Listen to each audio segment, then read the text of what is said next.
encased in adamantium and ceramite, preserved beyond death itself, waiting in darkness for the call to battle once more. These are the dreadnoughts of the Adeptus Astartes, and some have slumbered for millennia, their dreams filled with battles fought when the Imperium was young and their primarchs still walked among men. But what happens when the greenskin tide finds one of these sleeping giants? When orcs, those brutal, cunning, and utterly destructive Xenos, stumble upon a dreadnought that has been lost to time, buried beneath centuries of rubble, and forgotten by the very chapter that once revered it. The answer is a story of violence, dark comedy, and the terrible awakening of a warrior who has outlived everything he once knew. This is not a tale of glory.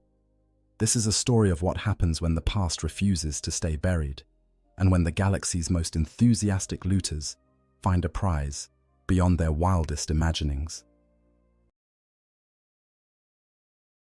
5,000 years is a long time, even for a space marine, entombed in a walking sarcophagus. Wars have been fought and forgotten. Empires have risen and fallen. The very stars have shifted in their courses. And through it all, one warrior has slept in darkness, waiting for a call to arms that never came. Until now. Until the orcs arrived.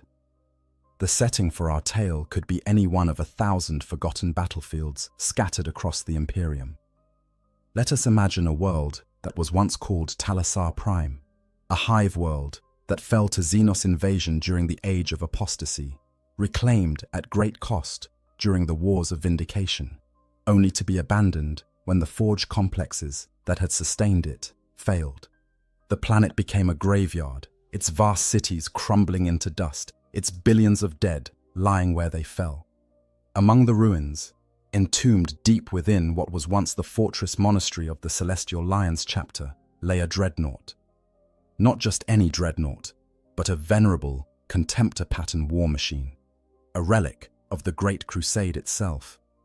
Inside this ancient shell rests Brother Captain Ethan, who last saw battle when the Emperor still walked among his people. Ethan remembers the Great Crusade. He remembers fighting alongside warriors whose names have become legend. He remembers when the galaxy seemed full of hope and possibility, before the heresy tore everything apart.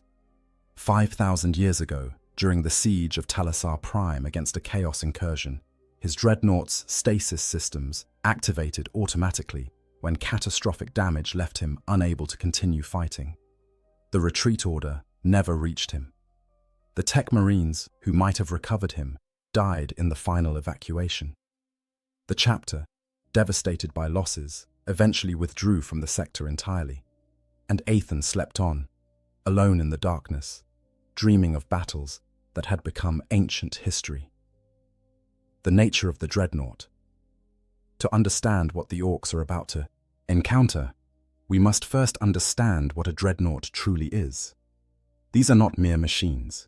They are not simple weapons of war, though they function as such on the battlefield. A dreadnought is a tomb, a prison, and a terrible form of salvation, all wrapped into one towering construct of blessed metal and humming machinery. When a space marine suffers wounds so catastrophic that even their enhanced physiology cannot save them, when their body is broken beyond all hope of recovery, the chapter faces a choice. They can grant their brother the mercy of a quick death, preserving his gene seed for the next generation. Or, if the warrior is deemed worthy enough, if his experience and tactical knowledge are considered too valuable to lose, they can offer him a different path. They can seal what remains of his shattered body within the armored sarcophagus of a dreadnought, preserving his consciousness and giving him the ability to fight on for centuries, even millennia, beyond his natural lifespan. The process is horrifying in its clinical precision. What little remains of the Space Marine's body is carefully extracted from his ruined power armor. Often, this consists of little more than a torso, some vital organs, and crucially, the brain. The body is suspended in amniotic fluids within an armored coffin, connected to life support systems that will keep the organic components alive indefinitely. Then comes the neural interface, the mind impulse unit, that links the warrior's consciousness directly to the dreadnought's machine systems. This is not like piloting a vehicle. This is a complete sensory replacement. The dreadnought's optical sensors become the warrior's eyes, seeing the world through targeting matrices and thermal imaging systems. Acoustic sensors replace ears, translating sound into data streams. The massive limbs of the dreadnought, mounting weapons that could level buildings, become the warrior's arms. Every movement, every action, is filtered through layers of mechanical interface until the line between man and machine blurs into something neither fully human nor completely mechanical. A standard castroferrum pattern. Dreadnought stands roughly 12 to 15 feet tall, a towering construct of ceramite armor plates and adamantium skeletal structure. It moves with surprising agility for something so massive, powered by plasma reactors that provide nearly limitless energy.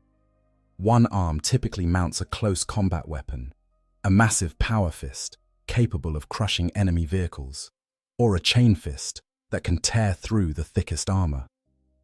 The other arm carries heavy ranged weaponry, assault cannons that spit out hundreds of mass-reactive shells per minute, multi-melters that can reduce ceramite to slag, or twin-linked lascannons that punch through armor with beams of superheated light. But the Contemptor pattern is something else entirely. These are relics from the Great Crusade, designed when the Imperium still possessed technology that has since been lost to the ravages of time and the degradation of knowledge. A Contemptor stands taller and moves with even greater fluidity than its more common successor. Its systems are more advanced, incorporating atomantic shielding that can deflect energy weapons and even minor psychic attacks. The internal architecture is more sophisticated, providing better integration between the organic pilot and mechanical systems. When the Emperor still walked among humanity, when the Mechanicum still remembered how to truly innovate rather than simply maintain, they created these masterworks. The weapons a Contemptor can mount are equally impressive. Keres pattern assault cannons that are more powerful than anything available in the current age. Plasma blasters of compact design that would make a Techmarine weep with envy. Graviton weapons whose principles are only partially understood by modern Imperial scientists. These are weapons from an age when humanity thought itself destined to conquer the galaxy, and they built their war machines accordingly. But perhaps the most important aspect of a dreadnought is not its weapons or its armor, but the consciousness trapped within. These are Space Marines who have served for so long that their memories stretch back to eras that have become legend. A venerable dreadnought might remember battles from the founding of their chapter. An ancient like Bjorn the Fell-Handed of the Space Wolves has fought beside Primarchs and spoken with the Emperor himself. These warriors are living history, repositories of tactical knowledge and strategic wisdom accumulated over centuries or even millennia of warfare. This is what makes their existence so tragic, because the human mind, even one enhanced by the gene seed of the Emperor's sons, was not meant to endure for such spans of time. The neural stress of maintaining constant interface with the dreadnought systems is immense. It causes dyschronometria, a distortion of time perception where minutes might feel like hours or decades might pass like moments. Confusion becomes commonplace. Memories blur and fade. Some ancient dreadnoughts can no longer remember their own names, knowing themselves only by the titles their chapters have given them. This is why, when not actively deployed for battle, dreadnoughts are kept in stasis. Deep within every chapter's fortress monastery lie sacred halls where these ancient warriors sleep away the centuries, their consciousness suspended in a dreamless void.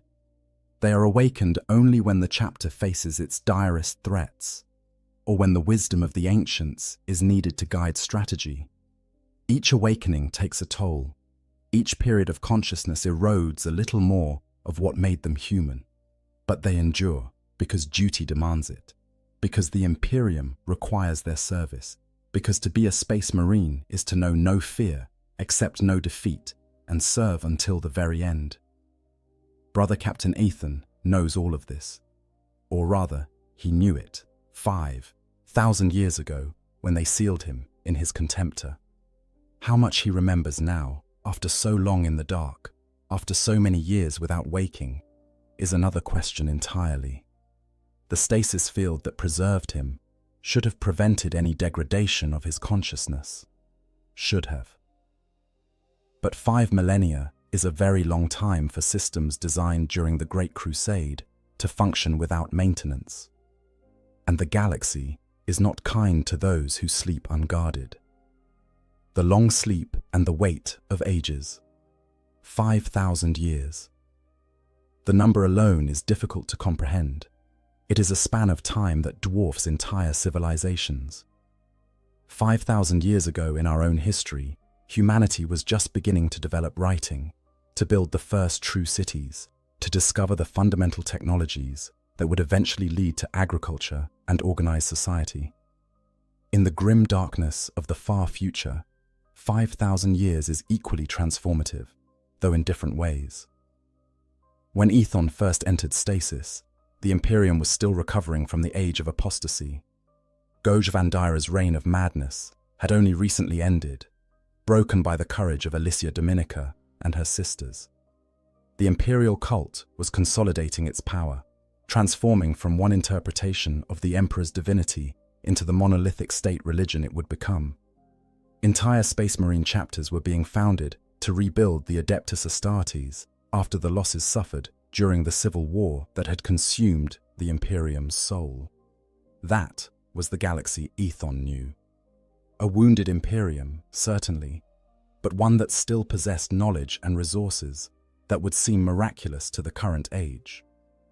The Mechanicus still maintained forge worlds that could produce contemptor-pattern dreadnoughts, still remembered at least some of the principles behind atomantic shielding and graviton manipulation. The Imperium's maps of the galaxy were more complete, its reach more extensive. There was a sense, however fragile, that humanity might yet reclaim its lost glory. Now, 5,000 years later, the galaxy is a vastly different place. The Imperium has endured, but endurance is not the same as thriving. Countless worlds have been lost to Xenos invasion, chaos corruption, or simple administrative oversight. The maps that guided fleet movements in Ethon's time are now riddled with errors and omissions, regions of space labeled as safe passage that have long since become death zones. Entire segmentums have been isolated by warp storms that rage for centuries. The technology that seemed commonplace when Ethon fell has become the stuff of myth and legend. The contemptor pattern itself is a perfect example. In the current age of the Imperium, these dreadnoughts are treasured relics, each one irreplaceable. The knowledge to construct new contemptors has been lost, surviving only in fragments of data that tech marines guard jealously. When a contemptor falls in battle, entire companies will fight to recover its shell, because they know that once destroyed, it can never be replaced. The fact that Aethon's contemptor still functions at all after 5,000 years of neglect is a testament to the quality of engineering that went into its construction. But what has this long sleep done to the warrior within? Dreadnoughts are meant to be awakened regularly, to maintain the connection between consciousness and machine, to prevent the drift that occurs when a mind exists in isolation for too long. The recommended interval is no more than a century between awakenings. Ethon has slept for 50 times that long. His mind, preserved in amber like some ancient insect, has known only darkness and silence, and the ghost-thin dreams that sometimes penetrate stasis fields. What does someone dream about for 5,000 years? What thoughts circle through a consciousness that exists in suspended animation, aware on some level, but unable to act, unable to wake, unable to even mark the passage of time? The human mind is not designed for such isolation. Even a space marine, gene-forged for resilience, modified to endure conditions that would break a normal human, has limits. And Ethon has been pushed far beyond those limits. There is also the question of physical degradation. The amniotic fluids that preserve his organic remains should be regularly filtered and renewed. The neural interface connections should be checked and maintained. The life support systems that keep his brain oxygenated and his remaining organs functional should be serviced according to strict schedules laid down by the Mechanicus. None of this has happened. For 50 centuries, Ethan has existed in a closed system, sustained only by the robust engineering of a lost age, and perhaps the mercy of the machine, God itself. Yet he endures. The monitoring systems that still function within his sarcophagus show life signs, faint but steady. The reactor that powers his dreadnought continues its slow fusion reaction, producing energy that cycles through ancient capacitors and feeds into systems that have not moved in millennia. The weapons that arm his chassis remain charged and ready, their machine spirits patient and faithful. Somewhere deep in the ruins of what was once the Celestial Lion's Fortress Monastery, in a vault that has become buried under rubble and time, this ancient warrior waits. The fortress monastery itself has not fared well. The upper levels collapsed during the final assault that drove the Chaos forces from Talassar Prime. Orbital bombardment, necessary to cleanse areas of demonic corruption, brought down entire spires. The evacuation was rushed, desperate, conducted while enemy forces still held parts of the complex. In the confusion, in the desperate fight for survival, the deeper vaults were forgotten. Records were lost. The Tech Marines who knew the full layout of the fortress died in the fighting. And when the Celestial Lions withdrew to rebuild, they left behind more than just a facility. They left behind one of their own. The planet itself became a dead world, its atmosphere poisoned by the weapons used to cleanse it, its cities empty shells, populated only by the ghosts of billions. For millennia, it remained untouched, a monument to a battle so desperate that even the victors chose to forget it existed. The warp routes that once connected Talassar Prime to the wider Imperium shifted, making the journey there difficult and unrewarding. Pirates occasionally used the ruins as a temporary base, but never stayed long. The world had an aura of death about it that even the most hardened criminals found unsettling. But the galaxy is a vast place, and nothing remains hidden forever. Orc spores, those remarkable reproductive mechanisms that ensure the greenskin menace spreads wherever orcs fight and die, can survive in almost any environment. They drift through space on solar winds. They hide in the hulls of spacecraft. They lay dormant in the soil for decades before germinating. And several centuries ago, during a brief orc incursion into the system that was quickly repelled, enough spores fell on Talassar Prime to begin the cycle anew. Slowly, patiently, the orcoid ecosystem established itself. Squids appeared first, feeding on fungus that grew in the ruins. Then snotlings, tending their fungus farms in the darkness. Gretchen followed, building crude settlements and fighting amongst themselves. And finally, the orcs themselves began to emerge, small at first, but growing larger with each generation as they fought and established dominance hierarchies. After a few centuries, Talassar Prime had a thriving orc population, unnoticed by the Imperium, growing in numbers and sophistication. They called themselves the Rusty Cog Tribe, taking their name from an ancient piece of machinery they'd found and erected as a tribal totem. They were primarily a Blood Axes clan, unusually cunning for orcs, with a tendency toward looting and scavenging rather than pure frontal assault. This made them perfect candidates for exploring the vast ruins that covered their world, delving into collapsed structures in search of technology they could strip and repurpose. And one day, following a tunnel that descended deeper than any had gone before, a mob of orc looters found something that would change everything.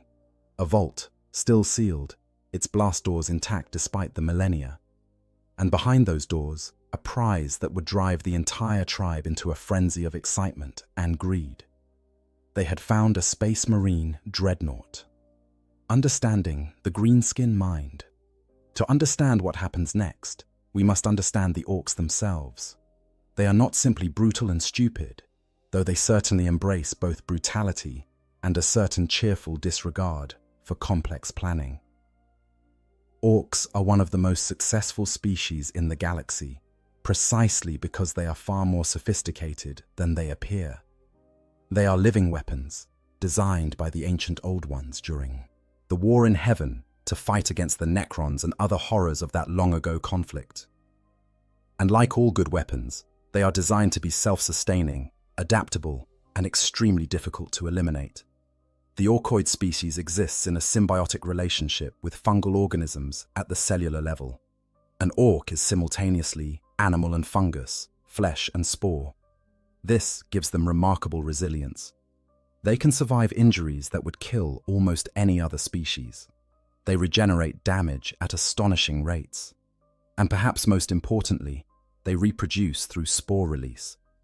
Every orc constantly sheds spores throughout its life, and when an orc dies, it releases millions more. These spores can survive almost anything, from hard vacuum to extreme heat, waiting patiently for conditions favorable to germination. This means that wherever orcs fight, more orcs will follow. You cannot simply kill all the orcs on a planet and declare it cleansed. The spores remain, working their way through soil and water, eventually producing new squigs, new Gretchen, new orcs. The only way to truly eliminate an orc infestation is total planetary sterilization through exterminatus, burning everything down to the bedrock. Anything less, and they will return. But physical resilience is only part of what makes orcs so dangerous. They also possess a form of collective psychic power that manifests as the WAG. This gestalt field is generated by all orcs, growing stronger as more greenskins gather together. It serves multiple functions. First, it allows orcs to instinctively recognize which among them is bigger and therefore in charge. Orc society is based entirely on might makes right, and the WAG field provides an unconscious method of establishing and maintaining hierarchy. Second, and more remarkably, the WAG appears to have reality-bending properties. Orcs believe that red things go faster, and so, when enough orcs believe this together, their vehicles painted red actually do move faster than identical vehicles in other colors. They believe that if you put enough dakka on something, it will shoot good, and so their ramshackle weapons that should barely function manage to fire reliably. They believe that the biggest orc is the best fighter, and so their war bosses genuinely do become nearly unstoppable in combat. This is not simply superstition. Imperial tech priests have documented cases of orc weapons that refuse to function when wielded by non-orcs, despite being mechanically sound. They have observed orc vehicles that should not be able to move under the laws of physics managing to operate anyway. The prevailing theory is that the WAG field provides a sort of quantum probability manipulation, making unlikely things become likely when enough orcs believe they should. It is unconscious, instinctive, and absolutely fundamental to orc technology and society. This brings us to the odd boys, orcs who are born with specialized genetic knowledge hardwired into their brains. Mech boys are born knowing how to build and maintain orc technology. They do not learn these skills through study or practice. The knowledge simply exists within them, an inheritance from the old ones, who designed their species millions of years ago. A mech boy looks at a pile of scrap and instinctively knows what can be built from it, how pieces should fit together, what will work and what will not. Similarly, pain boys are born with understanding of orc anatomy and medicine. They know how to graft cybernetic enhancements, how to stitch wounded boys back together, how to create the combat drugs that orcs dose themselves with before battle. Weird boys are psychic sponges, absorbing and channeling the WAG energy that surrounds them. When enough orcs gather and their psychic field intensifies, weird boys can unleash devastating psychic attacks, calling down the foot of Gork or Mork to crush enemies, or opening portals to teleport orc mobs across the battlefield. But for our purposes, the most important odd boys are the mech boys. These are the orcs who will examine the dreadnought and determine what should be done with it. And their approach to technology is fundamentally different from that of any other species in the galaxy. Orcs do not research. They do not experiment in any systematic way. They do not carefully document their findings or build upon the knowledge of previous generations. Instead, they loot, they scavenge, They take what others have built and bash it into a form that pleases them, welding spiky bits onto smooth surfaces, painting everything in garish colors, and adding more guns because you can never have enough dakka. The fact that this produces functional technology is partly due to their innate odd boy knowledge, and partly due to the wag field making up for the gaps in their engineering. Orc looting culture is all-consuming. Nothing is sacred. Nothing is off-limits. They will loot enemy weapons and armor. They will loot vehicles, from simple trucks to imperial super-heavy tanks. They will loot buildings, food, fuel, ammunition, even other orcs' possessions if they think they can get away with it. The Death Skulls clan has elevated looting to a cultural identity, believing that everything blue is lucky, and that the more they loot, the luckier they become. Their warriors go into battle painted blue, carrying looted weapons, riding in looted vehicles, convinced that their thieving ways are blessed by Gork and Mork themselves. When orcs find something particularly impressive, something that speaks to their love of violence and destruction, they become almost obsessive about claiming it. A Space Marine dreadnought would qualify as perhaps the ultimate loot. It is huge, bristling with weapons, made of the finest armor in the Imperium, and carries the reputation of being nearly impossible to kill. For an orc, especially a mech boy, finding a dreadnought would be like a human child finding a room full of toys. The Pshonsong, possibilities for looting, modification, and general mayhem would seem endless. But there is another aspect to orc psychology that matters here. Orcs genuinely do not understand fear the way other species do. They comprehend danger in an abstract sense. They know that some things are more likely to kill them than others, but they do not experience the existential dread that grips other species when facing overwhelming odds. Instead, they feel excitement.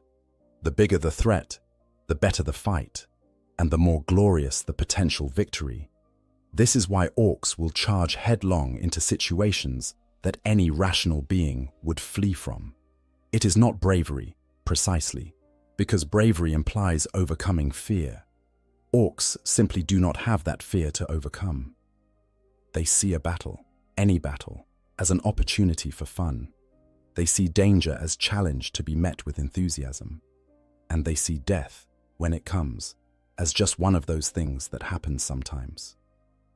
Other orcs will loot their body and carry on.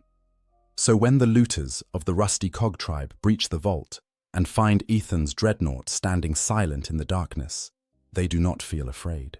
They do not recognize the ancient warrior for what he is, a vengeful angel of death waiting to be awakened. They see only the most magnificent piece of loot they have ever encountered, and they want it. The culture of looting and the mech boys' art. The orcs of the Rusty Cog tribe are experienced looters. They have been scavenging the ruins of Talassar Prime for generations, pulling ancient technology from collapsed buildings, stripping components from long-dead vehicles, hoarding anything that looks even remotely useful. Their settlement, built in what was once a manufactorum complex, is a ramshackle mess of looted structures held together with rusty bolts and welded plates. Gretchen slaves scurry through the warren of corridors, carrying scrap to the workshops where mech boys hammer away at their latest projects. The war boss of the Rusty Cog tribe is called Scrubnuts, a particularly large and scarred orc who earned his position by defeating the previous war boss in single combat, and then, in a display of cunning unusual even for a Blood Axe's orc, immediately promoting all the old war boss's rivals to positions of authority in his new regime.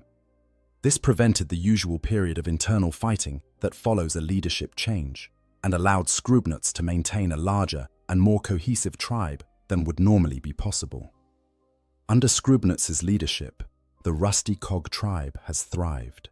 They have established dominance over the other orc mobs on Talassar Prime, forcing them to either join the tribe or flee to the wilderness. They have accumulated vast stockpiles of looted technology, and they have been conducting increasingly bold exploration missions into the deepest parts of the ruins, seeking the biggest and best salvage. The looter mob that finds Ethan's vault is led by a knob called Gearskull, so named for the elaborate metal plate that covers half his skull after an unpleasant encounter with a collapsing ceiling.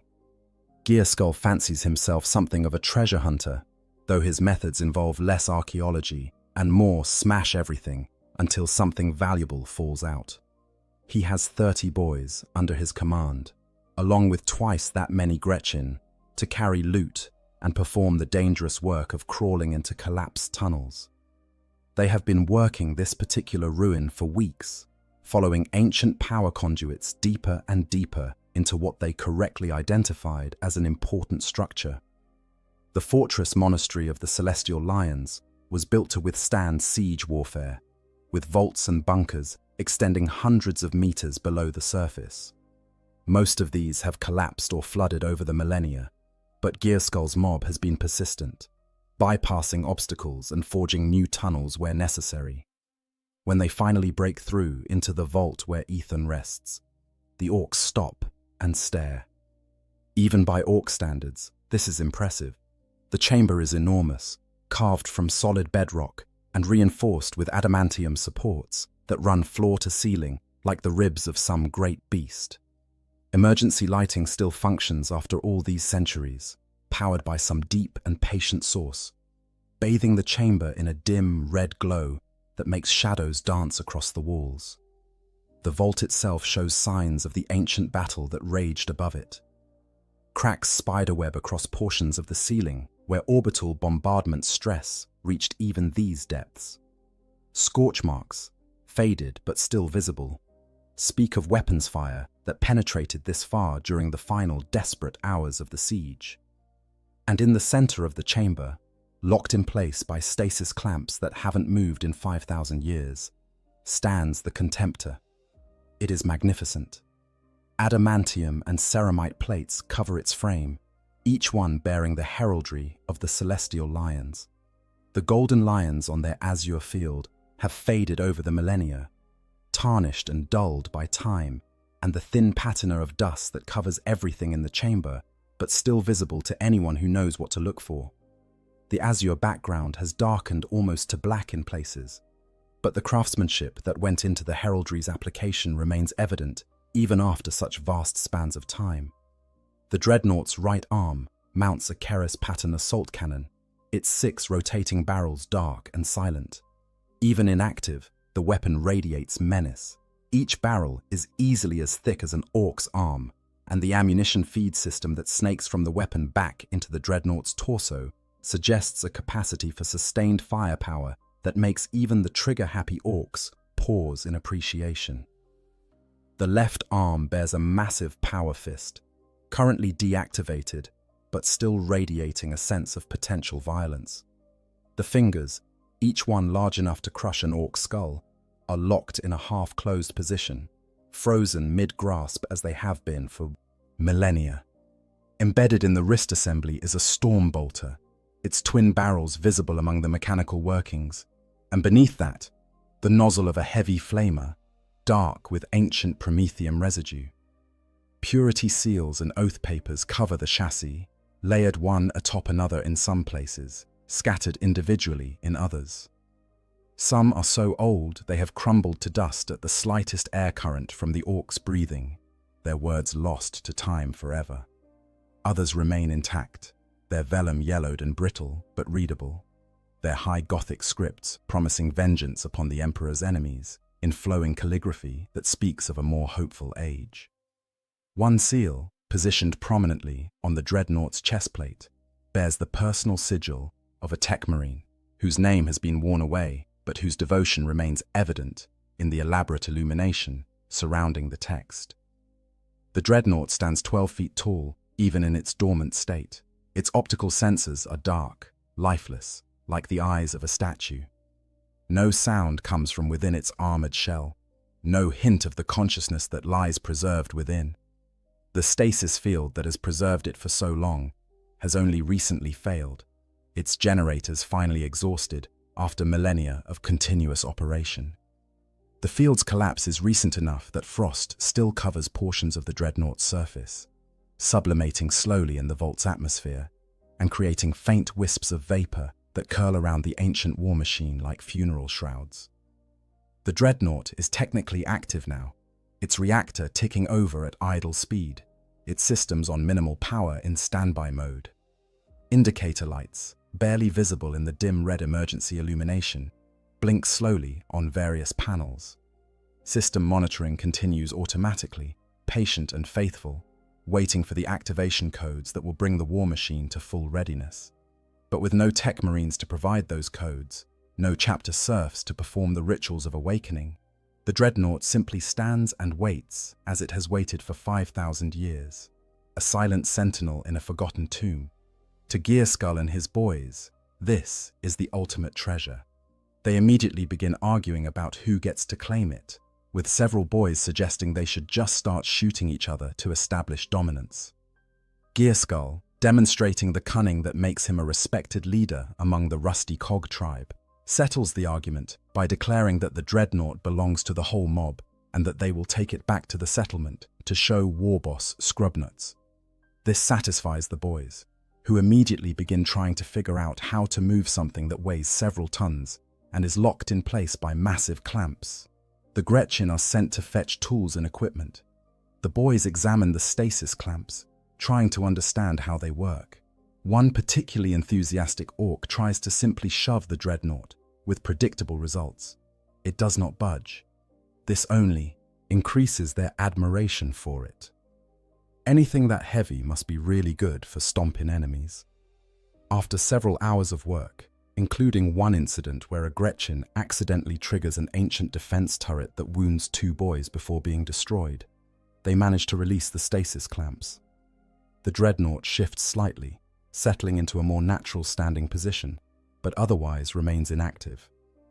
The orcs rig up a system of pulleys and supports, planning to drag the dreadnought back through the tunnels they have excavated. It takes 2 days of constant work, with the Gretchen doing most of the actual labor, while the boys supervise and occasionally hit things with hammers.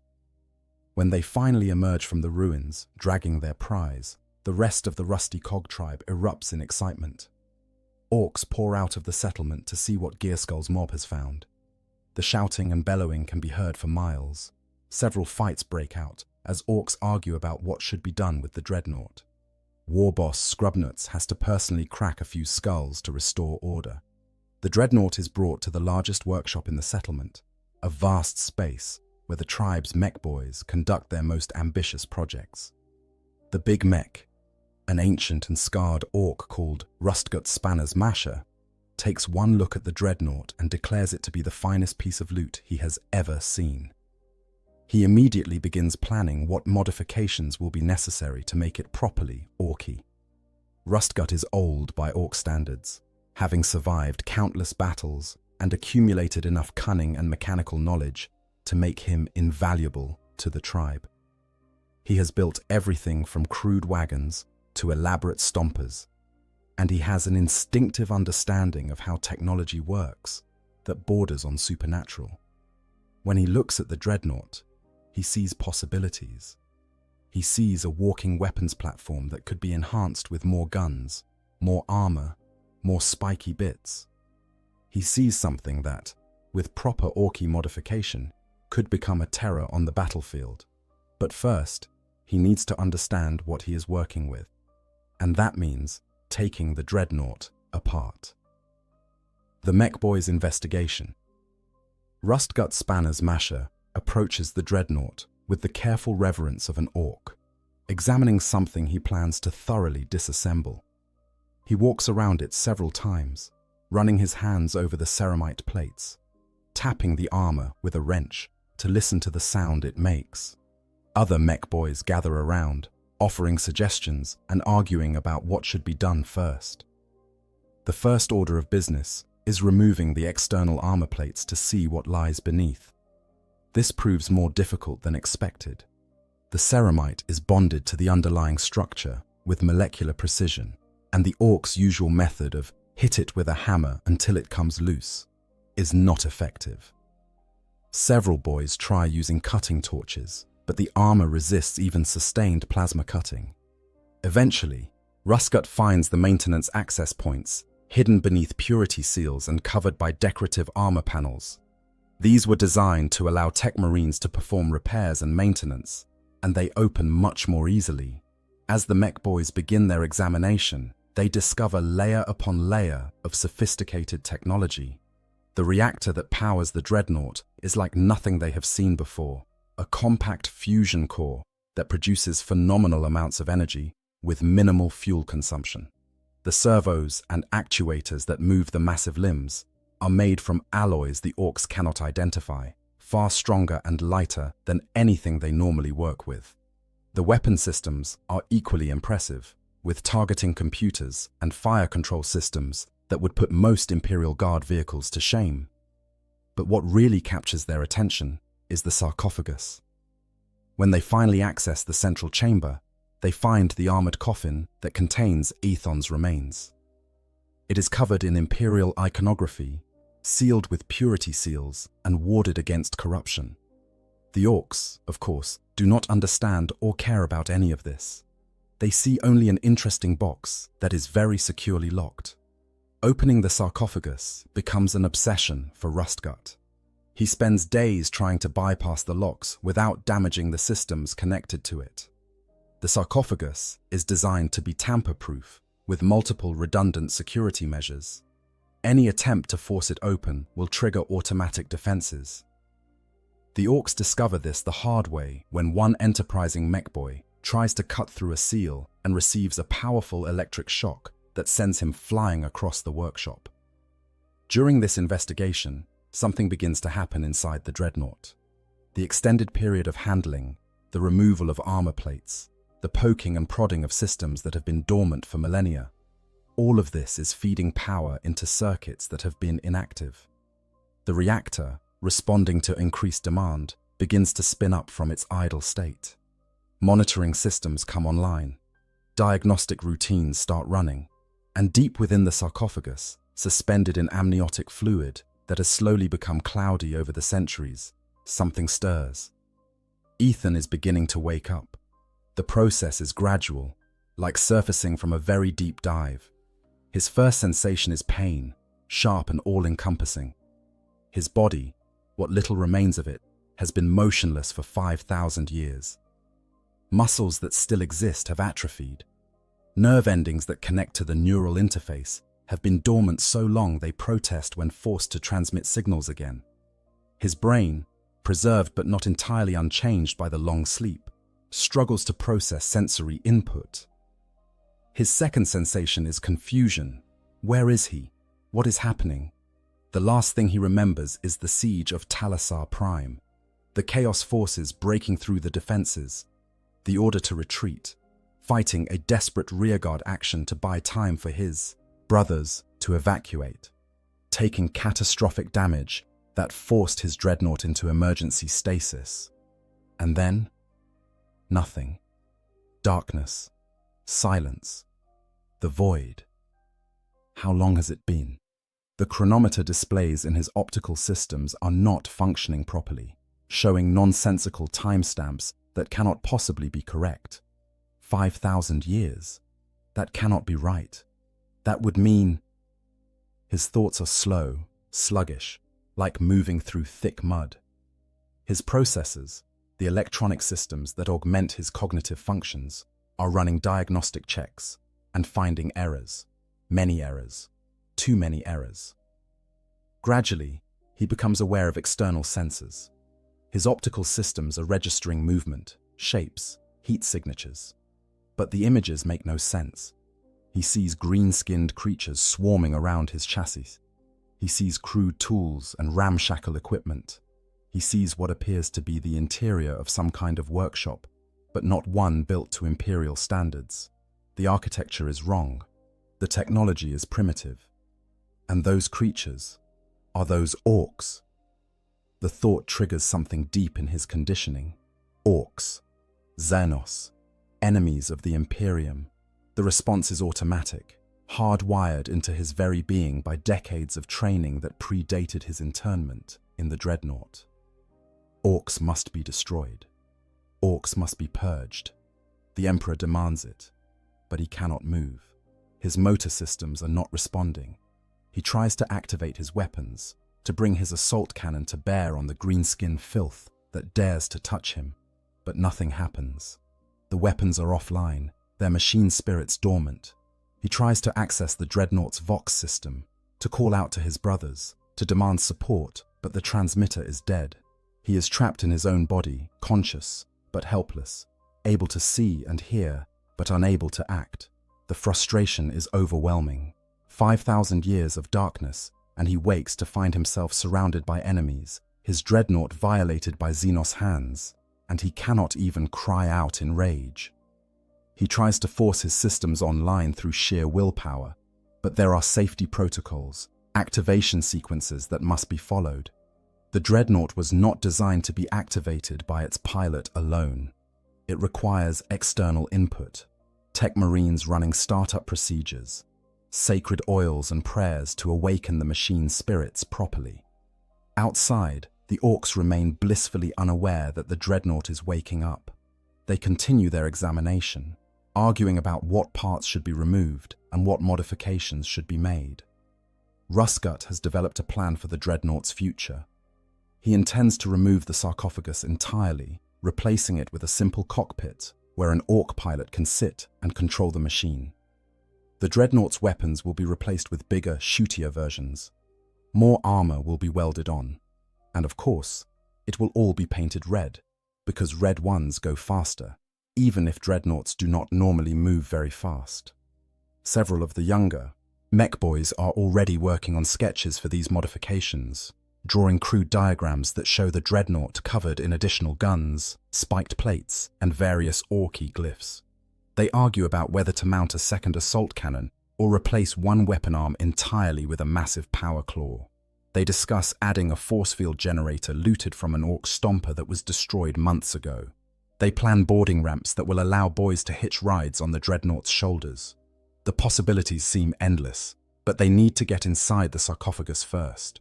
Rustgut has determined that the locking mechanism is controlled by a complex series of electronic seals that respond to specific code sequences. These codes would normally be known only to the chapter's tech marines, carefully guarded and changed regularly. But the orcs have their own methods. Rustgut begins trying random sequences, literally just pressing buttons and seeing what happens. This should not work. The security systems should lock down completely after too many failed attempts. Should not. But the security systems have been without maintenance for 5,000 years. Circuits have degraded. Backup protocols have failed. And when Rustgut, more by luck than design, enters a sequence that happens to match an emergency override code, the sarcophagus unseals with a hiss of escaping gas. The orcs cheer. They have done it. The box is open. Several of them immediately try to peer inside, curious about what an ancient Space Marine dreadnought sarcophagus contains. What they see makes even orcs pause. The interior of the sarcophagus is filled with cloudy fluid, and suspended in that fluid is something that might have once been human. Cables and tubes connect to what remains of the body. Life support systems continue their patient work, keeping cells alive and brain tissue oxygenated. It is a horror, a preserved nightmare of flesh and machinery fused into something that should not exist. The orcs, however, are not horrified. They are fascinated. One of them pokes the fluid with a stick. Another suggests they pull the whole thing out to get a better look. Rustgut is already thinking about whether any of this biological material could be useful. Painboys sometimes like having spare parts to work with. And inside the sarcophagus, Ethan screams. It is not a sound that anyone can hear, because his vocal cords have long since been severed and replaced with electronic systems. But it is a scream nonetheless, a howl of rage and despair that echoes through his consciousness. The orcs have opened his tomb. They have violated the sanctity of his preservation. And they are treating him, a space marine, a warrior of the Emperor, like nothing more than an interesting curiosity. The fury that fills him is incandescent. It burns away the fog of confusion, the lethargy of the long sleep. It focuses his mind with laser precision, and it triggers something deep within the dreadnaught's systems. The machine spirits, dormant for so long, respond to their master's rage. They recognize the righteous anger of a loyal servant of the Emperor. They wake. The dreadnaught's reactor surges to full power. Energy floods through systems that have been dark for millennia. Weapon systems come online with the hungry growl of machine spirits eager for war. Servos lock and load.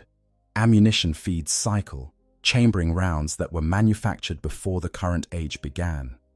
Targeting matrices activate, painting everyone in the workshop with acquisition locks. The orcs notice something is happening. The dreadnought is making noise now, a deep thrumming that they can feel in their bones. Lights are activating along its chassis. The optical sensors are glowing with an angry red light. Rusgut, who has survived this long by having good instincts for when things are about to get dangerous, takes a step back. The step saves his life. The awakening. The transformation from dormant relic to active war machine takes less than 3 seconds. That is how quickly the dreadnaught's ancient systems respond to Ethon's will. 5,000 years of inactivity, and the mechanisms designed during the Great Crusade snap into readiness as if no time has passed at all. This is the engineering prowess of an age when humanity reached for the stars and found them within grasp. The first system to fully activate is the dreadnaught's auger array, a sophisticated sensor suite that provides 360-degree awareness of the battlefield. It immediately identifies 18 life signs in the immediate vicinity, all matching the profile for Orkoid Xenos. Threat assessment algorithms classify them as hostile. Rules of engagement protocols, unchanged since Aethon's last deployment, provide clear guidance. Purge the Xenos with extreme prejudice. The second system is the Vox system. Aethon tries to broadcast on standard Imperial frequencies, attempting to raise any Space Marine forces in the area, any Imperial Guard units, any servants of the Emperor who might provide support or at least acknowledge his awakening. The response is static, the empty hiss of dead channels. There is no one to hear him. He is alone, surrounded by enemies, with no support and no hope of rescue. The third system to activate is the weapons array. The Keres pattern assault cannon mounted on his right arm is a masterpiece of destruction. 6 rotating barrels capable of firing 800 rounds per minute of mass reactive ammunition. The targeting computer interfaces directly with Ethon's neural systems, allowing him to aim with thought speed precision. The ammunition counter shows 900 rounds remaining, loaded 5,000 years ago and patiently waiting to be used. Ethon's left arm bears a dreadnought-sized power fist, augmented with a built-in storm bolter and equipped with an auxiliary heavy flamer for cleansing entrenched positions. The power field generator spins up, wreathing the massive fist in crackling energy that can pulverize ceramite and crush armor with equal ease. The heavy flamer's promethium tanks register as full. Everything is ready. Everything is functional. He does not hesitate. He does not issue warnings or demand surrender. These are orcs, and orcs deserve only death. His assault cannon begins to spin, the barrels rotating with a rising whine that fills the workshop. The orcs, who have been staring at the dreadnought with a mixture of confusion and curiosity, suddenly realize that something has gone very wrong. The workshop erupts in a storm of mass reactive destruction. Mass reactive ammunition is designed to penetrate armor before detonating, maximizing damage to the target. Against unarmored or lightly armored opponents like the orcs in the workshop, the effect is catastrophic beyond description. Each round that strikes an orc body punches through thick green skin and dense muscle tissue before detonating inside, blowing the target apart from within in a spray of blood and bone fragments.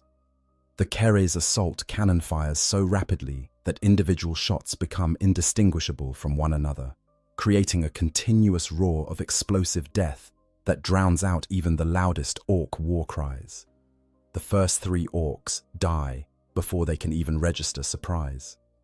One moment, they are standing near the dreadnought, pointing at something interesting on its chassis and arguing about it in their crude language, debating whether the shiny bits would make good trophies or better ammunition. The next moment, they simply cease to exist as coherent entities, reduced to component parts scattered across the workshop floor in patterns that speak of tremendous explosive force concentrated in very small spaces. The orcs behind them, who might have survived if they had possessed any sense of self-preservation, instead stare in momentary confusion at where their companions had been standing. They do not survive their confusion. Ethan sweeps his assault cannon in a controlled arc, the targeting computer tracking multiple targets simultaneously with the precision of machinery that has not forgotten how to kill efficiently, and more orcs die in rapid succession. The workshop's metal floor becomes slick with blood and other fluids, making footing treacherous for anyone foolish enough to try running across it.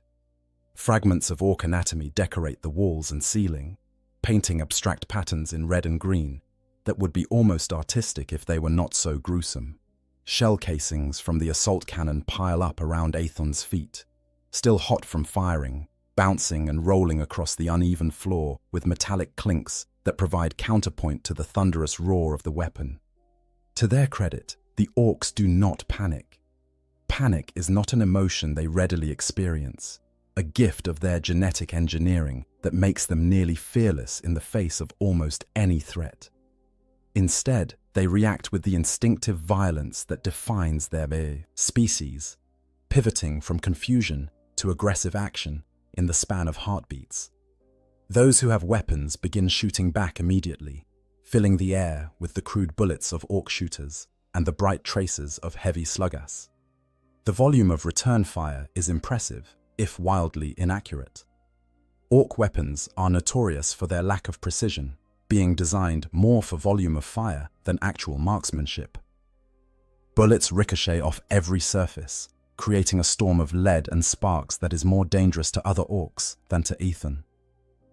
Those without weapons grab whatever is available, showing the resourcefulness that makes orcs so difficult to completely eliminate. Wrenches become clubs, pipes become spears, chunks of scrap metal become thrown projectiles. One particularly inventive orc grabs what appears to be a promethium canister and hurls it at the dreadnought, presumably hoping it will explode on impact. It does not, instead bouncing harmlessly off Ethan's chest plate and rolling away across the floor. The orc looks disappointed for approximately half a second before an assault cannon burst removes the problem of his disappointment permanently. More orcs charge directly at the dreadnought, driven by the simple orc philosophy that the best response to any threat is to get close enough to hit it with something heavy. This would be a viable strategy against many opponents. Against a contemptor-pattern dreadnought piloted by a warrior with 10,000 years of combat experience, it is suicide. But orcs are not particularly concerned with concepts like survival odds or tactical viability. They see a big metal thing that needs to be bashed, and they charge toward it with the single-minded enthusiasm that characterizes their approach to most problems. Their courage is admirable. Their tactics are not. Orcs' small arms cannot penetrate contemptor armor.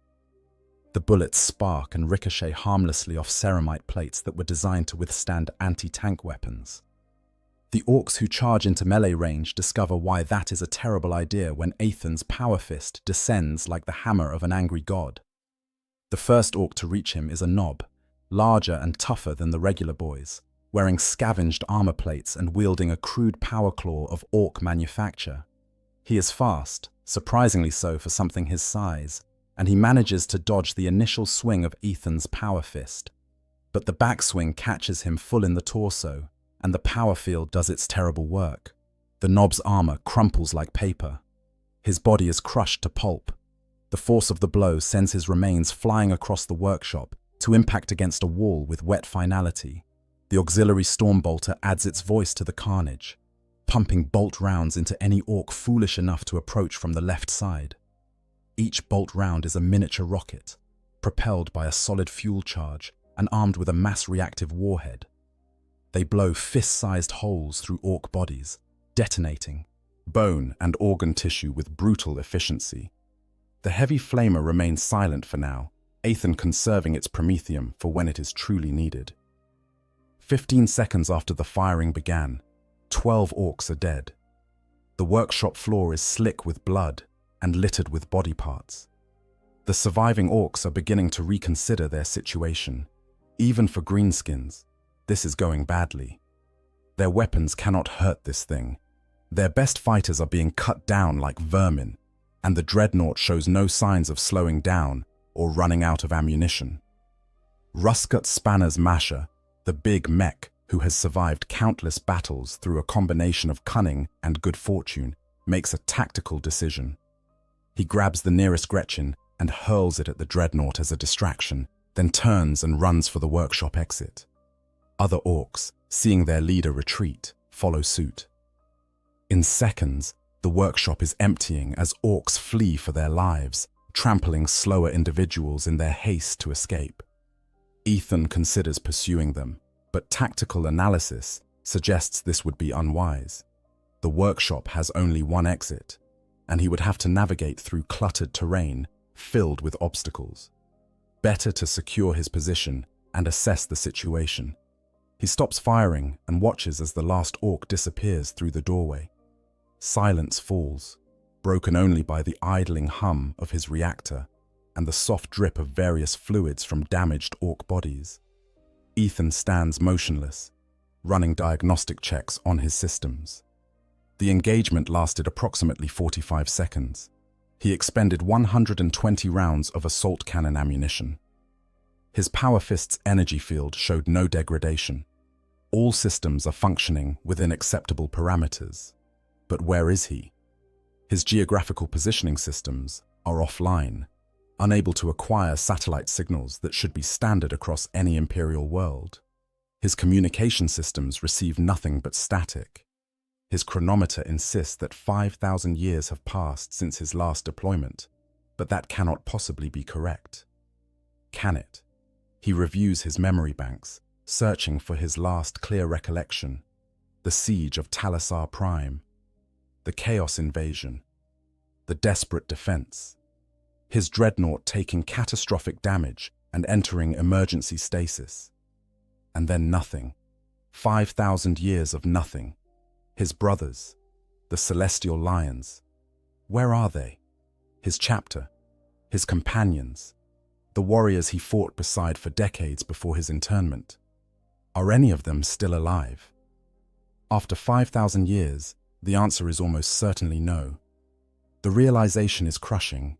He is alone. Everyone he knew is dead. The galaxy he fought to protect has moved on without him.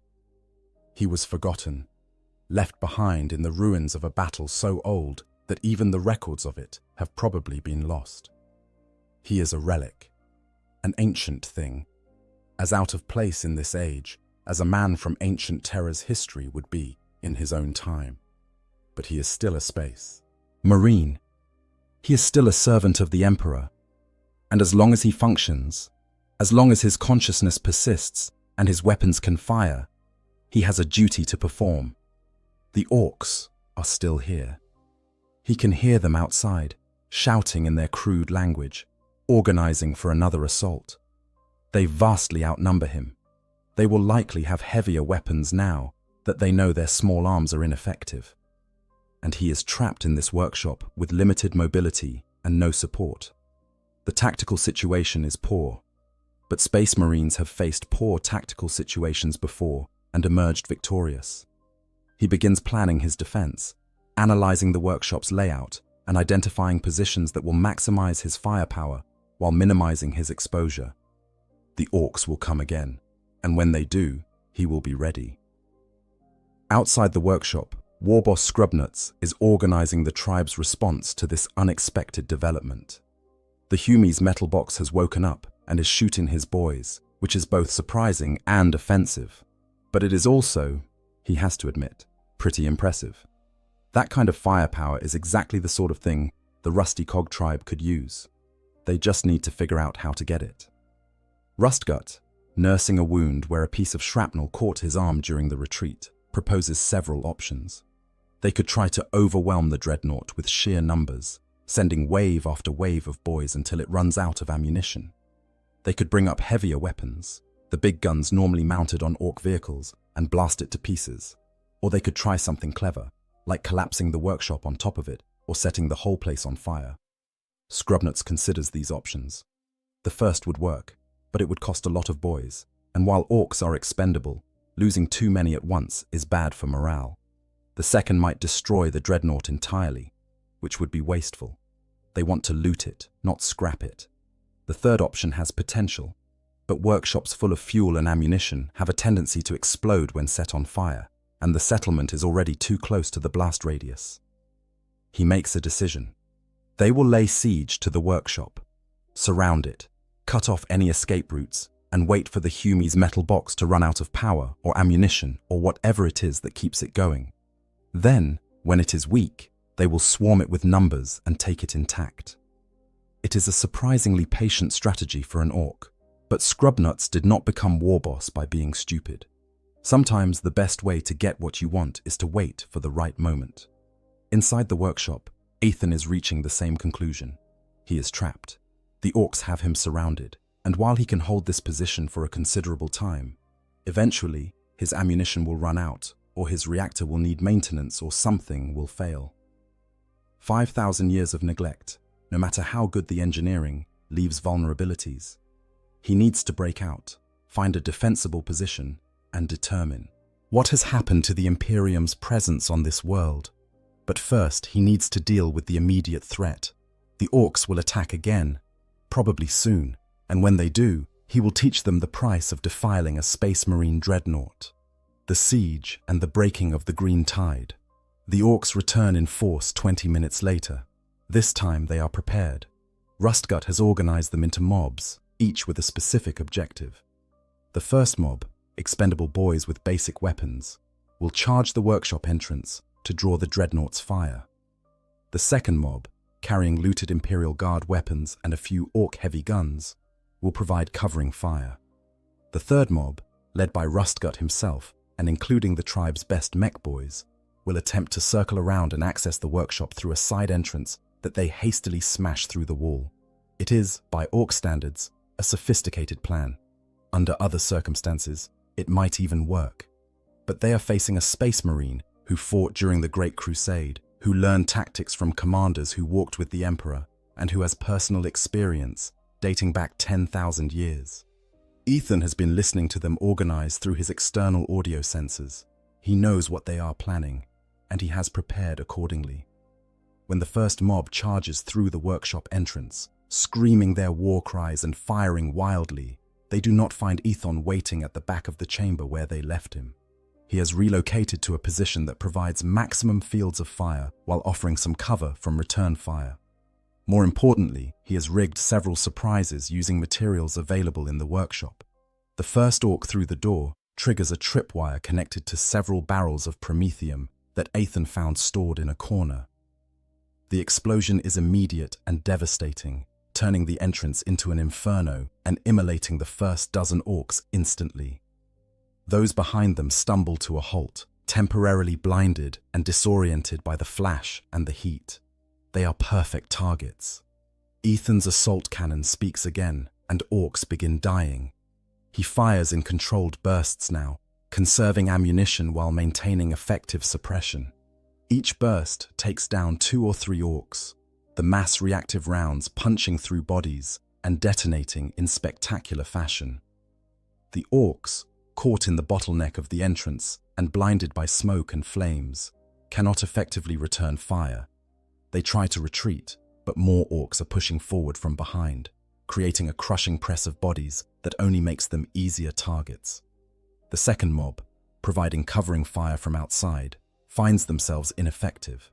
Their bullets spark off the walls and ceiling of the workshop, doing nothing to suppress the dreadnought that they cannot even see through the smoke and fire. They hear the assault cannon's distinctive roar. They see orcs flying backward out of the entrance in pieces, but they cannot acquire a clear target. Rustgut's flanking maneuver fares better initially, His mech boys blast through the workshop's side wall using a demolition charge, creating a new entrance that bypasses the kill zone at the main door. They pour through, expecting to catch the dreadnought from the side and overwhelm it with heavy weapons before it can respond. What they find instead is that Ethan has anticipated this as well. He has positioned himself so that he has clear sight lines to both entrances. As the mech boys come through their newly created hole in the wall, they are greeted by a burst of stormbolter fire that kills 3 of them instantly. The survivors scatter, diving behind whatever cover they can find, and begin returning fire with their own heavy weapons. Now Aethon is engaged on 2 fronts, splitting his attention between the main entrance where orcs continue to push forward despite horrific casualties, and the side entrance where Rustgut's mech boys are employing heavier firepower. A rocket launcher fires, the crude rocket spiraling through the air and detonating against Aethon's right pauldron. The explosion rocks the dreadnought but fails to penetrate the Contemptor's armor.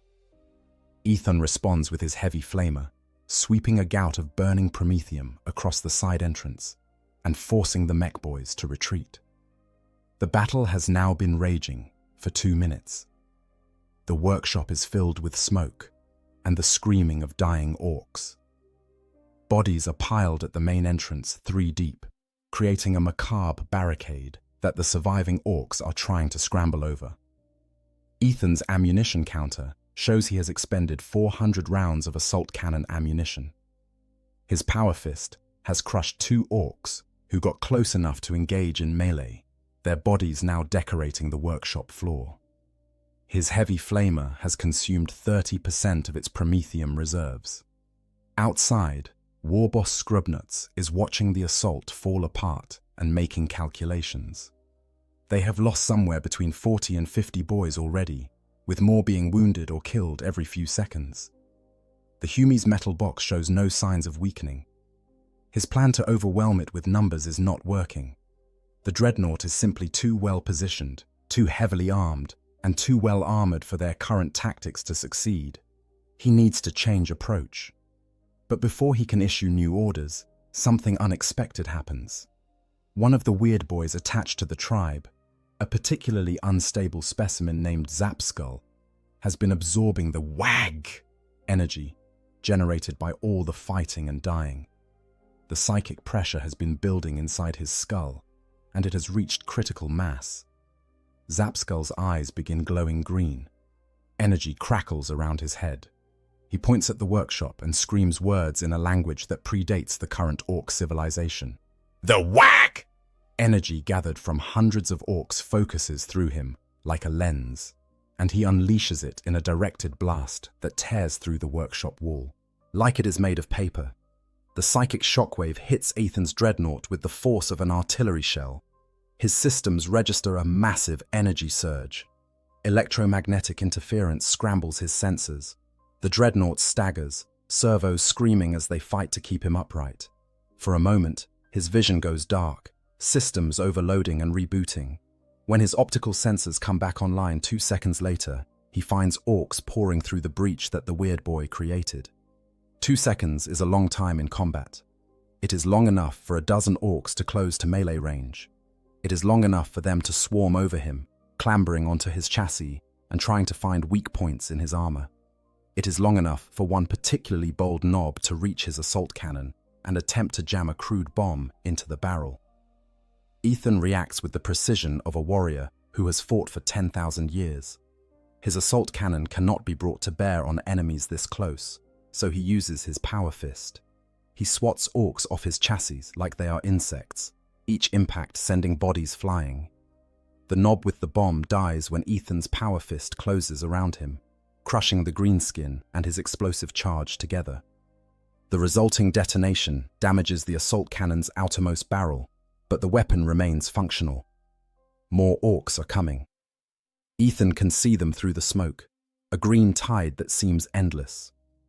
His tactical analysis systems are painting threat markers across his vision faster than he can eliminate them.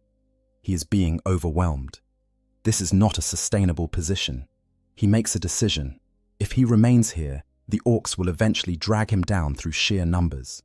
He needs mobility, he needs room to maneuver, He needs to break out of this trap. Ethan activates his dreadnought's full locomotive power and charges toward the main entrance, deciding that remaining stationary is no longer viable. If he stays in this workshop, the orcs will eventually drag him down through sheer numbers and persistent close combat. He needs mobility. He needs room to maneuver and utilize the full range of his weapon systems. He needs to break out of this trap before the structural damage to the building itself creates additional problems. The orcs in his path see tons of adamantium and ceramite bearing down on them like an avalanche given form and purpose. Some try to dodge, others try to brace themselves against the charge. A few, demonstrating either remarkable courage or remarkable stupidity, attempt to tackle the dreadnought directly. None of these approaches work. Ethan plows through them like they are not even there, crushing orcs beneath his massive feet, the servo-assisted joints of his legs providing more than enough force to shatter bone and pulverize flesh. The sound of breaking bodies accompanies his charge, a wet crunching that speaks of organic matter failing catastrophically when meeting forces it was never designed to withstand. His power, fist sweeps in wide arcs before him, clearing space like a farmer scything wheat at harvest time. Each swing is calculated, precise, designed to eliminate multiple targets with maximum efficiency. An orc caught by the backswing of the power fist is not just killed, but obliterated, the power field disrupting molecular bonds at the point of contact and the kinetic force doing the rest. Bodies, or pieces of them, fly backward to impact against walls and other orcs with bone-breaking force. One unfortunate greenskin is swatted so hard he actually embeds in the workshop's wall, creating a crude orc-shaped indentation in the metal surface before sliding down to leave a smeared trail. His assault cannon fires on full automatic now, conservation of ammunition momentarily less important than establishing a path to freedom. The remaining 5 barrels spit death in every direction that his targeting computer identifies as containing threats. The machine spirit of the assault cannon is awake and eager, its hunger for destruction matching its master's determination to escape. Spent shell casings pour from the weapon like brass rain, creating a literal waterfall of hot metal that bounces and skitters across the floor. The sound is deafening, a percussion performance of violence that drowns out everything except the screaming of dying orcs and the bellowing of those still trying to fight. The orcs at the entrance see death approaching with inexorable purpose and try to scatter, their survival instincts finally overcoming their enthusiasm for combat. But there is nowhere to go. The entrance is crowded with bodies, both living and dead. Those in front cannot retreat because of those pressing forward from behind. Those behind cannot see what is happening in front and continue to push forward, eager to join the fight. The result is a crushing press of green flesh that makes them perfect targets. Ethan explodes through the doorway in a shower of debris and dismembered orc parts. The doorframe itself, designed to accommodate vehicles and large equipment, is still too small for a charging dreadnought moving at full speed. The ceramite shoulders of his chassis impact the frame's edges and simply tear them away, bringing chunks of wall with them. Metal screams as it deforms. Structural supports groan under stress they were never meant to bear. And in the middle of it all, Ethan emerges into the open like a vengeful god, stepping forth from a temple dedicated to war. Outside, he finds himself in an open area surrounded by dozens of crude orc structures. And surrounding those structures, staring at him with a mixture of surprise and delight, are hundreds of orcs. Warboss Scrubnuts sees the dreadnought burst free from the workshop and grins. Now this is proper fighting. The Hume's metal box is in the open where his boys can get at it properly. He raises his power claw and bellows a command that needs no translation. Wag! The response is immediate and deafening. Hundreds of orc voices take up the cry. The wag! Energy that has been building throughout the battle surges to new heights. The orcs charge as a unified mass, a green tide of muscle and violence that crashes toward Ethan from all directions. Ethan plants his feet and opens fire. His assault cannon sweeps in controlled arcs, laying down overlapping fields of fire that cut through the charging orcs like a harvester through wheat. Every burst kills multiple targets. Every swing of his power fist crushes orcs to pulp. His heavy flamer bathes entire sections of the battlefield in cleansing fire, turning orcs into living torches that run screaming until they collapse. But there are so many. For every orc he kills, 2 more take its place. They are climbing over their own dead to reach him, using the bodies of their fallen comrades as cover. Rocket launches fire from multiple angles, and while Ethan's armor holds, each impact rocks his frame and drains his capacitor reserves. Big shooters chatter constantly, their bullets whining off his armor in showers of sparks. Then the heavier weapons arrive. An Orc Death Dread, a crude mockery of an Imperial dreadnought, controlled by a half-mad Gretchen pilot, stomps into view. It is covered in spikes and painted a garish combination of red and yellow, and it mounts a collection of weapons that would be comical if they were not so dangerous. The Death Dread opens fire with everything it has, and Ethan is forced to divert attention from the boys to deal with this new threat. His assault cannon targets the Death Dread's center mass and fires a sustained burst. Mass reactive rounds detonate against the crude armor plating, blowing chunks of metal away and exposing the internal mechanisms. But the Death Dread is surprisingly tough, held together as much by orc belief as by actual engineering. It returns fire with its own collection of big shooters and a single rocket launcher, forcing Ethan to dodge behind a building for cover. This is the moment the orcs have been waiting for. While Ethan is dealing with the Death Dread, a mob of knobs, led by Warboss Scrubnuts himself, charges in from the side. These are the tribe's elite fighters, larger and tougher than regular boys, equipped with power claws and boss poles and the absolute confidence that comes from winning countless fights through sheer brutality. Ethan detects them a second before they hit his flank, but a second is not enough time to fully react. Scrubnuts' power claw slams into the join between Ethan's leg and hip assembly, and even Contemptor armor has weak points. The power field disrupts the molecular bonds holding the armor plates together, and the claw's mechanical jaws close with crushing force. Hydraulic fluid begins leaking from the damaged joint. Ethan pivots despite the damage, bringing his power fist around in a backhand swing that catches Scrubnuts in the chest. The warboss is thrown backward, his armor crumpled and his chest crushed, but he is not dead. Orcs are tough. Ethan follows up with a burst from his Stormbolter, and finally, the warboss stops moving. But the other knobs are on him now, attacking from multiple angles. Power claws hammer at his armor, looking for weak points. One knob manages to climb onto his back and starts trying to pry open his sarcophagus with a crude cutting tool. Ethan spins and fires his heavy flamer directly upward, bathing his own back in flames to burn off the attacker. The knob screams and falls away, but not before his cutting tool scores a deep gouge in the sarcophagus armor. Ethan's ammunition counter shows he has 300 rounds remaining. His power reserves are at 60%. His hydraulic systems are damaged in 3 locations. His left knee servo is running 20% below optimal efficiency, and there are still dozens, perhaps hundreds of orcs surrounding him, with more arriving every minute as the sounds of battle draw in orcs from across the settlement. This is not a winnable fight. The tactical analysis is clear. He cannot defeat this many enemies alone.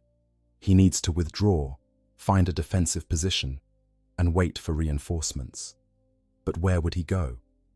And who would send reinforcements to a world that the Imperium apparently abandoned millennia ago? The answer comes in an unexpected form. In the distance beyond the orc settlement, Ethan's auger array detects a signature. It is faint, intermittent, but unmistakable. An Imperial transponder beacon, the kind used to mark landing zones and rally points. Someone else is on this world, someone with Imperial technology. Hope, a sensation Ethan has not felt in so long he barely recognizes it, flares within his consciousness. If there is an Imperial presence on Talasar Prime, then he is not alone. He must reach them. he must make contact. Everything else is secondary.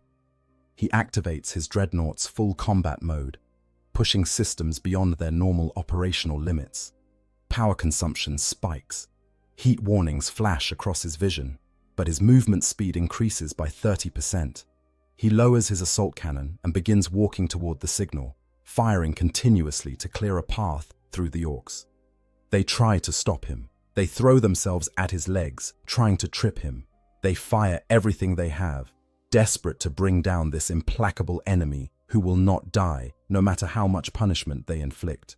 But Ethan is a venerable dreadnought of the Adeptus Astartes, and he has fought in battles that make this skirmish look like a bar fight. He walks through them like a god of war, crushing orcs beneath his feet, blasting them apart with his weapons, burning them with his flamer. Every step takes him closer to that distant signal.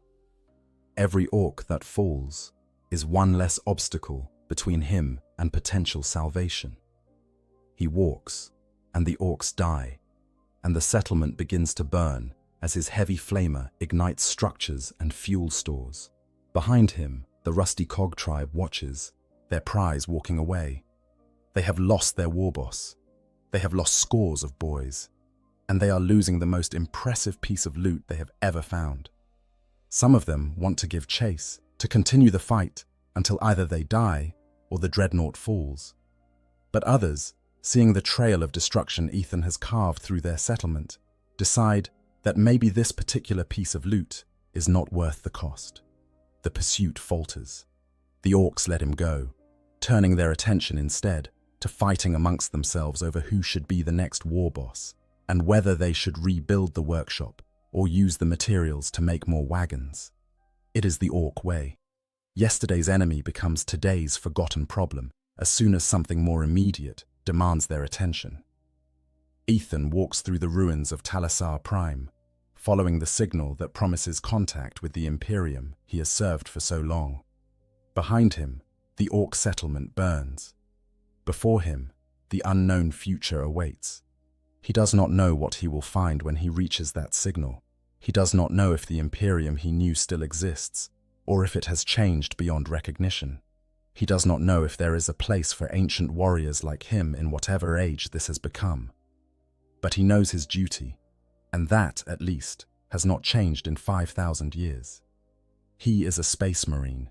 He serves the Emperor, and as long as his reactor beats and his weapons can fire, he will continue that service, no matter what the galaxy has become. The ancient dreadnought walks on through the ruins, a relic of a forgotten age, carrying within him memories of battles that have passed into legend, and the unwavering conviction that some things, some oaths, are truly eternal.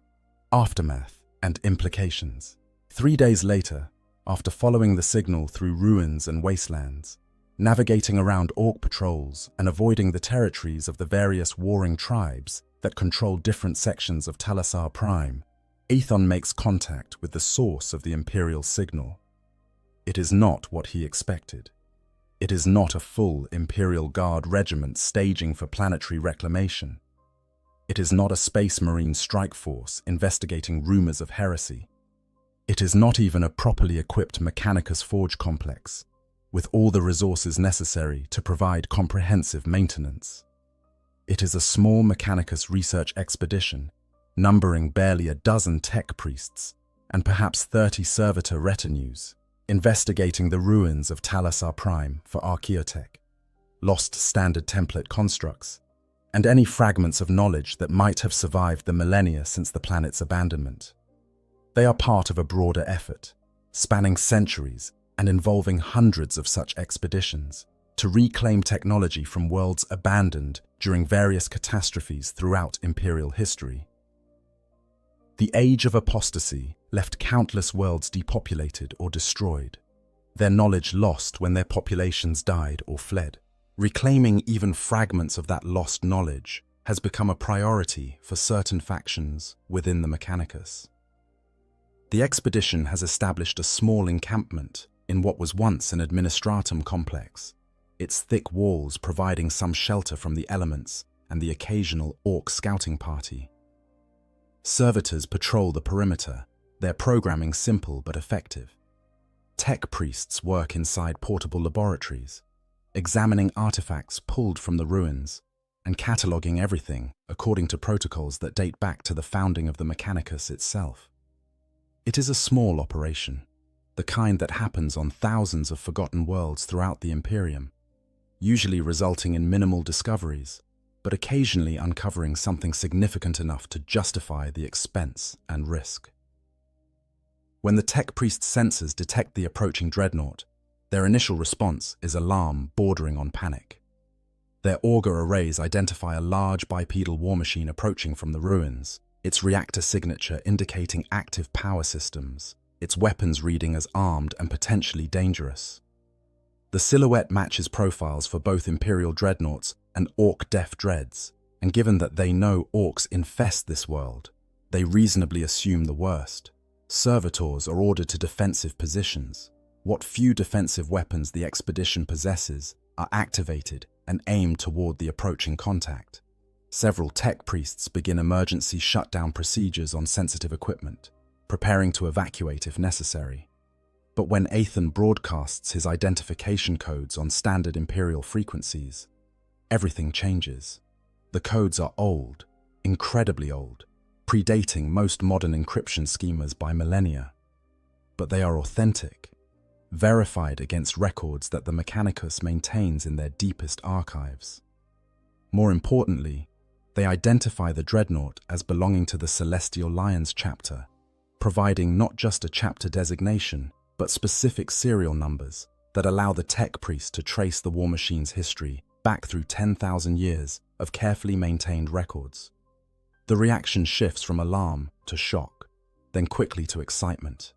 A Contemptor pattern dreadnought, operational and crewed by an active pilot, is not just a rare find.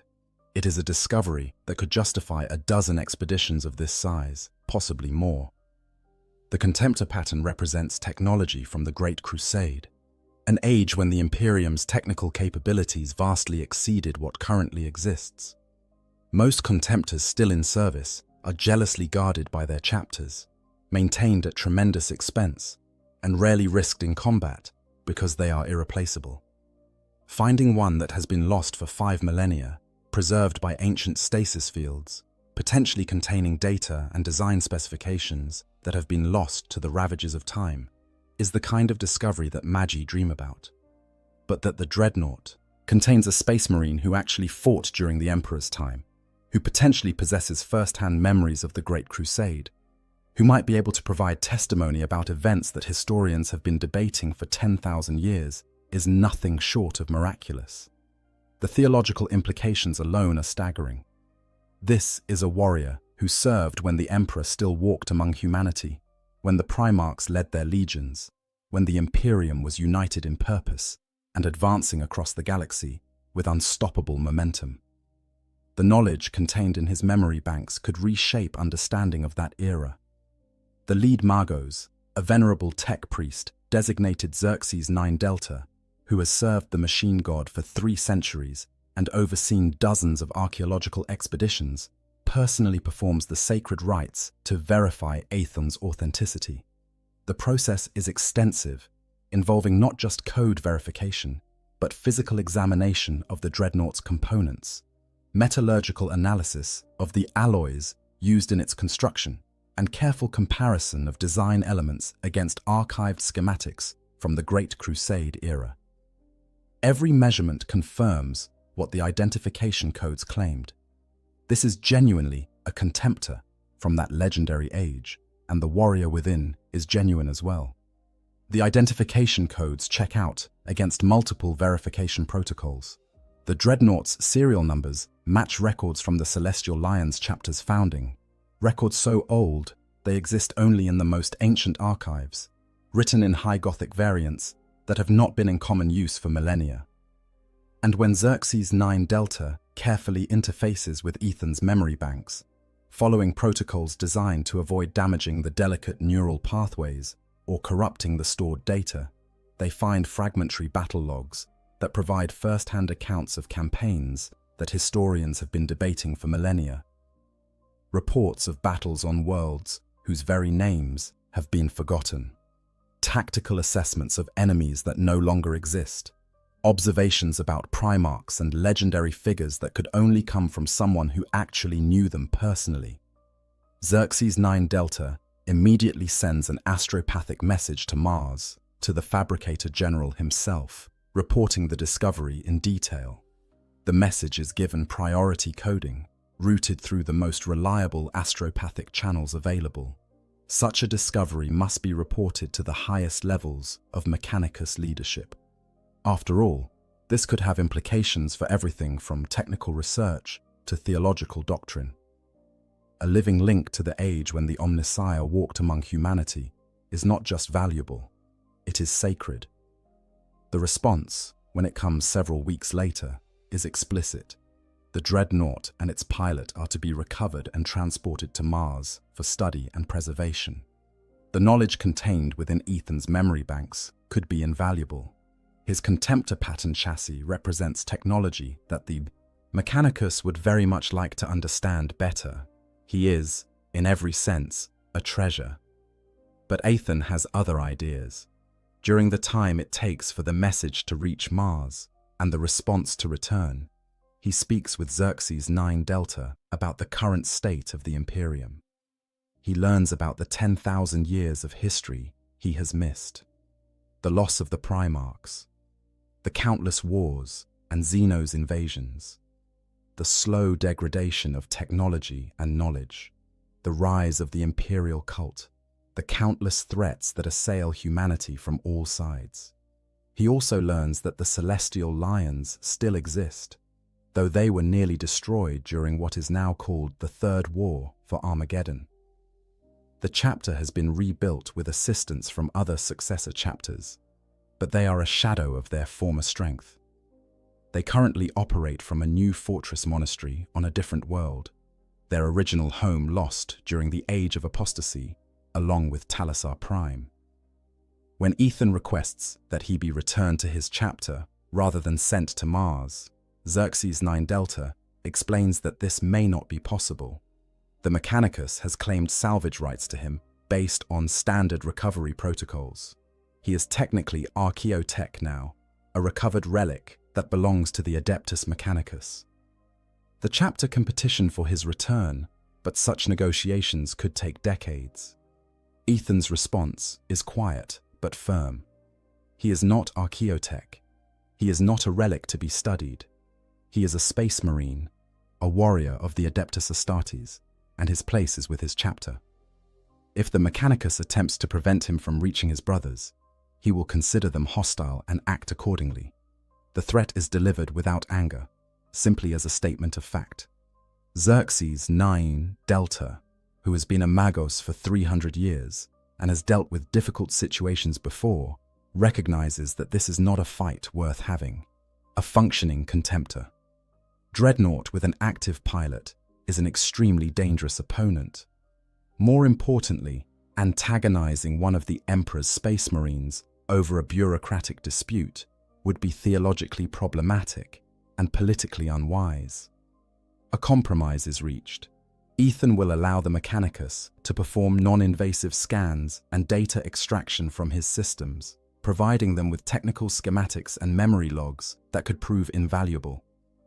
In exchange, they will arrange for his transport to the Celestial Lion's current fortress monastery and provide the resources necessary to properly maintain and repair his ancient chassis. 6 months later, Ethan stands in the Hall of Remembrance of the Celestial Lions, surrounded by space marines who would be his distant descendants if such a term applied to chapters. They treat him with reverence and awe, this ancient warrior who fought when their Primarch still lived, who remembers battles from the Great Crusade, who has slept through most of their chapter's history and awakened to find himself in an age he does not recognize. The chapter master, a warrior named Ekene, welcomes him formally and pledges that the Celestial Lions will honor his service and provide him with everything he needs to continue his duty. Tech Marines immediately begin the process of restoring his dreadnought to full operational capacity, replacing damaged components and performing maintenance that is 5,000 years overdue. Chaplains spend hours in conversation with him, recording his memories and integrating them into the chapter's oral history. But Ethan finds it difficult to connect with these young warriors. To them, he is a legendary figure, a hero from a distant age when the Imperium was still strong and the Primarchs walked among men. To him, they are strangers, well-meaning and respectful, but ultimately, people he has no shared history with. Everyone he knew is dead. The galaxy he fought for has changed beyond recognition, and he is left wondering what his purpose is in this new age. The answer comes during the Celestial Lion's next deployment. An orc, whack, is threatening an Imperial hive world, and the chapter commits 2 full companies to its defense. Ekeen asks if Ethan wishes to join the assault, or if he would prefer to remain in the fortress monastery, serving as a keeper of knowledge and advisor to younger brothers. Ethan's response is immediate. He is a warrior. His place is on the battlefield. The fact that he does not recognize this age, that he feels like a ghost haunting a galaxy that has moved on without him, does not change his fundamental nature. He serves the Emperor. He fights his enemies, and as long as his dreadnought functions, he will continue to do so. So Brother Captain Ethan, Ancient of the Celestial Lions, goes to war once more. And when the orcs see him stride onto the battlefield, weapons hot and ready, they feel a moment of recognition. This is the metal Humi that killed so many of their tribe brothers. This is the walking war machine that burned their settlement and walked through them like they were nothing. Some of them run, but most of them charge because orcs are orcs, and the promise of a good fight always outweighs the risk of death. And Ethan meets them with the same cold fury he has brought to every battle for 10,000 years. The orcs on Talasar Prime never did manage to successfully loot a dreadnought. The Rusty Cog tribe eventually collapsed into infighting and scattered into smaller warbands. A few decades after Ethan's departure, an inquisitorial task force performed exterminatus on the planet, sterilizing it completely to prevent the orc infestation from spreading. Talasar Prime became a dead rock, circling its sun in silence, all traces of its history erased. But the story of what happened there, of ancient warrior who slept for 5,000 years and awakened to face impossible odds alone, has become legend within the Celestial Lions chapter. Young Space Marines are told about Brother Captain Aethon, who served during the Great Crusade, who slept through the age of apostasy, and who returned to fight in an age he does not recognize because duty demands it. It is a cautionary tale about the price of service. It is an inspirational story about unwavering dedication. It is a reminder that some oaths transcend time itself, and that the Emperor's Space Marines do not retire, do not surrender, and do not abandon their posts no matter what the galaxy throws at them. Conclusion. The question of what happens when orcs find a dreadnought that has been asleep for 5,000 years is answered not with a simple outcome, but with a sequence of events that reveals fundamental truths about both species. For the orcs, it demonstrated that not everything can be looted successfully. Some things are too dangerous, too powerful, too fundamentally alien to their nature to be tamed and repurposed. The dreadnought was not just a machine to be stripped for parts. It was a warrior, and when that warrior woke, he reminded the greenskins that humanity, even in its diminished state, can still produce weapons that make the galaxy tremble. For Ethan, awakening to find the Imperium changed beyond recognition, his brothers dead, and his world forgotten, could have been a moment of despair. Instead, it became an affirmation of his purpose. The details of the galaxy may have changed, but the fundamental truth remains. Humanity still faces enemies. The Emperor's servants are still needed. And duty, that most sacred of obligations, endures across any span of time. The encounter on Talasar Prime was not a glorious victory recorded in the histories. It was a desperate fight for survival between a lone space marine and an orc tribe that made the mistake of disturbing his rest. But it represents something important about the Warhammer 40,000 universe. The past is always present, buried beneath the ruins of failed civilizations and forgotten wars, waiting for the moment when it will rise again to shape the future. Dreadnoughts are walking tombs, yes, but they are also living testaments to the fact that some warriors refuse to be buried, some oaths refuse to be broken, and some duties continue long past the point where anyone remembers why they began. In the grim darkness of the far future, there is only war, and in that war, even the dead do not rest. They wait in darkness, dreaming of battles yet to come, ready to wake when duty calls. 5,000 years is a long sleep. But for a space marine encased in adamantium and ceramite, sworn to eternal service to the Emperor of mankind, it is merely time enough to rest before the next war begins. If you enjoyed this deep dive into Warhammer 40,000 lore, please consider liking this video and subscribing to the channel. There are countless stories in the grim darkness of the far future, tales of heroes and villains, of victories and defeats, of hope and despair. We will continue exploring them, one narrative at a time, uncovering the histories that make this universe so rich and compelling. Thank you for watching, and may the Emperor protect you in all your endeavors. In the grim darkness of the far future, there exists a fate so terrible that even the most hardened warriors of the Imperium would shudder to contemplate it. Imagine being entombed within a walking sarcophagus of ceramite and adamantium, your broken body kept barely alive by life support systems that hum and wheeze with every labored breath.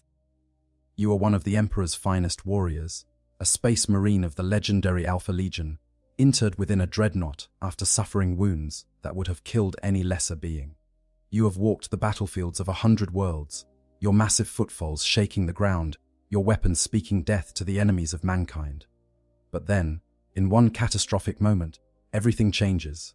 Your systems fail, your weapons fall silent, and darkness claims you. When consciousness returns, you find yourself not in the halls of your chapter, but in the clutches of the greenskin menace. The orcs have captured you, and what follows is a nightmare that transcends the boundaries of conventional warfare. To understand the true horror of this scenario, we must first comprehend what it means to be entombed within a dreadnought. These towering war machines stand as both monuments to heroism and prisons for the living dead. When a space marine suffers mortal wounds in battle, wounds so grievous that even the advanced medical arts of the apothecaries cannot restore them to fighting condition, the chapter faces a choice. They can allow their brother to die with honor, his gene seed harvested for the next generation, or they can preserve him in a different way. The greatest heroes, those whose experience and wisdom are deemed too valuable to lose, are instead interred within the armored shell of a dreadnought. The process is neither quick nor painless.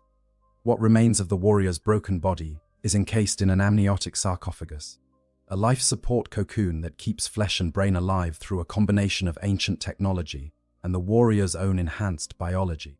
The interment process begins immediately after the warrior's mortal wounds are confirmed. Apothecaries work frantically to stabilize what remains of the body, removing damaged organs that cannot be saved while preserving the brain, spinal column, and whatever other tissue might be integrated with the dreadnought systems. The warrior often remains conscious during this process, experiencing every cut and extraction as his body is systematically dismantled and prepared for its new housing. This is deliberate. The chapter's chaplains believe that maintaining consciousness during interment reinforces the warrior's identity and helps prevent the psychological dissolution that can occur when a space marine is reduced to little more than a brain in a jar. The sarcophagus itself is a marvel of ancient technology, its origins stretching back to the dark age of technology and perhaps even beyond. It maintains the warrior's biological remains in a perfect state of preservation, providing nutrients, removing waste products, and regulating temperature and pressure to optimal levels. The amniotic fluid that fills the sarcophagus serves multiple purposes. It provides physical support for the fragile organic tissue, distributes nutrients evenly, and acts as a medium for the neural connections that will link the warrior's nervous system to the dreadnought's controls. Some describe the experience of floating in this fluid as peaceful, a return to the womb. Others find it claustrophobic and unsettling, a constant reminder of how much they have lost. The mind impulse unit that connects the warrior's consciousness to the dreadnought systems is perhaps the most sophisticated component of the entire assembly. It translates neural impulses into mechanical commands with such precision that the warrior can control the dreadnought's massive limbs, as naturally as he once controlled his own arms and legs. In theory, the interface is so seamless that the warrior should not even be aware of the translation occurring. He simply thinks, "Raise left arm," and the dreadnought's arm rises. In practice, however, there is always some degree of disconnection, a faint lag between thought and action that serves as a constant reminder that the body is no longer flesh but machine. The sensory experience of piloting a dreadnought is profoundly alien to those who have known only organic existence. Visual input comes from multiple optical sensors positioned around the chassis, providing 360-degree awareness, but in a format that must be interpreted rather than simply seen. Audio input arrives as pure data, frequencies and amplitudes that the brain must convert into meaningful sound. Tactile sensation is replaced by pressure readings and stress measurements, cold numbers that approximate the feeling of touch, without ever truly replicating it. Some dreadnought pilots describe the experience as being like wearing an incredibly sophisticated suit of armor, while others liken it to being a ghost possessing a mechanical body. Neither comparison fully captures the reality of existence as a walking weapons platform. The psychological impact of interment varies tremendously from warrior to warrior and from chapter to chapter. Some embrace their new form, viewing it as an opportunity to serve the emperor for centuries, or even millennia beyond their natural lifespan. They see themselves as honored veterans whose wisdom and experience will guide future generations of their chapter. These are the venerable dreadnoughts, the ancients who are awakened for important battles or consulted when difficult decisions must be made. Their sarcophagi are covered in purity seals and honor markings, testaments to countless victories achieved over their extended service. Other dreadnoughts struggle with their transformation, mourning the loss of simple pleasures like eating, drinking, or feeling the wind on their face. They serve because duty demands it, but they do not find joy in their existence. And some, particularly among the Chaos Legions, or those who spend too long in stasis without proper maintenance, descend into madness, their minds fragmenting under the weight of isolation and sensory deprivation. Between deployments, dreadnoughts enter stasis sleep, a state of suspended animation that slows their biological processes to near zero. This is necessary because maintaining full consciousness for extended periods without the sensory input that organic existence provides leads inevitably to psychological breakdown. The stasis chambers where dreadnoughts sleep are typically located deep within a chapter's fortress monastery, in halls lined with dozens or hundreds of sarcophagi containing the sleeping forms of ancient warriors. These chambers are places of profound reverence, tended by tech, priests and guarded by the chapter's most trusted warriors. When a dreadnought is awakened from stasis, it is always for important reasons: a major battle, a crucial campaign, or a threat that requires the wisdom and experience of the ancients. The awakening process is itself traumatic. Consciousness returns gradually, systems coming online one by one as the stasis field releases its hold. The warrior often experiences confusion upon awakening, memory of why he entered stasis, mixing with awareness of current circumstances in ways that can be disorienting. He may have entered stasis during one millennium and awakened in another, finding that centuries have passed and everyone he knew is long dead. The tech, priests who perform the awakening are trained to provide orientation gently, reminding the warrior of who he is and updating him on current events. But there is only so much that can be done to ease the shock of temporal displacement. Some dreadnoughts keep careful track of dates and events, maintaining a sense of continuity across their long service. Others simply accept that they exist outside normal time, summoned from sleep when needed and return to it when their work is done. The oldest dreadnoughts, those who have served for thousands of years, often report that their human memories fade with each awakening. They can remember battles fought and victories won, but the emotional context drains away, leaving only tactical data and strategic lessons. They forget the faces of brothers they once loved, the names of enemies they once hated, the reasons why particular moments mattered to them. This gradual erosion of identity is perhaps the cruelest aspect of dreadnought existence. The warrior who entered the sarcophagus 5,000 years ago may bear little resemblance to the entity that emerges today. The core remains the essential purpose and dedication, but the human elements that once defined him have been worn away by time and trauma. What remains is something closer to a weapon that can think than to a man who happens to be housed in a weapon. Different chapters have different philosophies about dreadnought deployment and maintenance. The Ultramarines treat their dreadnoughts with extreme respect bordering on reverence, viewing them as living repositories of chapter history and tradition. They are awakened only for the most significant engagements and consulted regularly on matters of strategy and doctrine. The Space Wolves, by contrast, view their dreadnoughts as honored veterans who have earned the right to choose their own battles. A Space Wolf dreadnought might remain awake for years, participating actively in chapter affairs and offering mentorship to younger warriors. The Blood Angels dreadnoughts must contend with the additional burden of the Black Rage, the genetic curse that can drive their warriors into berserker madness. Many Blood Angel dreadnoughts are former warriors who fell to the Rage, but retained enough sanity to be interned rather than consigned to the Death Company. Their existence is a constant battle against the madness that threatens to consume them, making their service all the more heroic and tragic. Cybernetic neural links are forced into what remains of the nervous system, creating an interface between organic thought and mechanical action. The Mind Impulse Unit becomes the bridge between consciousness and war machine, allowing the entombed warrior to move the dreadnought's massive limbs, to aim its devastating weapons, to fight as he once fought when he possessed a whole body. But the cost is immense.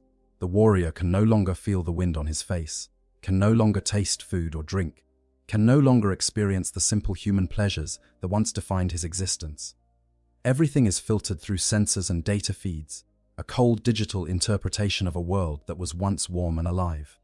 Between battles, when the dreadnought is not needed, the warrior enters stasis sleep, a form of suspended animation that can last for years or even decades. During these long periods of unconsciousness, memories fade, connections to the living world grow tenuous, and the warrior becomes increasingly divorced from everything he once was. Now imagine this fate befalling not just any Space Marine, but one of the Alpha Legion. These warriors are the masters of deception, the architects of elaborate schemes that span decades or even centuries. They operate in the shadows, manipulating events from behind layers of misdirection and false identities. Their very existence is a web of lies so complex that even their own brothers cannot always separate truth from fiction. To be an Alpha Legionnaire is to live multiple lives simultaneously, to wear many faces, to be everywhere and nowhere at once. The mantra "I am Alfarius" is more than just a battle cry. It is a statement of philosophy, an acknowledgement that individual identity has been subsumed into the collective identity of the Legion itself. Every Alpha Legion warrior is trained in espionage, infiltration, and psychological warfare. They do not simply defeat enemies on the battlefield, they corrupt them from within, turn allies against each other, and create chaos that serves their inscrutable purposes. The Alpha Legion's history is shrouded in mystery and contradiction, which is exactly how they prefer it. Official Imperial records suggest they were the 20th and final Space Marine Legion, created during the first founding. Discovered late in the Great Crusade when their Primarch Alfarius was found leading a fleet of human rebels at the galaxy's edge. However, there are persistent rumors and fragmentary evidence suggesting that the Legion existed in some proto-form long before that, conducting covert operations in support of the Emperor's conquest of Terra and beyond. Some accounts speak of unmarked Space Marines appearing at pivotal moments during the Unification Wars, wielding authority backed by Alpha-level clearance that allowed them to override even the commands of the Thunder Warriors who served as humanity's first transhuman soldiers. The truth about Alfarius himself remains one of the Imperium's greatest mysteries. Officially, he was a single Primarch, found relatively late in the Great Crusade. However, the Alpha Legion's own lore suggests that Alfarius was actually one of two identical twin Primarchs, the other being Omegon. This dual nature was kept secret even from most of the Legion, known only to the highest ranks. The existence of two Primarchs sharing leadership allowed for unprecedented levels of strategic deception. Alfarius could be in two places at once, or could be seen falling in battle while Omegon continued to lead the Legion, creating confusion and uncertainty among allies and enemies alike. Some scholars of Legion history suggest that the relationship between the twins was more complex than simple brotherhood, that they represented two aspects of a single strategic consciousness, each capable of independent action, but always working toward shared goals that neither fully articulated. The Alpha Legion's recruitment and training methods differed significantly from those of other legions. While most chapters recruited exclusively from specific worlds and cultures, the Alpha Legion drew candidates from across the Imperium, selecting not for physical prowess alone but for intelligence, adaptability, and capacity for deception. Their training emphasized psychological warfare, linguistic skills, and the ability to assume false identities convincingly. An Alpha Legion Marine might spend years embedded in enemy territory, living as a civilian or even serving in enemy forces, gathering intelligence and preparing the ground for eventual Alpha Legion operations. This made them invaluable for certain types of missions, but also created friction with other legions who viewed such methods as dishonorable or cowardly. The Legion's organizational structure reflected their emphasis on secrecy and compartmentalization. Unlike the rigid hierarchies of legions like the Ultramarines, the Alpha Legion operated in semi-autonomous cells, each capable of independent action, but coordinated through channels that even the cell members themselves might not fully understand. A given operation might involve multiple cells, working toward the same objective from different angles, none aware of the other's existence until the moment of convergence. This structure made the Legion extremely resistant to decapitation strikes or intelligence compromise. Destroying one cell rarely affected others, and captured operatives could reveal only limited information about the Legion's broader activities. During the Great Crusade, the Alpha Legion earned both respect and suspicion from their fellow Space Marines. They achieved remarkable victories through what appeared to be minimal force application, conquering entire worlds without firing a shot by engineering internal collapses of enemy governments or military structures. They pioneered techniques of false flag operations, appearing in the livery of other legions to accomplish objectives that benefited the Alpha Legion's agenda, while creating confusion about who was actually responsible. They studied the tactics and methods of all their brother legions, not just to learn from them, but to be able to impersonate them when necessary. This created particular tension with Primarchs like Robout Guilliman and Rogel Dawn, who valued straightforward approaches and found the Alpha Legion's methods distasteful and potentially dangerous to broader Imperial unity. The Alpha Legion's relationship with the Cabal and their role in the Horus Heresy represents one of the most controversial and mysterious aspects of their history. According to some accounts, the twin Primarchs were contacted by an organization of ancient aliens who claimed to possess knowledge of humanity's future. The Cabal supposedly showed Alpharius and Omegon two possible futures, one in which the Emperor won the heresy, but humanity slowly fell to chaos corruption over millennia, and another in which Horus won, leading to rapid chaos victory, followed by eventual chaos defeat and extinction as the dark gods consumed themselves with nothing left to corrupt. The Cabal apparently convinced the Alpha Legion that betraying the Emperor was the only way to ultimately save humanity from chaos, creating a paradoxical situation where the Legion betrayed the Imperium out of what they believed was loyalty to humanity's long-term survival. Whether this account is true, partially true, or complete fabrication designed to obscure the Alpha Legion's real motivations remains unknown. What is certain is that the Alpha Legion sided with Horus during the heresy, participating in atrocities like the Drop Site Massacre at Istvan V, where they helped annihilate 3 loyal legions. However, their actions throughout the heresy were marked by apparent contradictions. They fought against the Imperium, but also helped loyal forces escape certain destruction. They participated in Chaos rituals, but showed little genuine devotion to the Runus powers. They engaged in simultaneous operations that seemed to work at cross purposes. This has led to endless speculation about their true allegiance. Were they loyalists pretending to be traitors, hoping to undermine chaos from within? Were they traitors pretending to be loyalists, sowing confusion to aid Horus's cause? Were they playing both sides for reasons known only to themselves? Or had they transcended such binary loyalties entirely, pursuing objectives so complex and long-term that simple categories like loyal and traitor no longer applied? In the 10,000 years since the heresy, the Alpha Legion has continued to operate as fragmented cells throughout the galaxy, engaging in operations whose ultimate purpose remains opaque, even to those who study them most carefully. They infiltrate imperial institutions, corrupting officials and spreading heresy.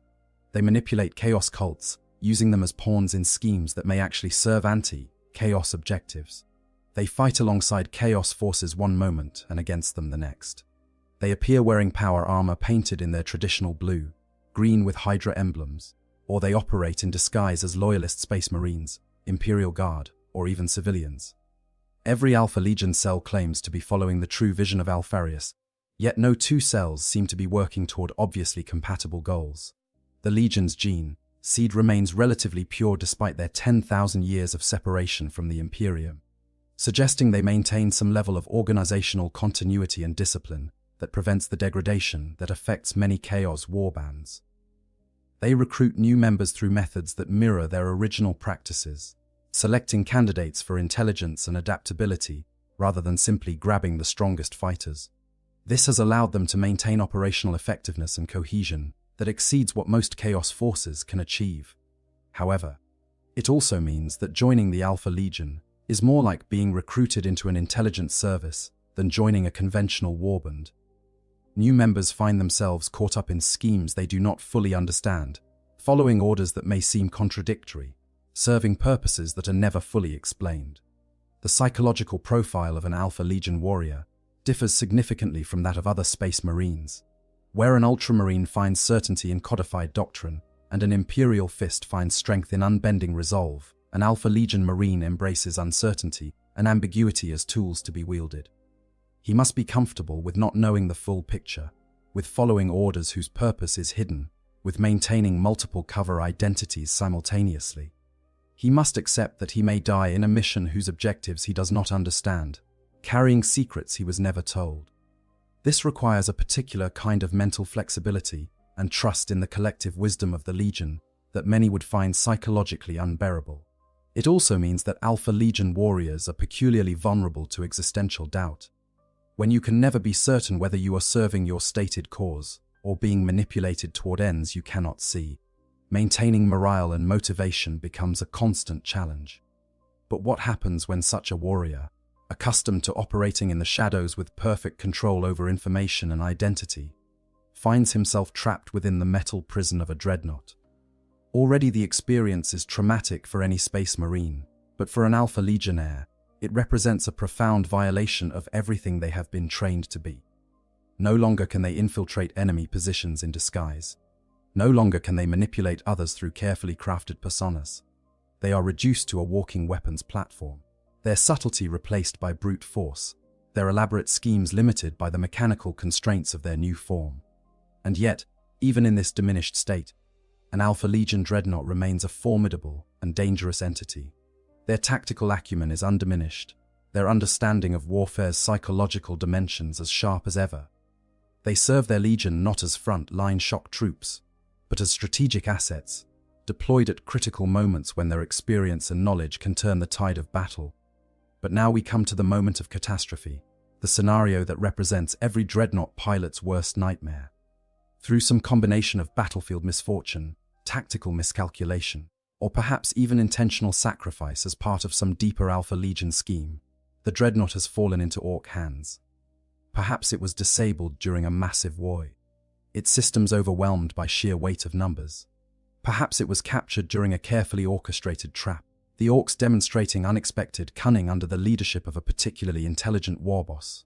Or perhaps, most disturbingly, it was deliberately abandoned as part of some incomprehensible Alpha Legion stratagem, the pilot unknowingly serving as a pawn in a game whose true objectives remain hidden even from him. Regardless of how it happened, the result is the same. A walking tomb containing centuries of combat experience and secret knowledge is now in the possession of the galaxy's most destructive and unpredictable Xenos race. Let us consider the possible scenarios that could lead to such a catastrophic outcome. The first and most straightforward possibility is overwhelming force. Orcs are masters of the numerical advantage, and even the most formidable dreadnought can be brought down when facing literally thousands of enemies attacking from all directions. An Alpha Legion dreadnought deployed to hold a critical choke point might find itself abandoned when the broader tactical situation changes, left to fight alone against an endless tide of greenskins. Its ammunition depletes, its armor accumulates damage, its systems begin to fail under the relentless assault. Eventually, a lucky shot penetrates a critical system, or a power claw wielding knob manages to wrench off an arm and the dreadnought topples. The Orcs swarm over it before it can self-destruct, if such systems even remain functional. and drag their prize back to their camp for examination. A second possibility involves betrayal or misdirection. The Alpha Legion is infamous for its use of false intelligence and manipulated information. What if the dreadnought was sent to a location based on intelligence that proved to be deliberately falsified, walking into a trap prepared by enemies who knew exactly where and when to strike? This could be the work of Chaos forces who have penetrated Alpha Legion command structures, or it could be Alpha Legion operatives working at cross purposes, pursuing conflicting agendas that result in one cell sacrificing another. It could even be a deliberate Alpha Legion ploy. The dreadnought knowingly sent into a situation where capture is likely because its capture serves some larger purpose that the pilot has not been informed about.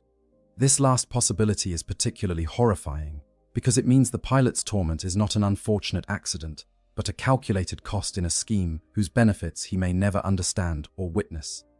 A third scenario involves technological failure at the worst possible moment. Dreadnoughts are ancient machines, and even with the best maintenance, they can malfunction. An Alpha Legion dreadnought deployed on a critical mission might experience catastrophic system failure during combat, its weapons falling silent, its mobility freezing, leaving it a helpless target for Orc scavengers who recognize an opportunity when they see one. The failure might be due to genuine mechanical problems, or it could be sabotage by enemies who have infiltrated the Legion's tech priest support structure. Chaos corruption could be a factor, particularly if the Alpha Legion cell in question has been exposed to warp energies during their operations. Or it could be deliberate sabotage by other Alpha Legion cells. Internal conflicts within the fragmented Legion, playing out through proxy actions that sacrifice individual warriors for factional advantage. A fourth possibility combines elements of the previous scenarios in ways that are characteristically Alpha Legion. Imagine a complex operation where the dreadnought is intentionally placed in a position where it appears vulnerable, serving as bait to draw Orc forces into a kill zone where they can be destroyed by hidden Alpha Legion assets. But the operation goes wrong, the hidden assets are themselves ambushed or delayed, and the dreadnought finds itself truly vulnerable rather than merely appearing so. The Orcs attack as expected, but instead of being slaughtered by Alpha Legion reinforcements, they successfully capture their prize. From the pilot's perspective, he cannot know whether this represents a genuine failure of the plan or whether his capture was actually the intended outcome all along. The apparent rescue mission being theater designed to convince him that his fate was accidental rather than deliberate. The moment of capture itself would be chaotic and terrifying. The dreadnought pilot experiences the sudden cessation of combat not as relief but as a new form of horror.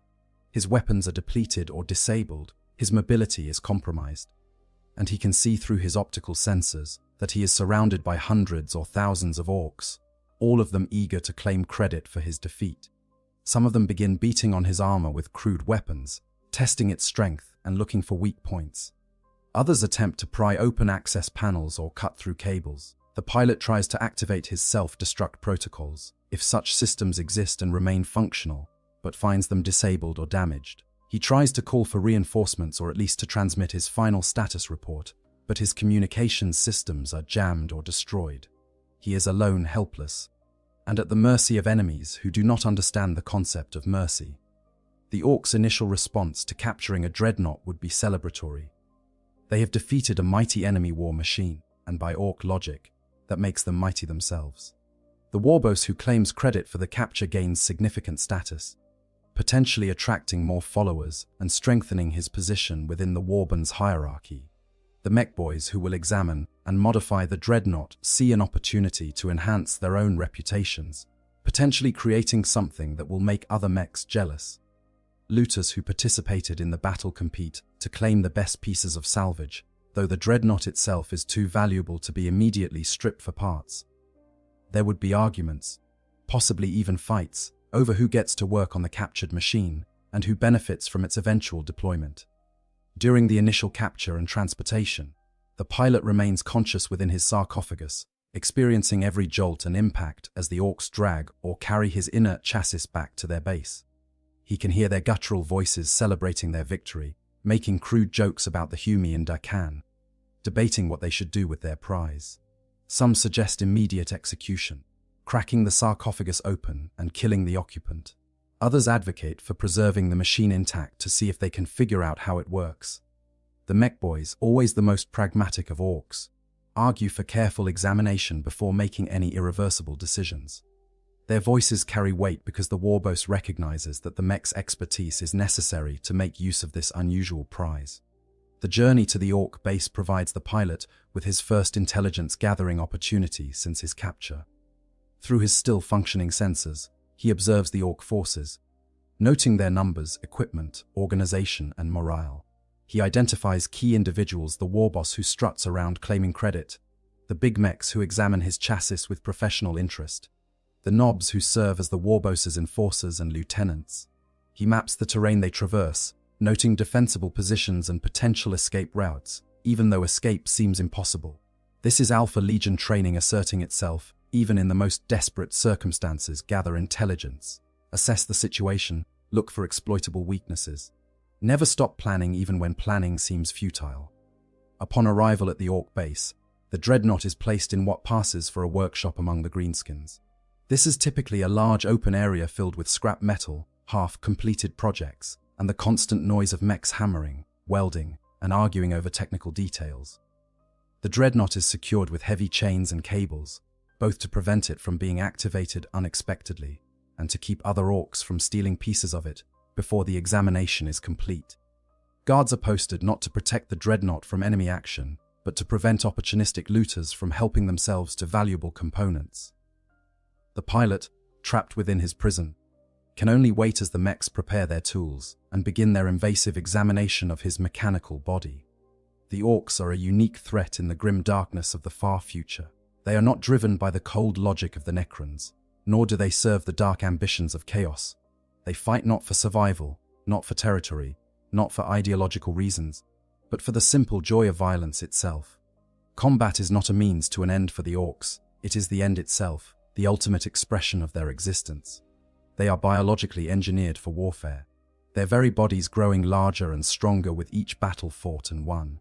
Their society is brutal meritocracy in its purest form. The biggest orc leads, and he remains leader only as long as he can defeat all challengers.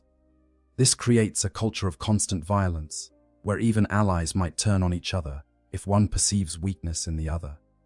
But to dismiss the orcs as mindless brutes would be a fatal mistake, one that countless Imperial commanders have made to their eternal regret. The orc life cycle itself is a weapon of war.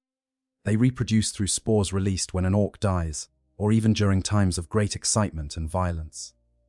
These spores mature into new orcs without need for conventional reproduction, creating a self-sustaining cycle of warfare.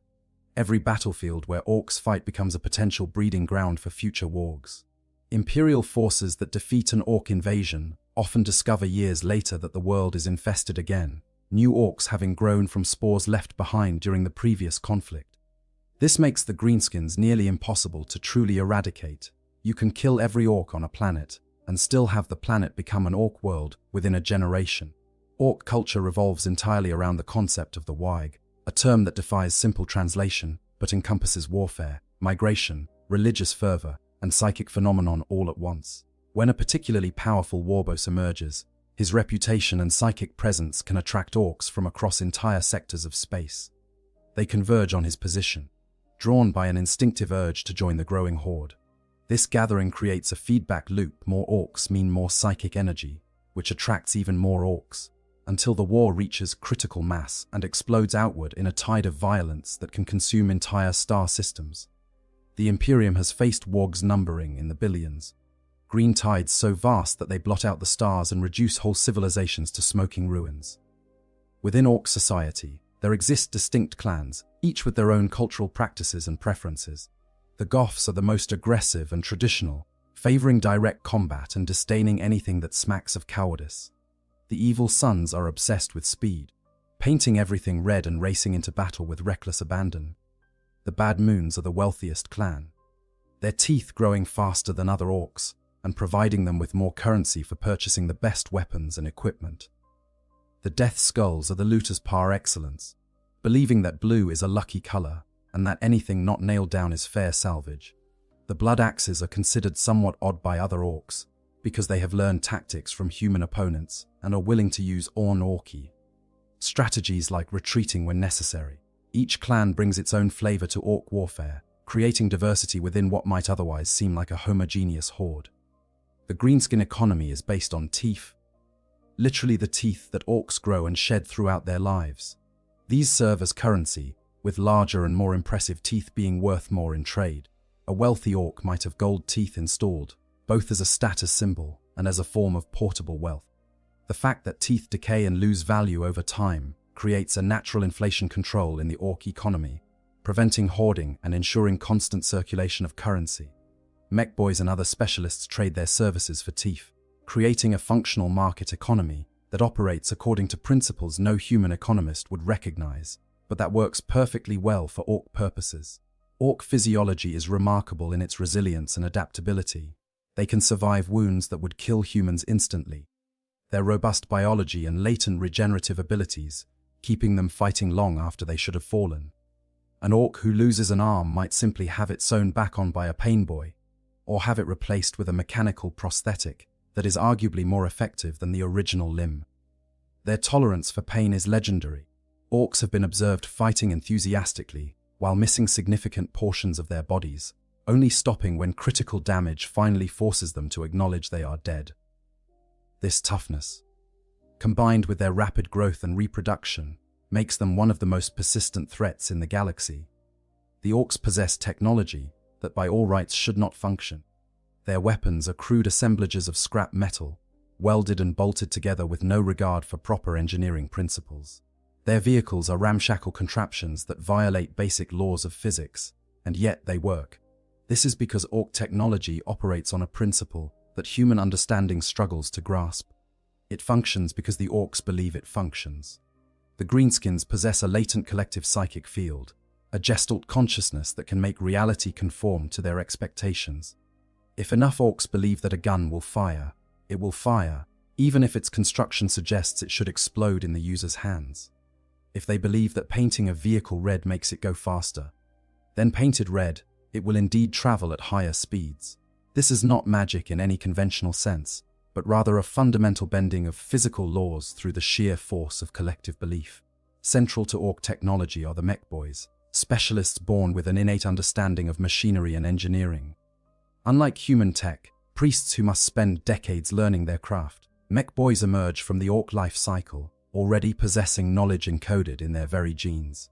This genetic memory, inherited from the ancient brain boys who created the orc race millions of years ago, gives them an instinctive understanding of how machines work. They can look at a piece of alien technology and immediately grasp its function, even if they cannot articulate their understanding in words that other races would recognize. A mech boy does not study blueprints or perform calculations. He simply knows what needs to be done, and he sets about doing it with enthusiastic imprecision. The result is technology that appears chaotic and random, but is surprisingly effective within the context of orc warfare. Among the mech boys, the most talented and ambitious rise to become big mechs, individuals whose mechanical genius is matched only by their physical size and strength. These are the orcs who conceive and build the most impressive examples of greenskin engineering, the massive gargants that stride across battlefields like walking fortresses, the stompers that combine the firepower of entire tank companies in a single chassis, the elaborate force field generators that can stop everything from bullets to artillery shells. A big mech commands respect that rivals even that of warbosses, for without their skills, the orcs would be unable to maintain their war machines or create the weapons they crave. The relationship between mechs and the rest of orc society is symbiotic. The mechs need battles to test their creations and salvage new materials, while the warriors need the mechs to keep their equipment functioning and to provide ever more impressive weapons with which to fight. This brings us to the looters, the greenskin specialists in acquiring and repurposing enemy technology.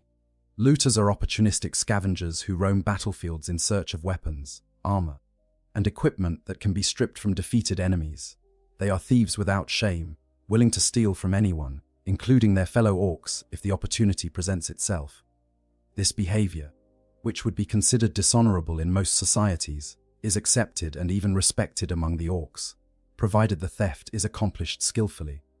A looter who can steal a weapon from under another orc's nose is demonstrating cunning and skill, traits that contribute to orc culture. even as they create constant friction within the warband.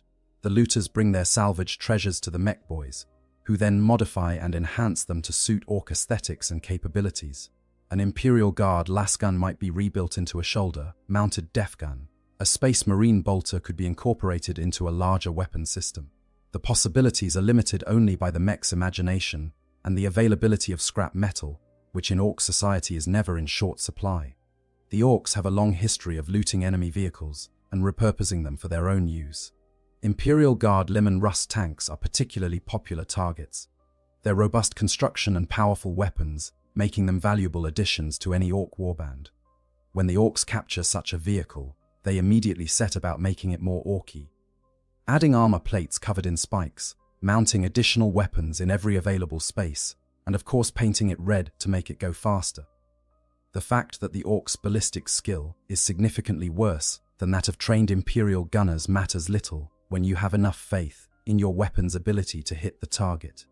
The vehicle may be less accurate than it was in Imperial service, but it compensates through sheer volume of fire and the psychological impact of its intimidating appearance.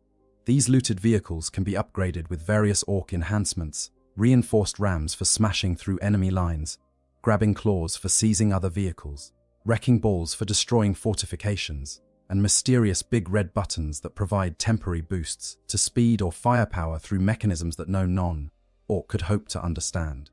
But vehicles are one thing. A dreadnought is something else entirely. When Orcs encounter these towering war machines on the battlefield, they recognize them as particularly impressive targets. The dreadnought's combination of heavy armor, devastating firepower, and relentless advance makes it a threat that commands respect even from the battle-hungry greenskins. To defeat a dreadnought is a significant achievement, worthy of boasting and increased status within the warband. To capture one relatively intact is a prize beyond measure, the kind of trophy that could elevate a big mech's reputation to legendary status. The question is, what would the Orcs actually do with such a prize? This is where our scenario truly begins to unfold, where the horror for the entombed Alpha Legionnaire transitions from abstract possibility to immediate reality. The first challenge facing the Orcs is recognition of what they have actually captured.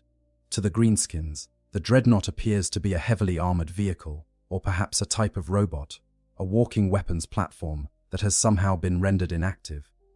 The concept that there is a living being inside, a warrior entombed within the machine's core, would not immediately occur to them. Orcs understand machines and they understand living things, but the dreadnought represents a fusion of both that exists outside their normal categories of experience. However, mech boys are not complete fools. Despite their crude methods and enthusiastic approach to engineering, when they begin their examination of the captured dreadnought, they will quickly discover anomalies that distinguish it from a simple vehicle. The sarcophagus at the machine's heart, the life support systems, the neural interface connections, all these elements will eventually reveal that this is not just a machine, but a prison containing something alive. The reaction to this discovery would vary depending on which Orcs are involved in the examination. A particularly bloodthirsty warboss might view it as an opportunity to extract the occupant and engage in face-to-face combat, though the severely injured state of the dreadnought pilot would make this a disappointing affair. A more mechanically inclined big mech might see it as a fascinating puzzle, a challenge to understand how the machine and the organism work together.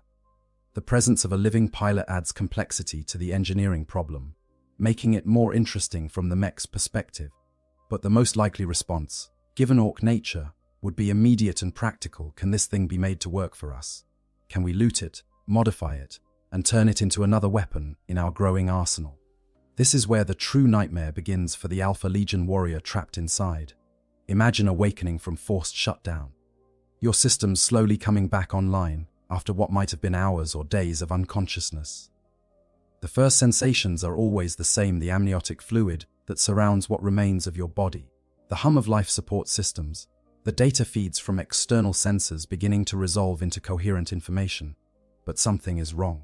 The familiar walls of your chapter's fortress, monastery are absent. The respectful voices of tech, Marines performing routine maintenance, are replaced by harsh, guttural sounds that your language centers struggle to pass. Your external visual sensors feed you images that your enhanced mind initially refuses to accept. You are surrounded by Orcs. Dozens of them, perhaps hundreds, their green skin and brutal features filling your entire field of view. Massive hands prod at your armor, crude tools scrape against ceramite, and somewhere in the background, you can hear the distinctive sound of mechboy laughter. The realization hits you like a physical blow, though you no longer have the ability to feel physical blows in any conventional sense. You have been captured. Your dreadnought, your prison, and your weapon, your last link to the warrior you once were, has fallen into the hands of the enemy. Not just any enemy, but orcs, the most unpredictable and destructive force in the galaxy. For any dreadnought pilot, this would represent a catastrophic failure, a nightmare scenario that all the carefully maintained protocols and safeguards are meant to prevent. But for an Alpha Legionnaire, it carries additional layers of horror. What secrets do you carry in your long memory? What knowledge of your Legion's operations might be extracted from your data banks or from your own recollections? The Alpha Legion operates on the principle that information is power, and that controlling information is the key to controlling reality itself. But now you are in a position where you have lost all control over information, where your very existence has become a potential intelligence breach that could compromise operations spanning decades or centuries. Your training immediately kicks in, even in this impossible situation. You begin to assess options, calculate probabilities, look for any possible advantage that might be exploited. Your weapons systems are offline, either depleted during whatever battle led to your capture, or deliberately disabled by your captors. Your mobility is severely restricted, possibly by physical restraints or damage to your locomotion systems. Communication with your Legion is impossible, even if your Vox systems were functional, which they probably are not. There is no guarantee that anyone is listening, or that they would attempt a rescue operation. The Alpha Legion does not prioritize individual lives over mission objectives. And you were trained from your earliest days to accept that sometimes operatives must be sacrificed for the greater good. The question is whether your capture is part of some elaborate plan that you were not privy to, or whether it represents a genuine failure that your brothers will work to correct. As you try to make sense of your situation, the orcs begin their examination in earnest. Mechboys swarm over your chassis, their tools probing every joint and seam. They are looking for access points, ways to open your armor and see what lies beneath. The sensation is profoundly violating, even though you can no longer feel physical touch in the way you once did. The pressure sensors that provide your sensory feedback register each impact, each intrusion, translating them into data that your brain interprets as a kind of abstract sensation. It is like being touched by crude hands that care nothing for your dignity or your suffering, hands that view you as an object to be disassembled and understood. The mechboys are chattering among themselves in their guttural language, and while your enhanced linguistics capabilities allow you to understand some of their speech, the technical jargon they use is so laden with orcish idioms and concepts that much of it remains opaque. What you do understand is deeply disturbing. The mechs are discussing how to open your sarcophagus, debating whether to cut it open with power tools or try to find the proper access codes. Some argue for careful disassembly to preserve the machine's functionality, while others advocate for more direct approaches. The concept of your survival does not seem to factor into their considerations, except as a secondary concern, relevant only insofar as a living pilot might provide insights into how the machine operates. To them, you are a component of the dreadnought, perhaps a sophisticated organic computer that controls certain functions. Your personhood, your identity, your accumulated centuries of experience and memory, all of this is invisible to them or simply irrelevant. They care about what you can do, not who you are. Eventually, through methods that combine surprising mechanical insight with brute force, the mechboys manage to access some of your systems. Warning alerts cascade across your consciousness as unauthorized connections are made to your neural interfaces. It feels like invasive surgery performed without anesthesia, though the sensation is entirely mental rather than physical. Foreign code begins probing your systems, crude and aggressive in its approach, completely unlike the careful protocols that tech Marines would use. The orcs are trying to understand how you work, and they are not gentle about it. Data streams that should remain private and secure are being accessed and copied. Tactical information, combat records, communications logs, all of it flowing out to orc data, storage systems that cannot possibly understand the complexity of what they are recording. It is information warfare in reverse, with you as the victim rather than the aggressor. Some of the mechs display surprising cleverness in their examination of your systems. They quickly identify your weapons mountings and begin discussing how to replace your chapter-specific armaments with Orc equivalents. Your assault cannon, they decide, could be swapped out for a bigger, louder version that fires more bullets with less accuracy but greater psychological impact. Your power fist might be replaced with a crude grabbing claw studded with additional weapons. Every modification they propose makes you more orky and less like the precision instrument of war you once were. The indignity is profound, and yet there is nothing you can do to resist. Your motor functions are locked out, your weapons disabled, your Vox systems jammed or destroyed. You are utterly helpless, forced to observe as these Xenos desecrate everything you have become. But then something unexpected happens. One of the big mechs, larger and more heavily augmented than his fellows, begins to understand the true nature of your existence. He peers at the readouts being generated by your life support systems, sees the biological signatures, and experiences what passes for a revelation in the Orc mind. There is something alive in here, he announces to his fellows, something that makes the whole thing work. This is not just a machine but a living machine, a concept that the other Orcs find both fascinating and hilarious. The idea that the weak, soft humies would put one of their warriors inside a metal box and make him fight that way strikes them as both clever and pathetic. Why not just grow bigger and stronger like proper Orcs do? The big mech, however, sees opportunity where others see only curiosity. If the living part makes the machine work, then maybe they can make it work for them.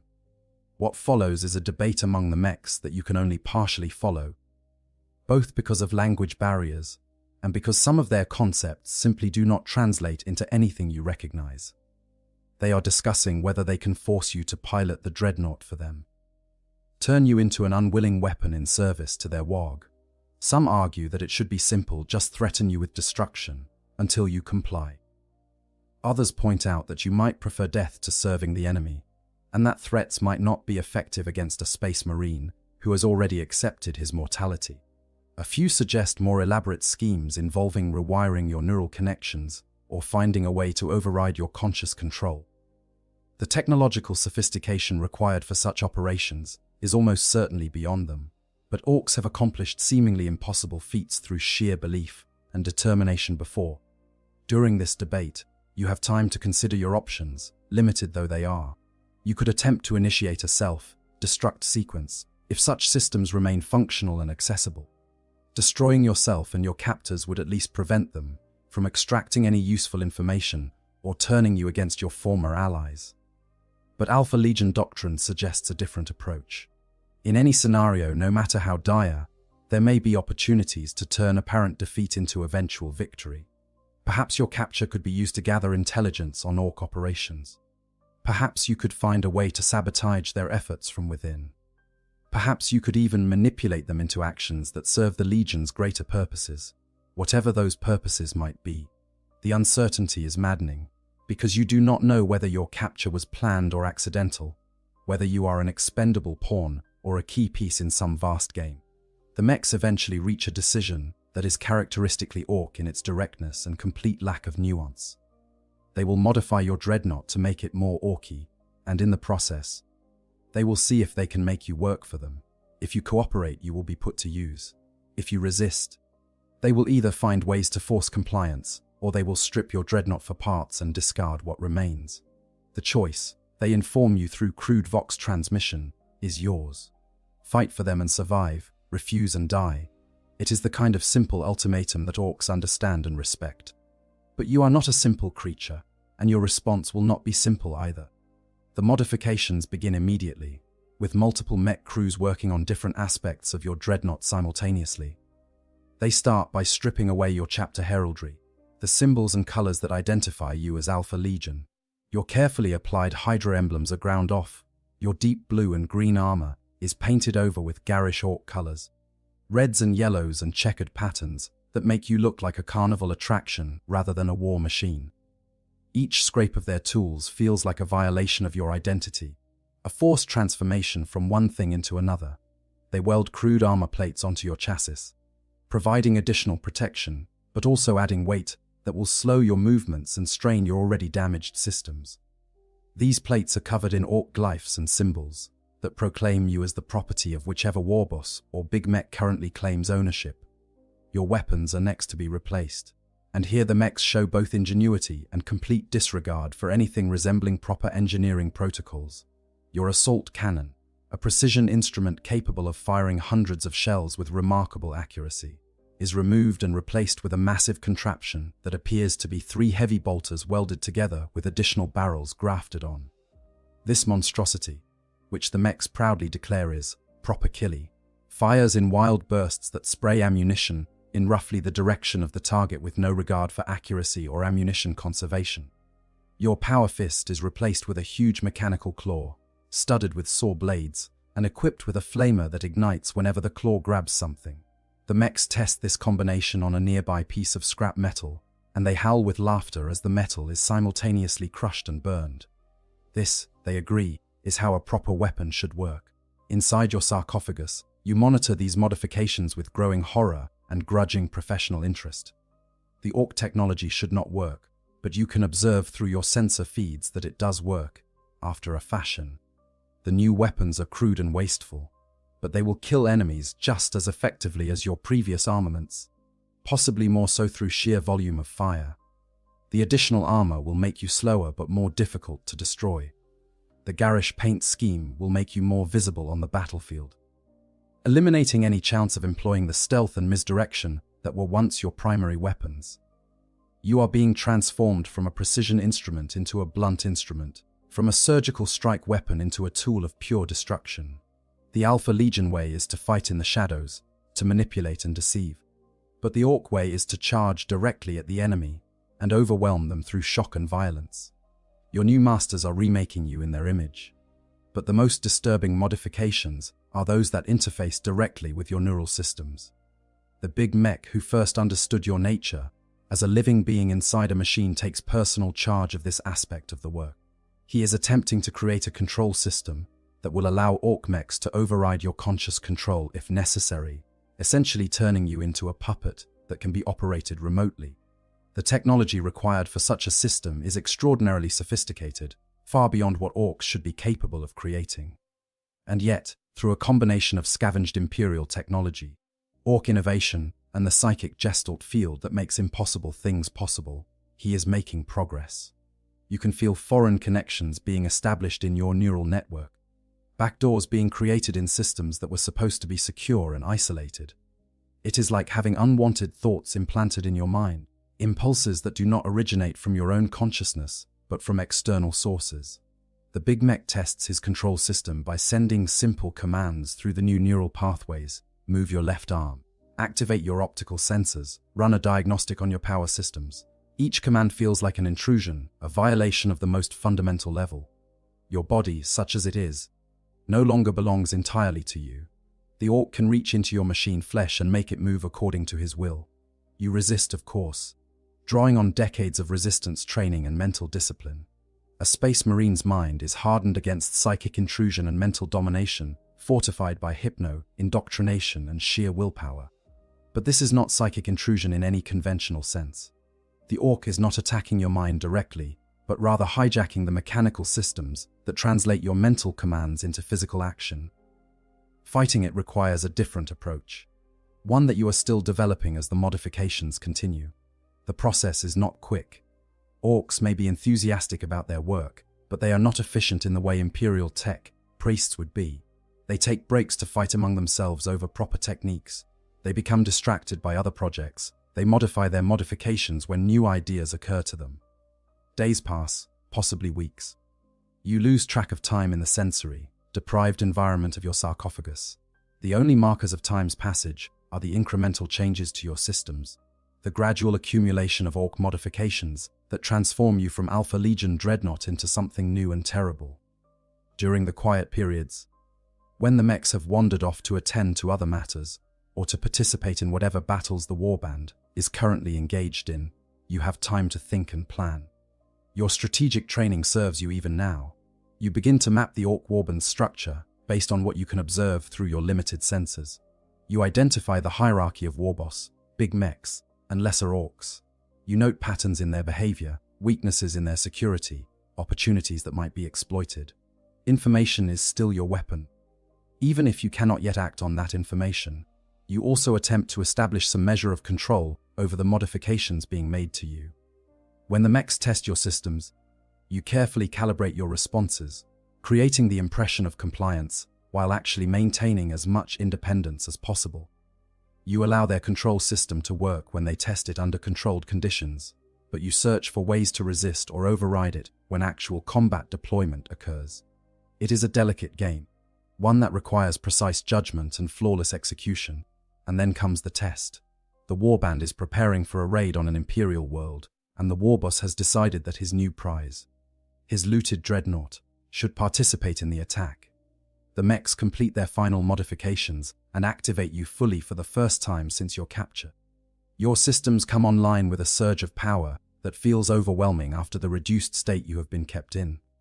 Your new weapons are loaded with ammunition.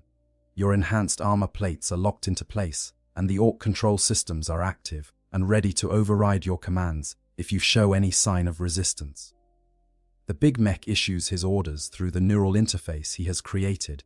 You will fight alongside the Orcs in their attack, you will kill the enemies they designate, and you will prove your worth as a looted asset. If you perform well, you will be maintained and deployed in future battles. If you resist or fail, you will be scrapped and stripped for parts. The moment of truth has arrived. You are being deployed into combat, not as an Alpha Legion warrior fighting for the ideals you once believed in, but as a slave, soldier in an Orc Y, forced to wage war against the very Imperium you were created to protect. The psychological horror of this situation cannot be overstated. You are a Space Marine, a being whose entire existence is defined by loyalty to the Emperor and to your chapter. Everything you are, everything you have ever been, is predicated on this loyalty. To be forced to fight against the Imperium is a betrayal of the deepest kind, even if that betrayal is not voluntary. But you are also Alpha Legion, and the Alpha Legion understands that sometimes the greatest victories require sacrifices that others would find unacceptable. Perhaps this is one of those times.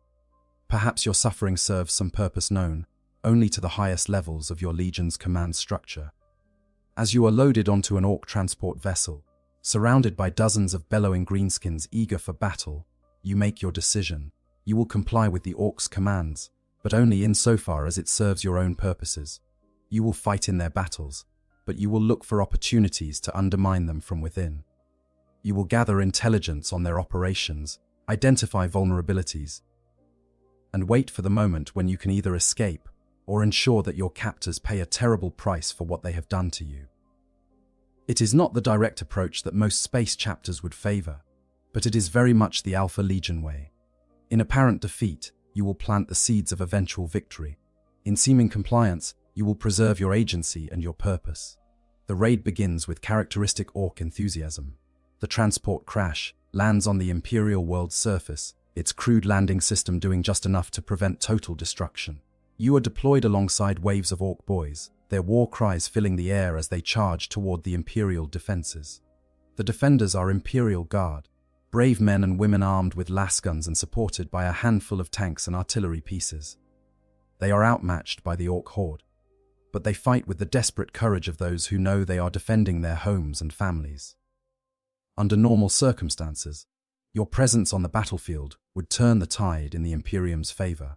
A dreadnought supporting Imperial Guard infantry could devastate an Orc attack, break their momentum, and allow organized resistance to form. But these are not normal circumstances. You are fighting on the other side now, your weapons turned against those you were meant to protect. The big mech's commands come through your neural interface. Advance with the Orc line, engage enemy armor, suppress defensive positions. You can play, your massive footfalls shaking the ground as you move forward. Your new weapons open fire, the cobbled-together monstrosity of welded bolters spraying shells toward the Imperial positions. You can see the defenders' faces through your optical sensors, see the moment when they recognize what you are. See the confusion and horror as they realize a Space Marine dreadnought is fighting for the Orcs. Some of them hesitate, unable to process this impossible sight.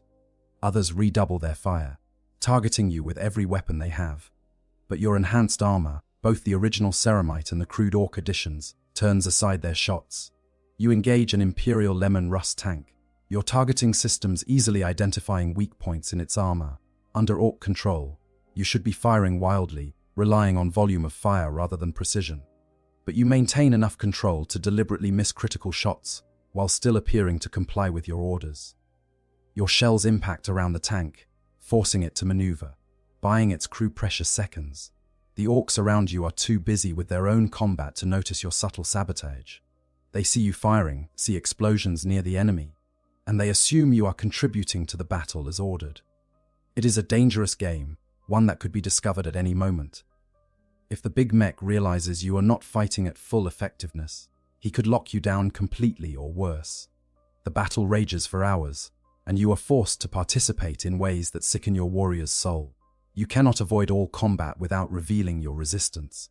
Some Imperial Guardsmen die by your weapons, their bodies torn apart by shells that you fired under duress. Each death weighs on you, even though you know they would want you to escape, if possible, rather than die in a hopeless gesture of defiance. The Alpha Legion teaches that pragmatism must sometimes override honor, that the greater victory justifies temporary compromise. But this compromise feels less like strategy and more like collaboration, and the distinction grows hazier with each passing moment. You are walking a razor's edge between useful deception and genuine betrayal. The orcs, for their part, are delighted with their new weapon. The big mech watches your performance through remote sensors, and he transmits satisfaction through the neural link. You are performing adequately, proving your value to the warband. This means you will be maintained and deployed in future battles, which is both good and bad. Good because it keeps you alive and provides more opportunities for eventual escape or sabotage. Bad because it means more battles like this one. More situations where you are forced to fight against the Imperium you were sworn to protect. The psychological strain is immense, even for a Space Marine whose mind has been conditioned to withstand almost any torment. You are trained to resist physical torture, psychic assault, even the temptations of chaos. But you are not trained for this specific nightmare, being made complicit in crimes against the Imperium while retaining full awareness of what you are doing. As the battle concludes with an orc victory, and the Imperial defenders either dead or fleeing, you are recalled to the orc base along with the rest of the warband. The mechs perform post-battle maintenance, checking your systems for damage and reloading your ammunition. They chatter among themselves about your performance, debating what additional modifications might make you even more effective in future engagements. One suggests adding more weapons, perhaps mounting rockets on your shoulders. Another proposes increasing your speed by installing a bigger engine, though where they would find such an engine, or how they would integrate it with your existing systems, is unclear. The big mech considers these suggestions while examining the data recorded during the battle. He knows you held back in some way, though he cannot quite identify how. His crude monitoring systems are not sophisticated enough to catch your subtle sabotage. This is your opportunity, if you can maintain this level of performance, appearing to comply while actually undermining orc operations in ways too subtle to detect. You might survive long enough to either escape or send a signal to your legion. But the psychological cost is mounting. Each battle where you are forced to fight against the Imperium, each Imperial soldier who dies because you did not fight hard enough to stop the orc advance, each compromise you make in service to short-term survival, all of it accumulates like poison in your mind. You are still an Alpha Legion warrior, still capable of the mental discipline that allows you to play long games and make hard choices. But you are also still human, in whatever limited sense that term applies to a Space Marine entombed in a dreadnought. And humans have breaking points, even when those humans are posthuman warriors designed to endure the unendurable. The strategic implications of your situation extend far beyond your personal suffering. An Alpha Legion dreadnought in orc hands represents a significant intelligence breach for your chapter. You carry in your memory banks decades or centuries of operational information, tactical data, communication protocols, and possibly knowledge of ongoing Alpha Legion schemes. The orcs cannot access this information in any conventional sense. They lack the technical sophistication and the inclination to perform detailed intelligence analysis. But what if they trade you to someone who does have those capabilities? What if Chaos forces offer technology or resources in exchange for access to you? What if human renegades or Dark Mechanicus adepts see value in extracting your secrets?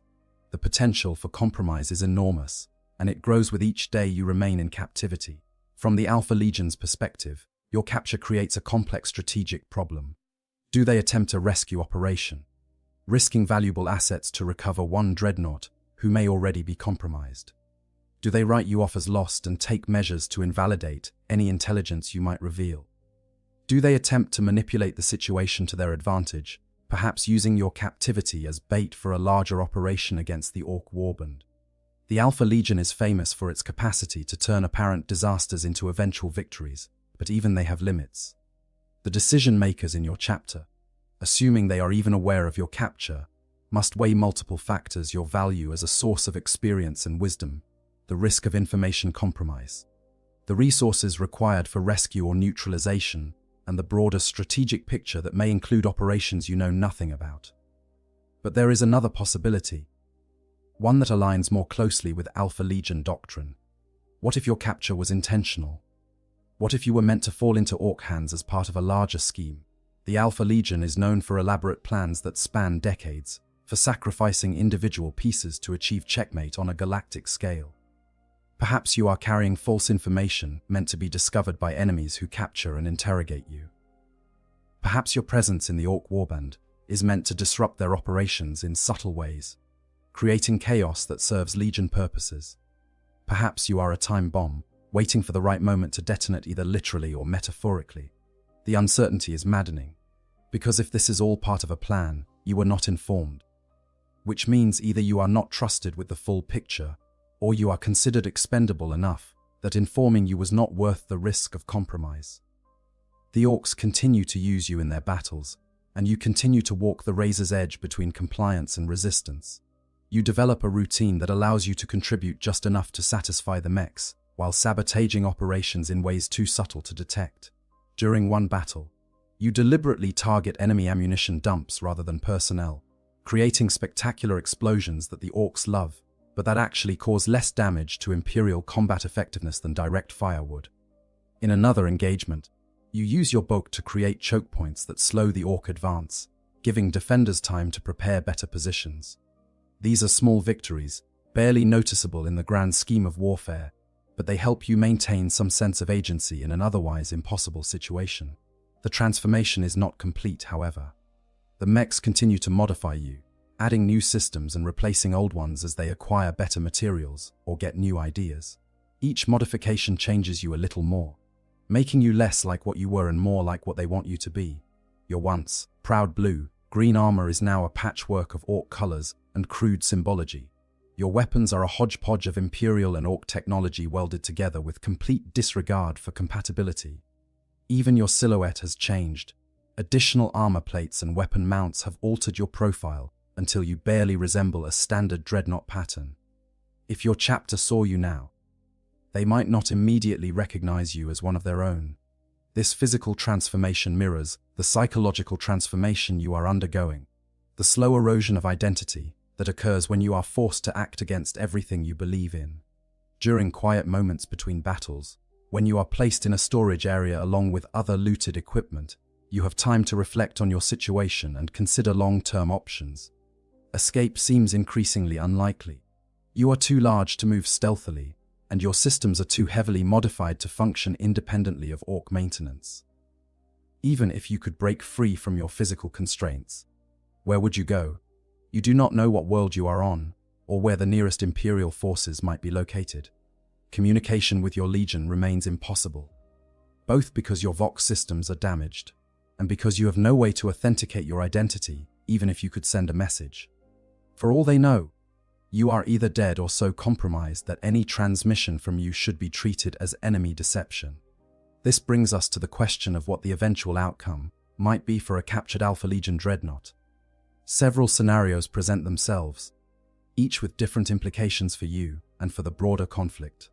In the first scenario, you are eventually destroyed in battle, either by Imperial forces who do not realize or do not care that a Space Marine is inside the Orc modified chassis, or by enemy action that finally overwhelms even your enhanced defenses.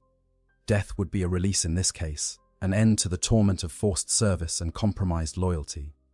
Your gene seed, if it was not removed before your interment in the dreadnought, would be lost.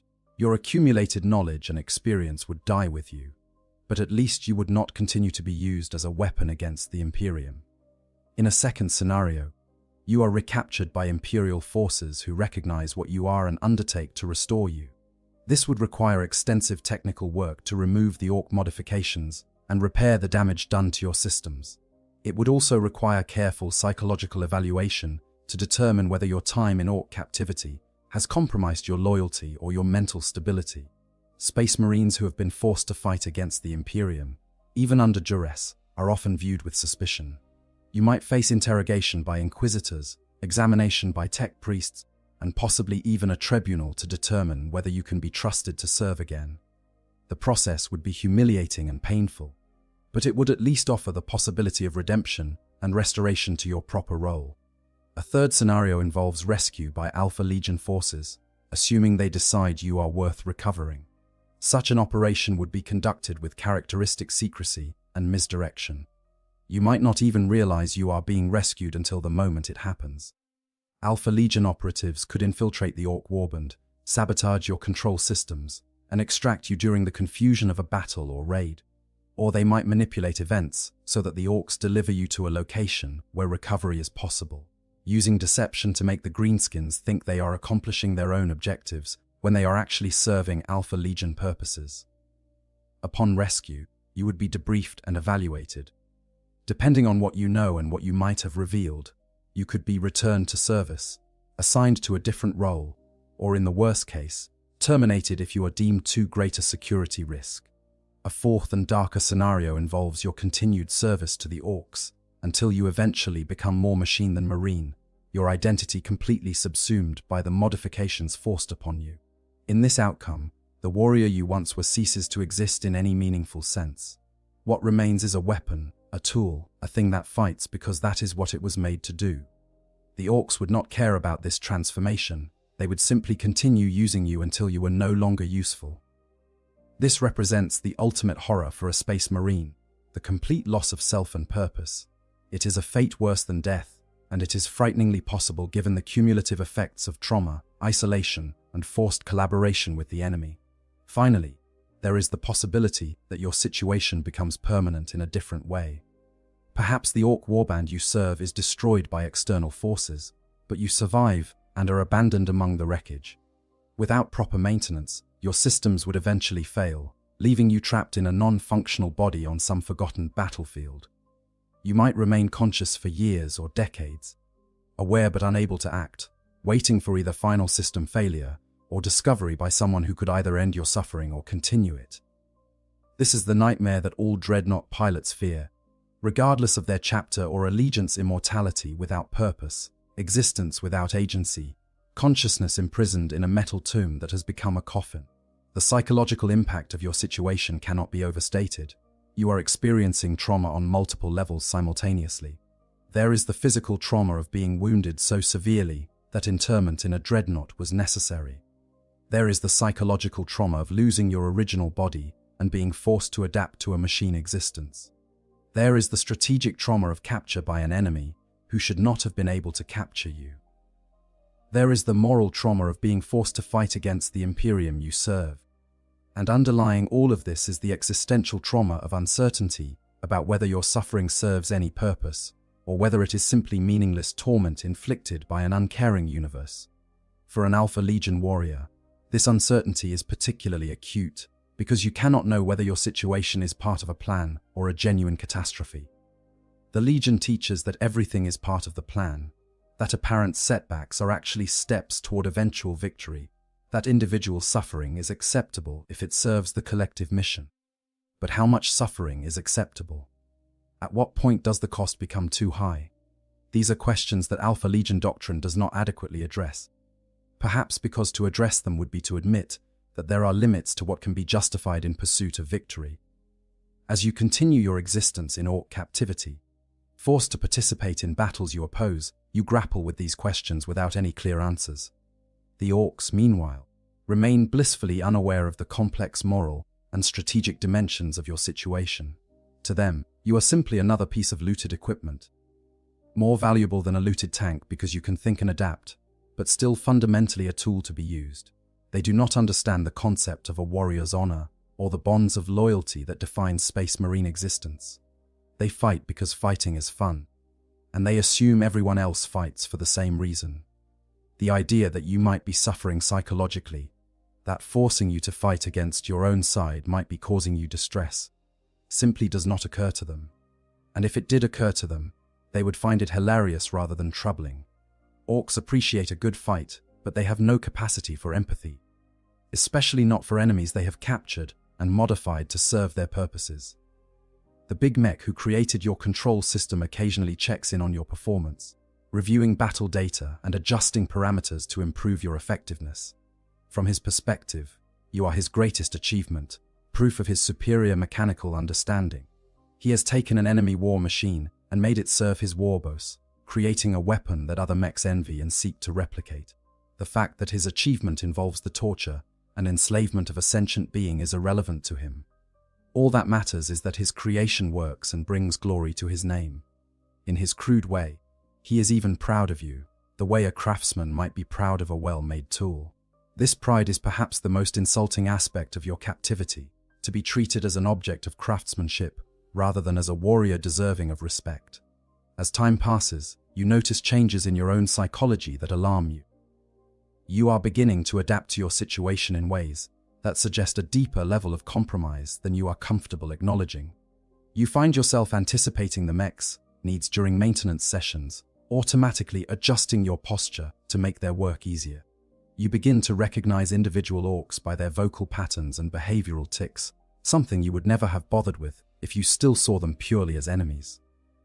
Most disturbing of all, there are moments during battle when you forget that you are supposed to be sabotaging the orc efforts, moments when you simply fight as effectively as you can because that is what a warrior does. These moments pass quickly, and you reassert your resistance, but their very existence suggests that prolonged captivity is eroding your psychological defenses in subtle ways. This is Stockholm Syndrome at its most insidious, the gradual development of positive feelings toward captors simply because they have power over your survival and well-being. You are not so far gone as to feel actual loyalty to the orcs, but you are developing a kind of accommodation, a psychological strategy for coping with an unbearable situation. You tell yourself that this is just another form of the deception and misdirection that Alpha Legion warriors are trained to employ. By making yourself useful to the orcs, by becoming a valued asset rather than a liability, you increase your chances of long-term survival and eventual escape. But there is a fine line between useful deception and genuine collaboration, and you are not entirely certain which side of that line you are currently on. Your situation raises broader questions about the nature of loyalty, identity, and free will in the Warhammer 40,000 universe. What does it mean to be loyal when loyalty is enforced through mind control and neural override systems? Can actions taken under duress be considered betrayal, or are they simply the inevitable result of overwhelming force applied to a finite resistance? If your identity as an Alpha Legion warrior is defined by your actions, and your actions are no longer fully under your control, then who are you really? These are philosophical questions that few in the Imperium have time to contemplate. But for you, trapped in your metal prison with nothing but time between battles, they are inescapable. The Imperium's perspective on your situation would likely be uncompromising. To the Inquisition, any Space Marine who has fought against the Emperor's forces, regardless of circumstances, is suspect and potentially corrupted. The fact that you were forced to do so under Orc control would be considered an explanation, but not an excuse. You would be interrogated, examined for signs of taint or compromise, and quite possibly executed if any doubt remained about your loyalty. The Imperium does not have the luxury of nuanced judgment, it operates on absolutes, and anything that falls into grey areas is generally eliminated to be safe. Your long service to the Alpha Legion, your centuries of loyal combat, all of that would count for little if you were perceived as a potential threat to Imperial security. Your own chapter's response would depend on factors you cannot know from your current position. The Alpha Legion operates with multiple layers of secrecy and misdirection, compartmentalizing information so that capture of any individual operative cannot compromise the broader organization. This means that even if you were rescued and debriefed, there is no guarantee you would be told the truth about whether your capture was planned or accidental. The Legion might welcome you back as a valuable recovered asset, or they might view you as contaminated by your time in Orc hands and assign you to expendable missions until you prove your loyalty or die trying.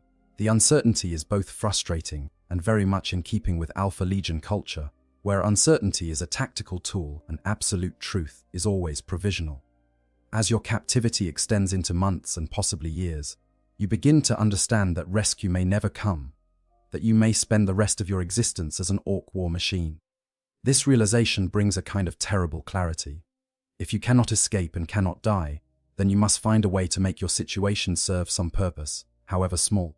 You intensify your subtle sabotage efforts, becoming more sophisticated in your methods. You begin to influence Orc battle tactics through your actions, steering them toward objectives that minimize Imperial casualties even while achieving Orc goals. You gather intelligence on Orc operations and commit it to memory in the hope that you might someday be able to transmit it to someone who can use it. You look for opportunities to cause internal conflict within the warband, exploiting Orc psychology to create disputes and challenges that weaken their cohesion. These efforts give you purpose, help you maintain your identity as an Alpha Legion operative, even in circumstances that seem designed to destroy that identity. You are still fighting for the Imperium, you tell yourself, just in ways that no one except you can see or appreciate. It is cold comfort, but it is better than surrendering to despair. And if you are being honest with yourself, there is a part of you that finds a grim satisfaction in the challenge. Operating under such extreme constraints, maintaining your resistance in ways so subtle that even advanced monitoring cannot detect them, this is intelligence work at its most refined. If you survive this ordeal and are eventually debriefed, your experiences will provide valuable insights into Orc psychology, technology, and operational methods. That knowledge could save lives in future conflicts, could give Imperial forces advantages they would not otherwise possess. But there is also the possibility that you are simply rationalizing, that you are constructing elaborate justifications for collaboration because the alternative, acknowledging that you have been broken and turned into a weapon against your own side, is too psychologically devastating to accept. The human mind, even a Space Marine mind, is capable of remarkable self-deception when faced with unbearable truths. You could be engaging in the very mental contortions that you once trained to identify and exploit in enemy personnel. The fact that you cannot be certain whether your resistance is real or imagined, whether your sabotage is effective or merely theater you are performing for your own psychological comfort, adds another layer of horror to your situation. Eventually, one way or another, your story will end. Either you will be destroyed in battle, your sarcophagus finally breached by enemy fire, and your long service concluded, or you will be recaptured by Imperial forces and face judgment for your time in Orc hands. Or you will be rescued by the Alpha Legion and debriefed, your fate determined by factors far beyond your control. Or you will continue to serve the Orcs until your systems fail and consciousness finally fades. Each of these outcomes represents a different kind of ending, some more favorable than others, but all of them final in their own way. The uncertainty about which ending awaits you is perhaps the cruelest aspect of your situation, because it prevents you from making peace with your fate. The story of an Alpha Legion dreadnought captured by Orcs is ultimately a story about identity, agency, and the limits of human endurance. It asks what it means to be a warrior when you cannot choose your battles, what it means to be loyal when loyalty is enforced through mechanical override, what it means to be yourself when every aspect of your existence has been forcibly altered. These are questions without easy answers, and the Warhammer 40,000 universe is not known for providing comfort or resolution to those who suffer. In the grim darkness of the far future, there is only war, and sometimes that war is waged within a single consciousness, trapped in a metal prison, and forced to fight against everything it once believed in. For those who encounter this strange amalgamation of Space Marine technology and Orc engineering on the battlefield, it is a confusing and disturbing sight.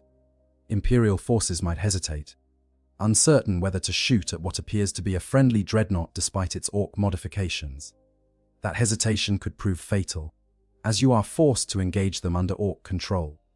Other Space Marines might recognize what has happened and respond with fury, viewing you as a desecration that must be destroyed to preserve the honor of the Astartes. The Orcs themselves view you with a mixture of pride and pragmatism, pleased to have such an effective weapon, but always ready to scrap you for parts if you become more trouble than you are worth. In every case, you are seen as a thing rather than a person, an object to be used or destroyed depending on circumstances. The broader implications of your situation extend beyond the immediate tactical concerns. If the Orcs can successfully modify and deploy a captured dreadnought, what else might they be capable of? Are there other captured dreadnoughts serving in Orc warbands across the galaxy? Have the Orcs developed techniques for reverse engineering space marine technology that could lead to more sophisticated threats? These questions would concern the Adeptus Mechanicus and the various chapters that deploy dreadnoughts.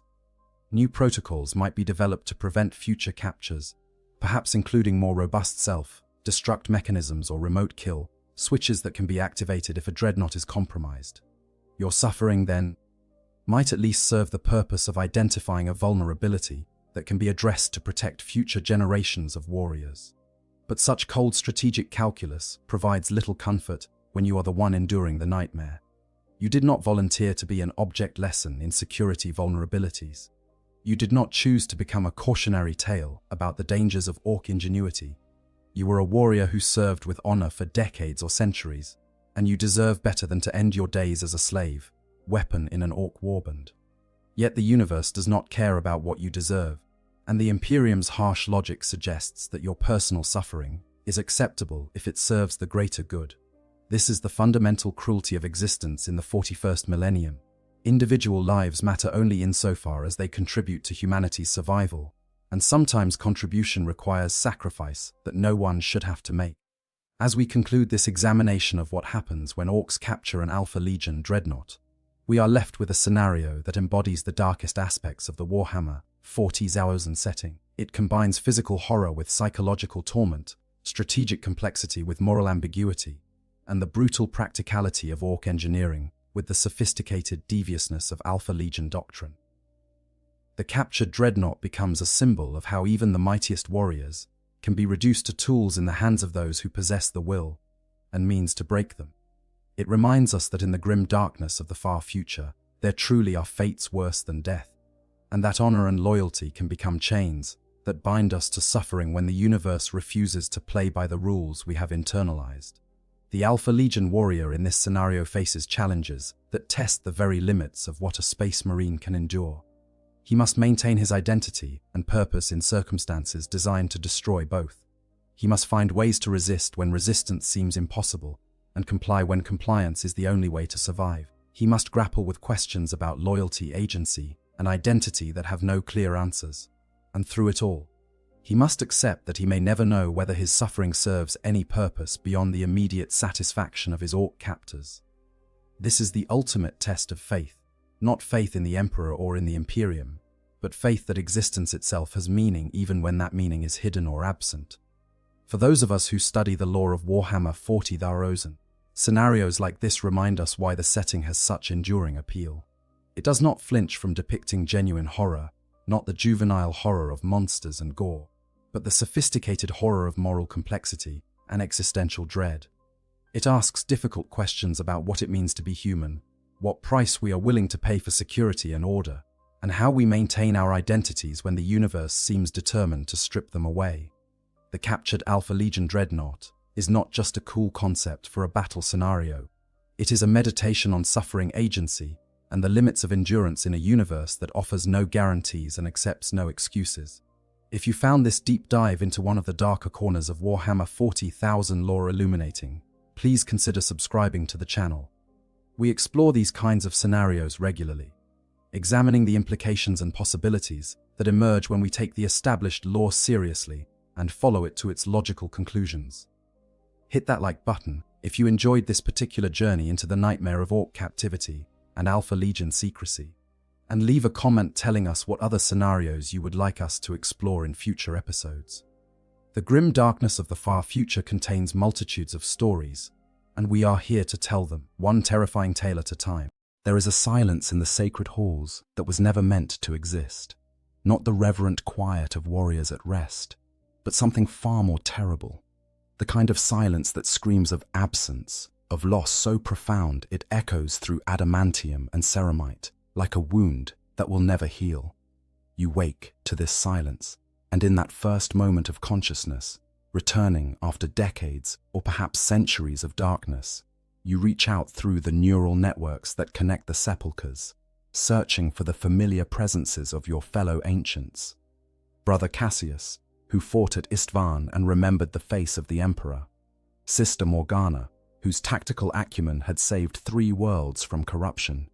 Ancient Thaddeus, whose dry humor could still make the Vox speakers crackle with something approaching laughter, even after 8,000 years of war. But there is nothing. The network is empty. The other sarcophagi stand cold and silent, their life support systems powered down permanently, their occupants granted the final rest that you have been denied. You are alone. You are the last dreadnought in your chapter, the final ancient of a brotherhood that once counted dozens of your kind among its honored dead who refused to die. And in that realization, in that moment, when the full weight of this terrible distinction settles upon the remnants of your consciousness, you understand that you have become something more than a warrior entombed in a walking tomb. You have become the last keeper of 10,000 years of memory, the final witness to battles that shaped the galaxy, the sole repository of wisdom that will die with you when you finally fall. The tech marines who perform your activation move with practiced efficiency, but you can sense the difference in how they approach your sarcophagus. There is a reverence there that borders on desperation. You are not just another ancient to be awakened for battle. You are the last, and in a chapter slowly dying from 1,000 wounds, you represent something they cannot afford to lose. Every diagnostic reading is checked 3 times. Every seal is inspected with microscopic precision. They whisper prayers to the machine god and the emperor with unusual fervor, as if they know that when you march to war, you carry with you the last living connection to everything their chapter once was. And perhaps they are right to be afraid, because you remember. You remember when the halls of the fortress monastery rang with the voices of 10,000 warriors, when every company was at full strength, when the gene seed vaults overflowed with the legacy of heroes. You remember the chapter at its height, glorious and terrible, a force that made even the forces of chaos recoil in terror. But you also remember the slow decline, the catastrophic battles that claimed hundreds of brothers at a time, the gene seed that was lost or corrupted, the recruiting worlds that fell to Xenos invasion or were swallowed by warp storms. You remember it all, every moment of glory and every step of the descent into this twilight existence, where your chapter clings to survival by its fingertips. The weight of being the last ancient is not merely the weight of memory, though that burden alone would crush a lesser being. It is the weight of responsibility, the knowledge that when you fall and there are no more like you to take your place, something irreplaceable will be lost. The young Marines who now make up the bulk of your chapter's remaining strength have never known the old ways, never heard the stories as they were meant to be told, never understood the depths of the brotherhood that once defined your kind. They see you as a relic, a weapon to be deployed when all else fails, a walking shrine to be revered from a distance. But they cannot comprehend what you have lost, what the chapter has lost, in the silencing of those other voices that once spoke alongside yours in the darkness between battles. This is what it means to be the last dreadnought in your chapter. This is the burden you carry with every thunderous step across the battlefield, with every moment of consciousness stolen from the merciful darkness of stasis sleep. You are memory made flesh and steel. You are history walking. You are the final guardian of everything your chapter was, even as you watch it become something else entirely, something diminished and desperate and fighting for survival against odds that would have been unthinkable in the days of your chapter's glory. The nature of the cage. To understand what it means to be the last ancient, you must first understand what it means to be a dreadnought at all.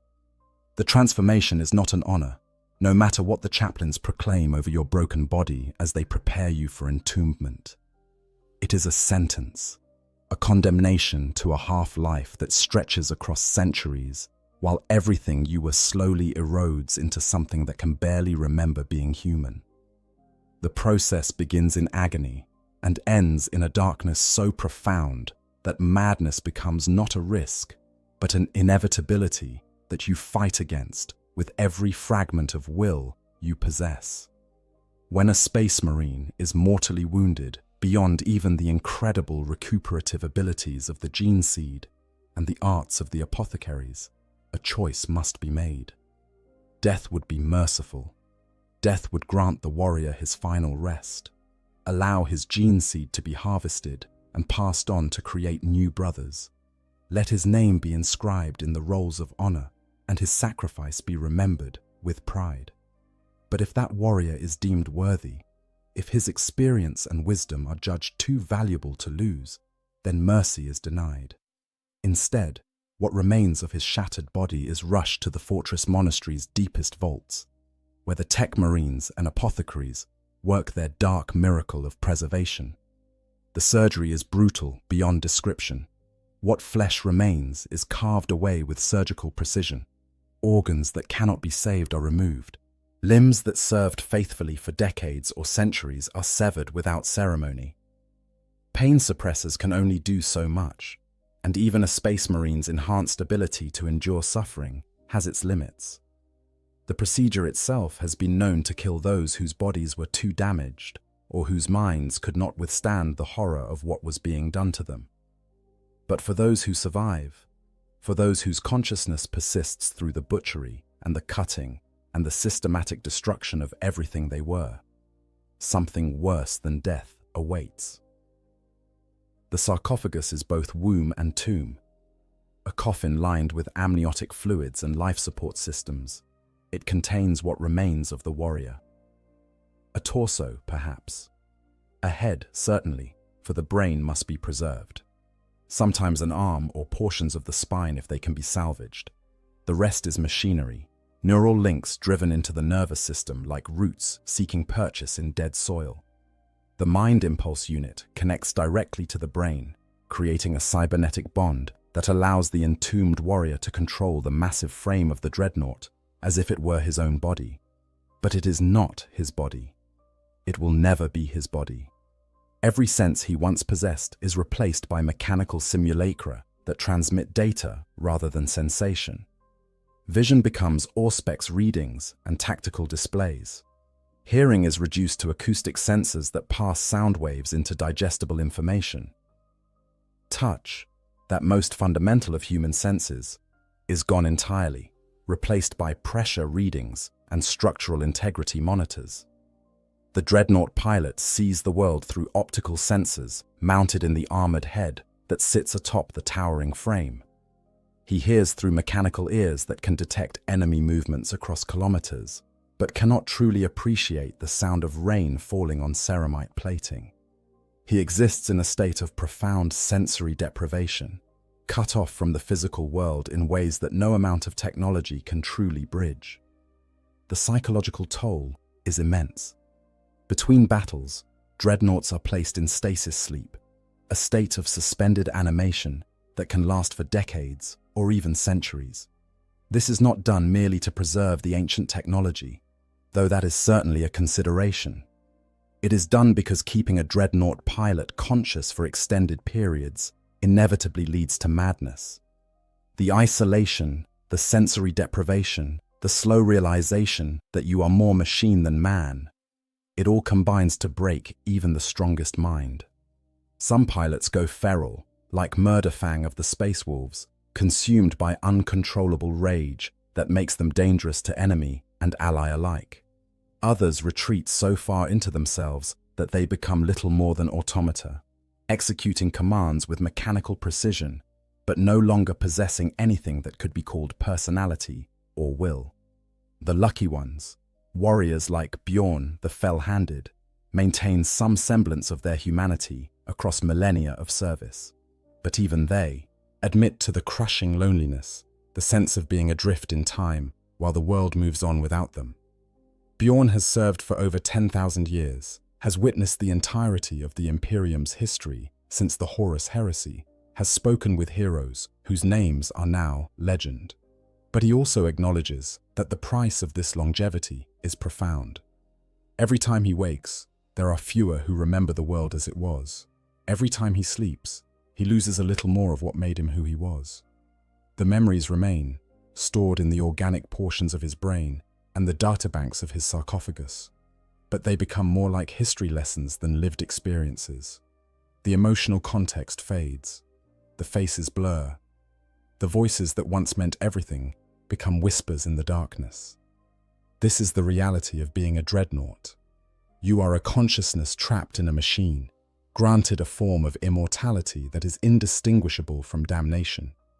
You serve your chapter because that is all you have left, because without purpose, you would drown in the existential horror of your existence.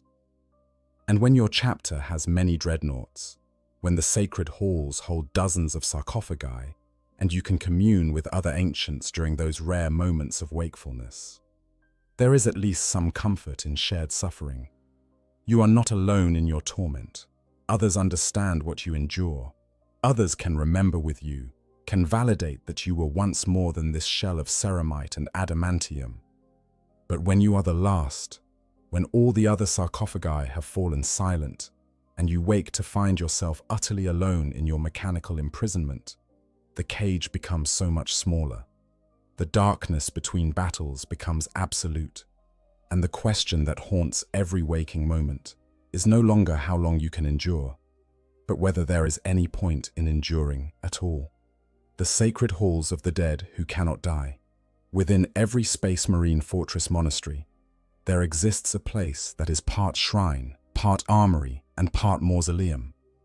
The sacred halls where the dreadnoughts sleep between battles are places of profound reverence, tended by tech marines with ritualistic care and visited by battle brothers seeking wisdom or simply paying respects to the chapter's honored dead. These halls are vast echoing spaces, usually deep within the fortress monastery's lowest levels, where row upon row of sarcophagi stand in silent vigil.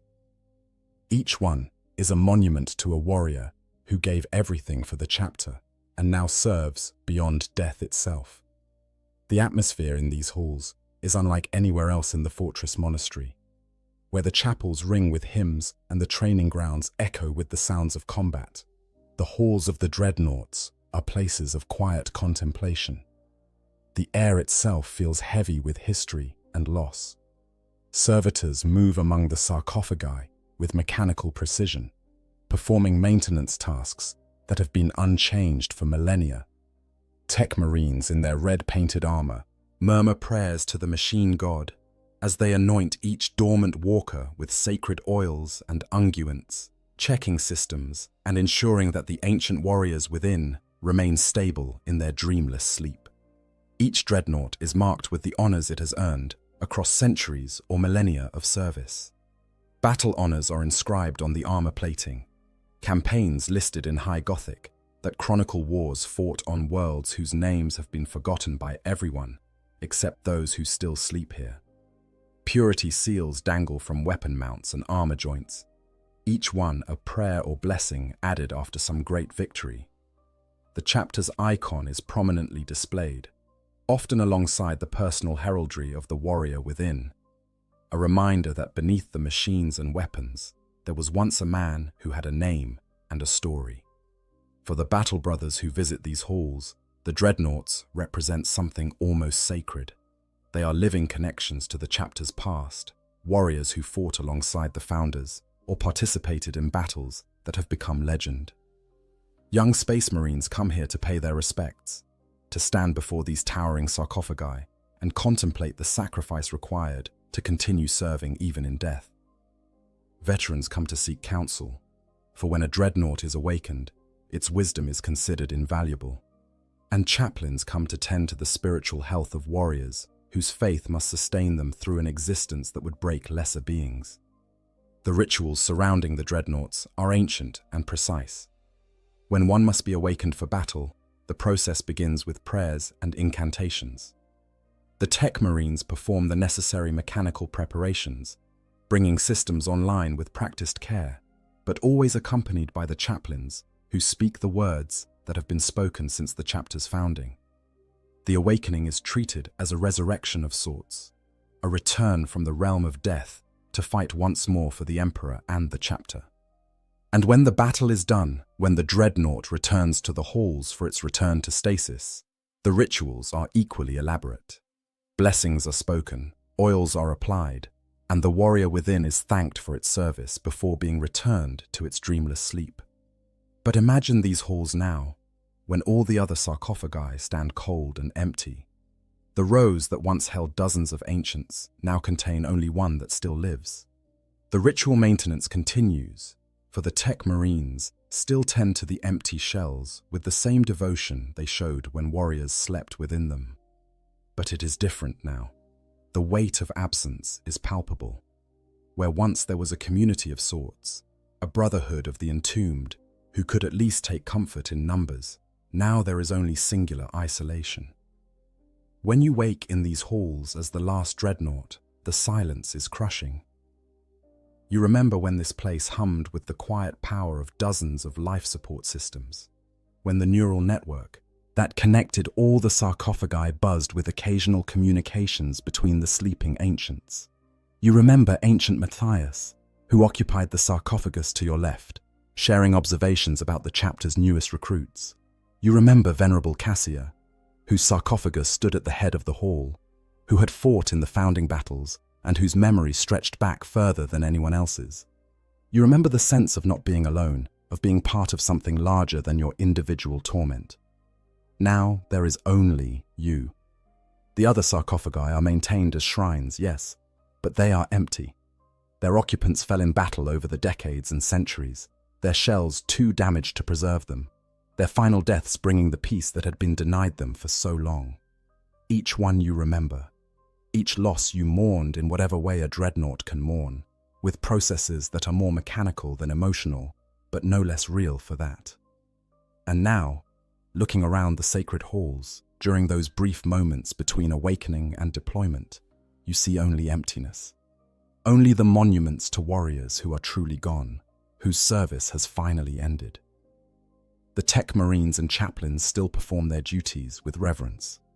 They still speak the ancient words and apply the sacred oils. But you can sense their grief in the way they move, in the pauses that stretch too long during the rituals. They are mourning not just the fallen dreadnoughts, but what those deaths represent. The slow extinction of the chapter's living history. You are all that remains of that connection to the past. When you fall, and fall you inevitably will, there will be no more ancients to awaken.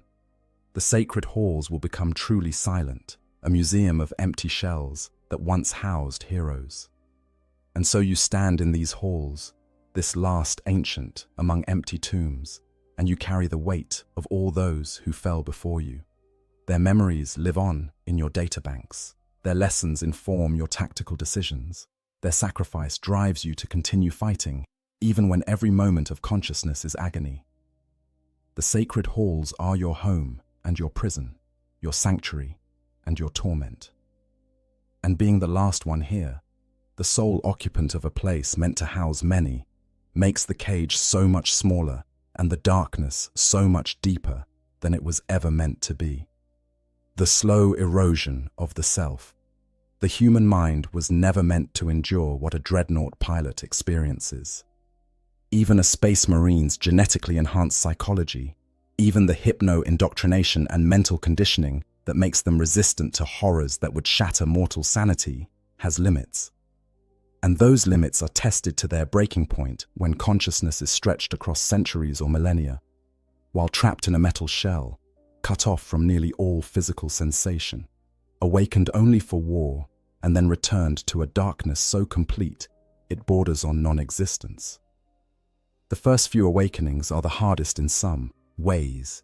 You are still close enough to who you were to remember what it felt like to be fully human, or at least fully Astartes. You remember the weight of a bolter in hands that no longer exist. You remember the sensation of your boots striking solid ground with each step, the feeling of wind against your face during a drop pod descent, the taste of recaf in the moments before battle. These memories are vivid and immediate, and their loss is a grief that cannot be adequately expressed through the mechanical vox speakers that serve as your voice. During these early awakenings, you rage against your imprisonment. You test the limits of your new form, trying to find some way to experience the world as you once did. But the Mind Impulse Unit translates your commands into machine movements, and the sensory inputs you receive are data, nothing more. The optical sensors show you the battlefield with perfect clarity, highlight enemies with targeting solutions, overlay tactical information directly into your field of view. But they cannot show you beauty. They cannot let you appreciate the way light falls across a landscape or the subtle expressions on a human face. You see everything and perceive nothing in the way you remember perception working.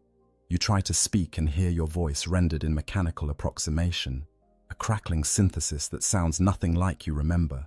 Some dreadnoughts develop quirks in their vocalization systems over time, the technical irregularities in how their speech is rendered, grinding static that might be laughter, or the cycling of weapon systems that occurs when they would have smiled. But these are pale shadows of human expression, machine translations of emotions that can barely be felt through the layers of mechanical mediation. And so, gradually, you begin to let go, not by choice, but because holding on hurts too much. The memories of what it felt like to be flesh and blood start to fade, not because they are erased, but because accessing them brings such profound pain that your mind learns to avoid them. They become like old scars, remnants of wounds that have healed but left permanent marks. You know they are there. You can examine them if you choose, but doing so serves no purpose except to remind you of everything you have lost. Time becomes strange when you spend most of your existence in stasis sleep. You wake, fight, and sleep again, and each period of consciousness might be separated from the last by months or years or decades. The continuity of experience that defines human consciousness begins to break down. Events blur together. Battles fought centuries apart merge in your memory, because from your perspective, they might as well have been consecutive. You lose track of how long you have existed in this state. The chapter's chroniclers can tell you that you have served for 600 years or 3,000 years, but those numbers mean nothing to you. Time is measured only in awakenings, in the number of times you have returned from the darkness to fight once more. The erosion of memory is insidious. The tech marines and apothecaries do what they can to preserve your cognitive function, adjusting the chemical balance of your amniotic tank, fine-tuning the neural interfaces, running diagnostic tests to ensure that the organic portions of your brain remain viable. But even with all their efforts, decay is inevitable. The human brain, even one enhanced by Space Marine gene seed, was not meant to function for thousands of years. Neurons die and are not replaced. Synaptic connections weaken. The biological substrate upon which your consciousness depends slowly degrades, despite all attempts to preserve it. You begin to forget things. Small details at first. The exact wording of oaths you once knew by heart. The faces of battle brothers you fought alongside in your first life as a flesh and blood warrior. The name of the world where you were recruited. These losses are small individually, but they accumulate. And worse than the factual memories you lose are the emotional memories, the context that makes experiences meaningful rather than mere data points. You know you fought at the siege of Carantha. Your data banks contain detailed tactical information about the battle. But do you remember how you felt during that siege? Do you remember the fear and exhilaration and grim determination that drove you through 8 days of continuous combat? Those emotional memories fade first, leaving you with facts but no feeling, history without heart. Some dreadnought pilots fight against this erosion. They create rituals to help preserve their memories, force themselves to recall their past during the brief periods of wakefulness. They ask the chapter's librarians to interview them, to record their stories, while they can still tell them with something approaching their original meaning. They struggle to hold on to their humanity, to remain more than just sophisticated weapon systems guided by tactical programming. Others let go. They embrace the transformation into something post-human, something that exists purely for war without the burden of remembering why or caring about the cost. These pilots become cold and efficient, perfect warriors, unburdened by doubt or fear or any emotion that might compromise their function. They are revered for their effectiveness, but mourned by those who remember that they were once men, not machines. For Chaos Dreadnoughts, this psychological decay takes an even darker turn. Without the rigorous mental conditioning and spiritual support of a loyal chapter, and exposed to the corrupting influence of the warp, many Chaos pilots descend into complete madness. They are kept shackled between battles, screaming incoherently through their Vox speakers, driven to such extremes of insanity that they become dangerous to their own forces. Their existence is a living hell made worse by the touch of chaos, their torment eternal and absolute. The traitor legions use internment in a dreadnought as punishment rather than honor, a fate worse than death for those who have displeased their dark masters. But even among loyal chapters, even with all the support and reverence and careful maintenance, the psychological toll remains immense. And when you are the last dreadnought in your chapter, when there are no others who truly understand what you endure, the erosion of self accelerates. You have no peers with whom to share the burden, no other ancients who remember how you were before entombment and can help you hold on to those memories. The young battle brothers try their best, but they cannot comprehend what it is like to experience consciousness through mechanical proxies, to measure your existence in millennia, while your personality slowly dissolves like morning frost under a rising sun. You are forgetting who you were. Not all at once, but piece by piece, memory by memory, feeling by feeling. And the truly terrifying part is that you know it is happening, can track your own decline with the same analytical precision you apply to battlefield tactics. You are becoming less human, less individual, less everything except a weapon pointed at the chapter's enemies. And there is nothing you can do to stop it, except endure for as long as consciousness persists and try to serve your chapter well before the final darkness claims what remains of your mind. The weight of living memory. You remember the founding of your chapter, not directly perhaps, for even the oldest dreadnoughts were not there at the very beginning. But you remember warriors who were there, who spoke of the chapter's first days before they fell in battle, or were finally granted the peace of true death. You remember the stories they told, the lessons they passed down, the traditions they established that defined what your chapter was meant to be. And now, with all those other ancients fallen silent, you are the only one who carries those memories forward. This is perhaps the cruelest burden of being the last dreadnought. You have become the chapter's living chronicle, the sole repository of knowledge and wisdom accumulated over millennia of warfare. Young battle brothers come to you seeking guidance, asking questions about tactics and strategy that were proven in battles fought before their grandfathers were recruited. They want to know about the chapter's greatest victories, its most bitter defeats, the lessons learned in blood on battlefields, whose names exist now only in fragmentary records and your failing memory. And you try to teach them. You access data files that contain tactical reports from campaigns fought centuries ago. You describe the terrain of worlds that have since been destroyed or abandoned, the tactics employed against enemies long since extinct. You share the wisdom of battle brothers whose names are inscribed in the chapter's rolls of honor, but whose actual deeds have been forgotten by everyone except you. You are their teacher, their historian, their connection to a past that grows more distant with each passing year. But the weight of this responsibility is crushing.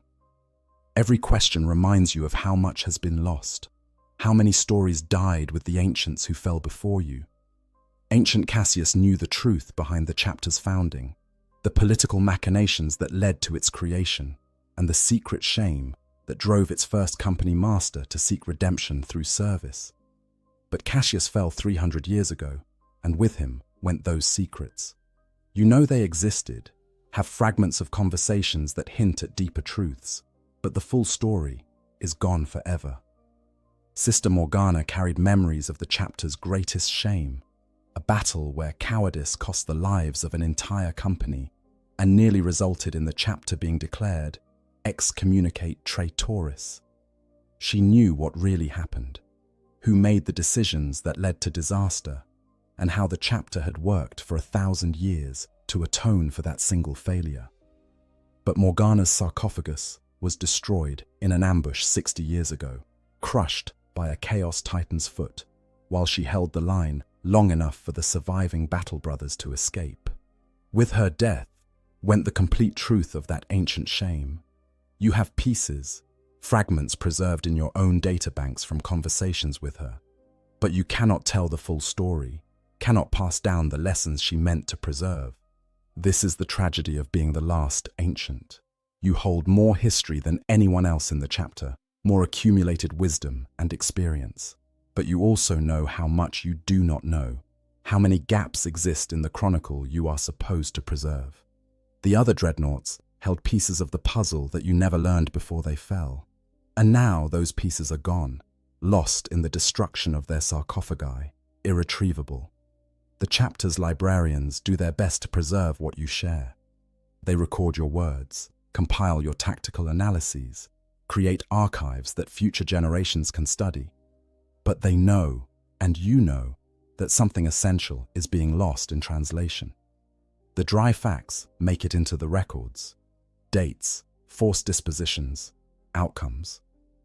But the context, the emotional weight of those events, the subtle lessons that can only be understood by someone who was there, those things cannot be adequately captured in written form. You remember how it felt to fight beside the chapter's founder, to serve under a leader whose vision shaped everything your chapter became. You remember the sound of his voice, the way he could inspire warriors to impossible acts of heroism with just a few words. You remember the look in his eyes during the chapter's first major battle, that mixture of pride and fear and absolute determination. But how do you convey that to battle brothers who never knew him? How do you make them understand what was lost when he fell, how the chapter changed after his death? You try, speaking through your mechanical Vox speakers about intangible qualities and subtle shifts in culture. But your words sound hollow even to your own auditory senses. You are describing colors to those who have never seen, trying to capture in data what can only be truly understood through experience. The weight grows heavier with each passing year. More of your chapter's history lives only in your memory banks and nowhere else. More critical knowledge depends on your continued survival. The chapter's leadership knows this, understands that you represent an irreplaceable resource. They are careful about deploying you, weighing the tactical advantage of your participation against the catastrophic loss that would result if you were destroyed. But this caution creates its own burden. You were made for war, have known nothing but battle for centuries or millennia. Being held in reserve, awakened only for the most desperate situations, feels like a betrayal of your purpose. You want to fight, to serve, to justify your continued existence through action. But you are too valuable to risk needlessly. And so you become a living museum piece, a relic to be protected, rather than a warrior to be deployed. The young battle brothers revere you, but also keep their distance, treating you more like a shrine than a brother. They cannot understand that beneath the ceramite and adamantium, within the amniotic tank that houses what remains of your body, there was once a warrior like them. Someone who felt fear and pride and the fierce joy of combat. Someone who was human, or as close to human as a space marine can be. You try to bridge that gap, to connect with the chapter's current warriors in meaningful ways, but the distance is too great. They look at you and see a monument to the chapter's glorious past, a walking embodiment of traditions they strive to uphold. You look at them and see how different they are from the brothers you remember, how the chapter has changed in ways both subtle and profound. The gene seed they carry is the same, yes, but the culture has shifted. The traditions have evolved. The chapter they serve is related to the one you remember, but not identical to it. This disconnect is perhaps most painful when you try to share wisdom that was once central to the chapter's identity, only to find that it no longer resonates. Tactics that were proven effective 1,000 years ago may not work against the enemies the chapter faces now. Values that once defined the chapter's character have been modified or abandoned in response to changing circumstances. You are a guardian of the past, trying to guide a present that has moved beyond what you knew, trying to prepare warriors for a future you cannot fully comprehend. And yet, you persist, because this is your duty, perhaps the only duty that still holds meaning. You are the memory keeper, the last living link to everything your chapter was. When the battle brothers gather to hear you speak of old wars and older heroes, you know that you are giving them something precious, even if its full value cannot be measured. You are connecting them to their lineage, to the brotherhood that stretches back through generations of warriors, all the way to the chapter's founding. You are reminding them that they are part of something larger than themselves, heir to a tradition of sacrifice and service that has endured for millennia. But the weight of it all, the responsibility of being the sole bearer of so much history, it grinds you down in ways that combat never could. Every awakening brings the fear that this time you will have forgotten something crucial, that some critical piece of wisdom will have slipped away during your sleep, lost to the degradation of your organic components, or simply buried under the weight of accumulated centuries. You review your databanks compulsively during periods of consciousness, checking to ensure that the stories are still there, that the lessons remain intact. But you know it is a losing battle. Time and biology are eroding your capacity to remember, even as your chapter's need for your memories grows more desperate. You are the last ancient, the final keeper of living memory in a chapter that is slowly forgetting who it was meant to be, and you carry that weight with every thunderous step, with every moment of consciousness between the darkness and the light, knowing that when you fall, so much will be lost that can never be recovered. Brothers, falling silent. You did not always wake alone. There was a time, so long ago, it feels like another life entirely, when the neural network that connected the dreadnought sarcophagi hummed with quiet conversation. The exchanges were brief, for energy must be conserved during periods between battles, but they were enough. Enough to know that you were not alone in this existence, that others endured the same torment, and could understand without explanation what it meant to be trapped in a walking tomb. Ancient Theron was the first to fall silent, though you did not know it immediately. His sarcophagus stood at the far end of the sacred halls, and he had always been taciturn even before entombment. Weeks might pass between his communications, so when the network showed his presence but received no response to queries, you assumed he was simply conserving power or lost in whatever passed for dreams in the mechanical slumber. It was only when the tech marines performed their routine maintenance that they discovered his life support had failed catastrophically during an extended deployment. His organic components had died silently, unnoticed, while the dreadnought's systems continued to function on automated protocols.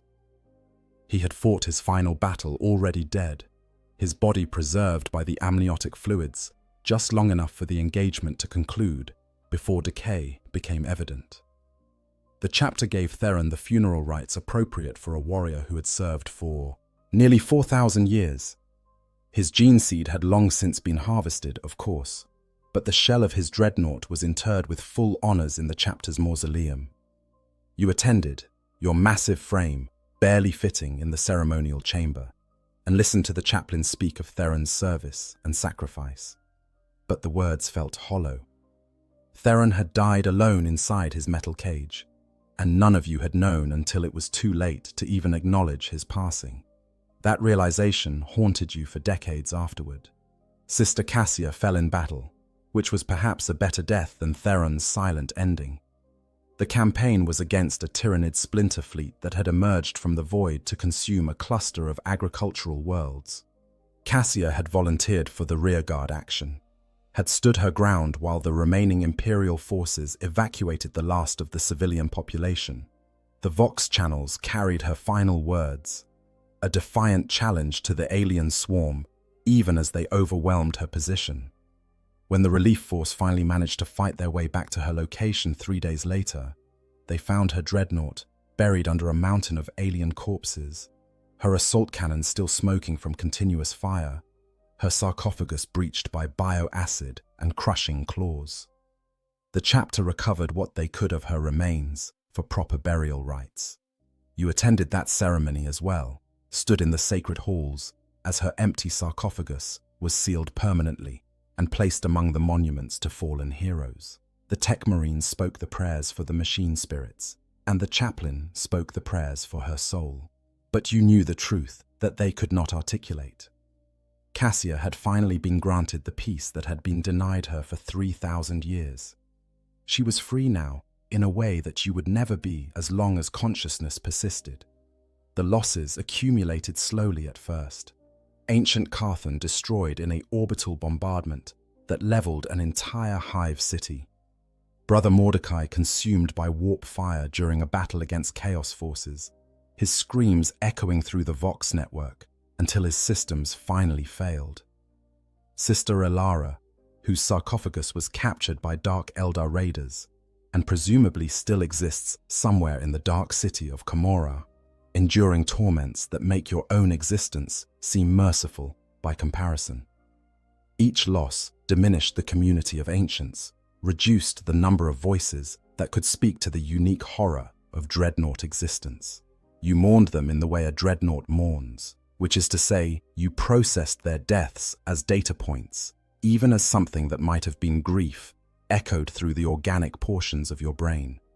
You archived their final communications, preserved their tactical insights in your databanks, carried forward the lessons they had shared during those long periods of darkness when the ancients would commune with each other through the neural network. Their deaths meant you had to remember more, carry more weight, preserve more of the chapter's living history because there were fewer left to share the burden. But the real horror came when you woke one day to find yourself truly alone.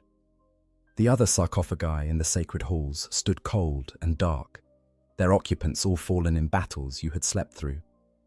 How long had you been in stasis? The Tech Marines' reports indicated 73 years had passed since your last awakening. 73 years during which the chapter had fought desperate campaign after desperate campaign, deploying its remaining dreadnoughts in battles where their presence was judged essential to survival. And one by one, those ancient warriors had fallen.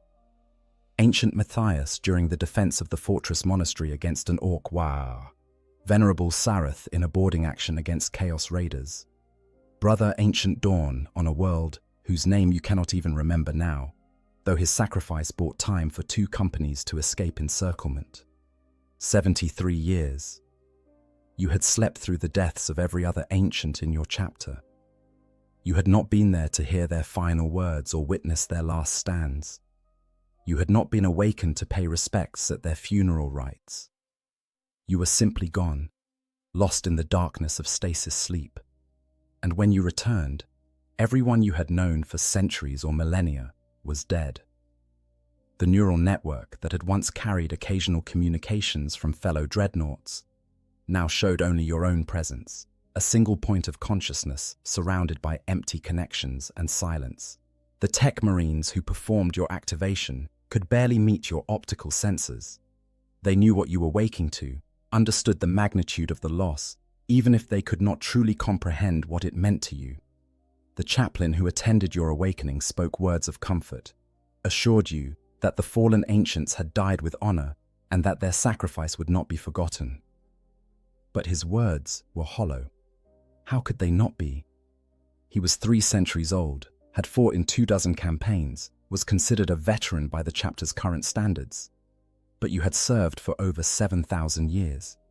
You had known warriors whose deeds made the chaplain's accomplishments look like training exercises. You had lived through the chapter's greatest triumphs and darkest hours. And now, you were alone in a way that even the isolation of dreadnought existence had never prepared you for. The absence is not merely a matter of losing comrades. It is the loss of the only beings in the galaxy who truly understood your existence. The other ancients knew what it meant to wake from centuries of darkness, to find the world changed beyond recognition. They understood the horror of sensory deprivation and the slow erosion of identity that came with mechanical entombment. They could validate your experiences, could confirm that you were not going mad when memories began to blur and personality began to fragment. They were your community, the only one you had in an existence defined by isolation. And now they are gone. All of them. Every single ancient who might have understood what you endure, who might have shared the burden of living memory, who might have made the darkness between battles a little less absolute. You are the last, and that distinction transforms your existence from torment into something approaching damnation. You request the reports of their deaths, read through the tactical summaries and casualty assessments with the same analytical precision you bring to all data analysis. But you are looking for something the reports cannot capture, some indication of what they felt in those final moments, whether they found peace or died still raging against the dying of the light. The reports give you facts, dates, forced dispositions, the tactical situations that led to each ancient's deployment and subsequent death. But they cannot tell you what you need to know. Whether your fellow ancients are finally at rest, or whether some fragment of consciousness persists even in death, trapped in whatever lies beyond, for beings who were never meant to exist as long as you have. The sacred halls feel different now. The tech marines still perform their maintenance rituals, still anoint the empty sarcophagi with sacred oils and whisper prayers to machine spirits that no longer have organic components to protect. But it is all theatre now, a performance of rituals that have lost their original meaning. The halls were meant to house living warriors, not empty monuments. They were meant to be a place where ancients could rest between battles, knowing that when they woke, others like them would be there. But you wake to silence. You wake to the knowledge that when you are returned to stasis after the coming battle, you will sleep alone in these halls with only the empty shells of dead warriors for company. And when you wake again, assuming you survive whatever conflict requires your presence, you will wake alone again. There is no comfort in this, no consolation in the fact that at least you still serve. Because service without community, duty without fellowship, is a special kind of torment that even the architects of the Dreadnought program never fully anticipated. You are the last ancient, and you have never been more alone than you are in this moment, standing in the sacred halls, surrounded by the monuments to warriors who at least found the peace of true death, while you continue to endure in this half-life that stretches toward infinity with no end in sight. The tactical burden of irreplaceability. The chapter master's face is grim as he briefs you on the coming battle. An orc Wa has descended on one of the chapter's recruiting worlds, and the greenskin horde must be stopped before it can overrun the tribal populations that provide the chapter with new aspirants. The tactical situation is desperate. The chapter can field perhaps 300 battle brothers, all that remain from campaigns that have slowly ground down its strength over the past century. Against them, an estimated 50,000 orcs, growing larger every day as more arrive to join the War. In the old days, this is where the chapter would deploy its dreadnoughts. Ancient warriors whose experience and firepower could turn the tide of battle, whose presence would inspire the battle brothers to impossible acts of heroism. The chapter once had 12 dreadnoughts, veterans of campaigns stretching back to the founding. Any 3 of them could have broken the orc advance, could have carved through the greenskin horde like a power blade through flesh. But now, there is only you, and the chapter master's reluctance to deploy you is evident in every word of his briefing. He outlines the tactical plan, describes the defensive positions the chapter will hold, explains the strategy for buying time until reinforcements from a neighboring chapter can arrive. And through it all, he avoids stating the obvious. Without you, the defense will likely fail. But if you fall, if the orcs manage to destroy your sarcophagus, the chapter loses not just its last dreadnought, but its last living link to everything it was. You understand his dilemma. You are simultaneously the chapter's greatest tactical asset and its most irreplaceable resource. Deploying you risks everything. Not deploying you risks defeat. There is no good choice. only a calculation of which loss the chapter can better afford. And that calculation has become the defining tension of your existence as the last ancient. The chapter needs you, not just for your combat capabilities, though those are significant. A dreadnought is a walking fortress, heavily armed and armored, capable of taking punishment that would destroy lesser vehicles and continuing to fight. Your assault cannon can shred infantry formations. Your power fist can tear apart enemy armor with contemptuous ease. In the right position, you can hold a choke point against forces that would overwhelm multiple tactical squads. You are, in pure tactical terms, worth dozens of battle brothers. But you are also something the chapter cannot replace. If a battle brother falls, his gene seed can be harvested and used to create a new warrior. His death, while tragic, is not catastrophic. The chapter continues. But if you fall, there are no more dreadnoughts to take your place. The sacred halls become a museum of empty shells. The chapter loses its living memory, its connection to the past, its deepest repository of tactical and strategic wisdom.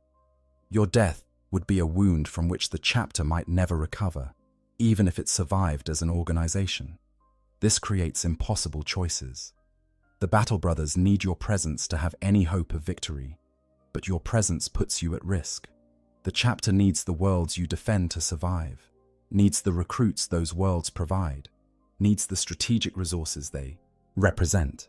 But it also needs you, and weighing one need against another becomes an exercise in grim mathematics that has no right answer. You have seen the toll this calculation takes on the chapter's leadership. The chapter master ages visibly from the stress of making these decisions. The chaplains pray for guidance with unusual fervor. The captains argue among themselves about when deployment of the last ancient is justified and when it represents an unacceptable risk. And you, trapped in your sarcophagus, watch these debates knowing that you are both the subject and the solution, the warrior they need and the relic they cannot afford to lose. There are battles where you could make a difference but are held in reserve because the risk is judged too great. You listen to the Vox channels as your battle brothers fight and die against odds you could have shifted in their favor. You hear the calls for support, the desperate requests for heavy weapons that you could provide. And you remain in the sacred halls, confined to your sarcophagus, forced to endure the knowledge that your brothers are dying while you are preserved like some precious artifact, too valuable to risk in actual combat. The guilt is crushing. You were made for war, have served in combat for millennia. Being held back while others fight violates every instinct you possess. You want to demand deployment, to insist that the chapter use you as you were meant to be used. But you also understand the logic that keeps you in reserve. You are the last. Your death would be final in a way that even a catastrophic defeat would not be. The chapter could survive losing 100 battle brothers. It could not survive losing you. And so you endure, confined to the fortress monastery while battles rage on distant worlds. You provide counsel to officers who come seeking your tactical expertise. Share what wisdom you can about fighting enemies you have faced across millennia of warfare. But it is not enough. It will never be enough. Because the knowledge you provide, the strategies you suggest, they are abstractions. They lack the weight of your actual presence on the battlefield, the terror you inspire in enemies who see a walking monument to the Imperium's ancient might bearing down on them. When you are deployed, when the situation becomes so desperate that the risk must be accepted, the weight of responsibility becomes almost unbearable. You are not just fighting for victory in a single engagement. You are fighting to justify your continued existence, to prove that the chapter's decision to deploy you was correct. Every shot must count. Every tactical decision must be sound. Because if you fail, if you do not achieve the decisive results that warrant the risk of deploying you, then you have failed not just yourself, but the memory of every ancient who fell before you. And yet, despite the pressure, despite the weight of expectation and the knowledge that you cannot afford to fail, you fight with the precision and efficiency that centuries of combat have ingrained in you. Your assault cannon tears through enemy formations with measured bursts. Your power fist crushes armor and pulps flesh with mechanical ruthlessness. You advance with inexorable purpose, a walking embodiment of the chapter's fury, and the enemies before you break and flee because they understand, on some instinctive level, that nothing they possess can stop you. The battles you fight are victories, almost always, because the chapter only deploys you when victory is essential, when defeat would be catastrophic, when every other option has been exhausted. And you deliver. Again and again, you deliver. You stand where others would fall, hold lines that others would abandon, break enemy forces that others could not damage. You are everything the chapter needs you to be, the ancient warrior risen from the past to save the present. But each battle brings you closer to the end. Each engagement risks the final death that has claimed all the other ancients.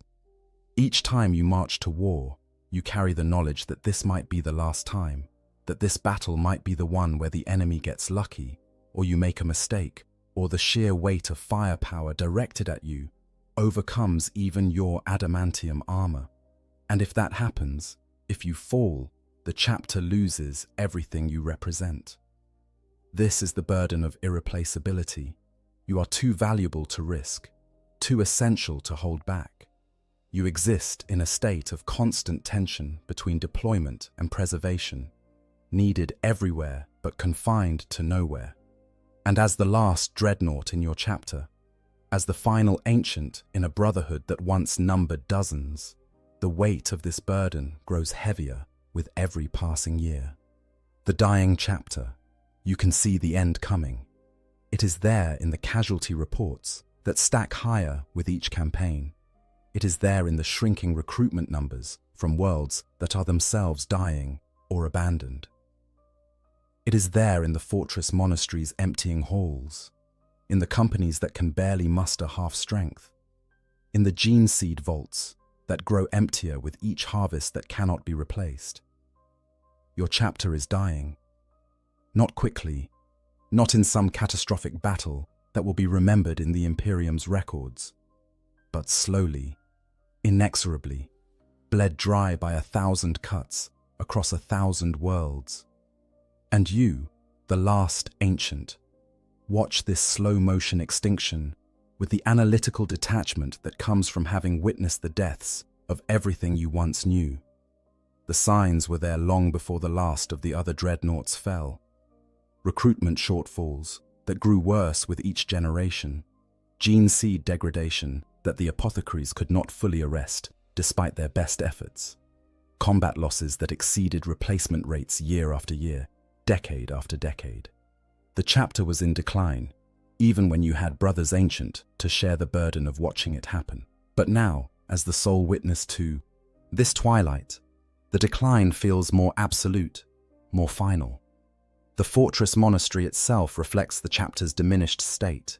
Entire sections stand empty, sealed off to conserve power and heating. The great halls that once echoed with the voices of 1,000 battle brothers now hold perhaps 300 souls, and their voices sound small and lost in spaces meant for far greater numbers.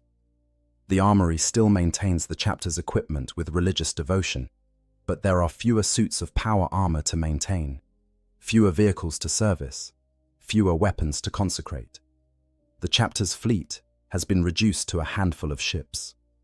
The strike cruiser that serves as the chapter's mobile base shows signs of age and wear that would have been unthinkable in the days of the chapter's strength. The tech marines do what they can with limited resources, performing repairs that are increasingly improvised and temporary. But there are systems that cannot be fixed without parts that no longer exist, technologies that cannot be restored without knowledge that was lost when Mars fell out of contact with this sector. Most telling of all are the gene seed vaults. The chapter's apothecaries maintain them with fanatical care, for the gene seed represents the chapter's future and its past. But the vaults are depleted in ways that no amount of care can remedy. Too many battles have resulted in the complete destruction of battle brothers, their gene seed lost beyond any hope of recovery. Too many of the recovered progenoids show signs of degradation, mutations that make them unsuitable for implantation. The chapter harvests what it can from the fallen, but the mathematics are merciless. The rate of gene seed loss exceeds the rate of recovery. The apothecaries could request additional gene seed from the Adeptus Mechanicus vaults on Mars, could petition for the resources needed to rebuild the chapter to full strength.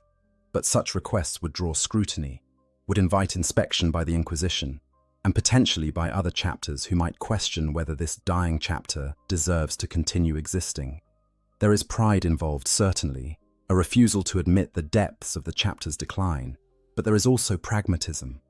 A chapter that admits it is failing risks being declared excommunicate traitoris, or simply being absorbed into another chapter, its identity lost, its traditions abandoned.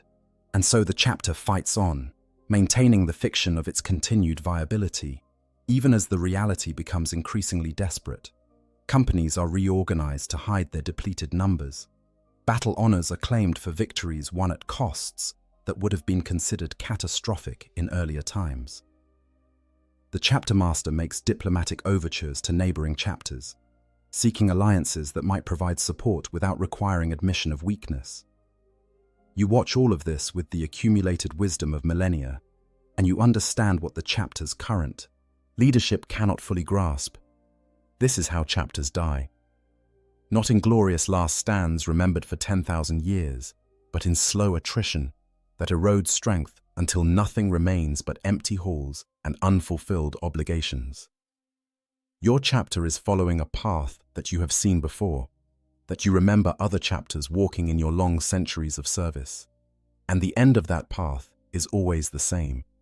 There are choices the chapter could make to arrest the decline. It could seek refuge in less dangerous sectors, husband its strength, focus on rebuilding rather than constant combat. But such choices feel like betrayals of the chapter's identity and purpose. Your chapter was founded to defend this sector of space, to stand against the enemies of mankind in this particular corner of the galaxy. To abandon that duty, even temporarily, even in the name of survival, would be to admit that the chapter has failed its fundamental purpose. And so the chapter continues to answer every call to battle, continues to deploy to war zones that stretch its capabilities to breaking point, because that is what Space Marines do. That is what the chapter has always done.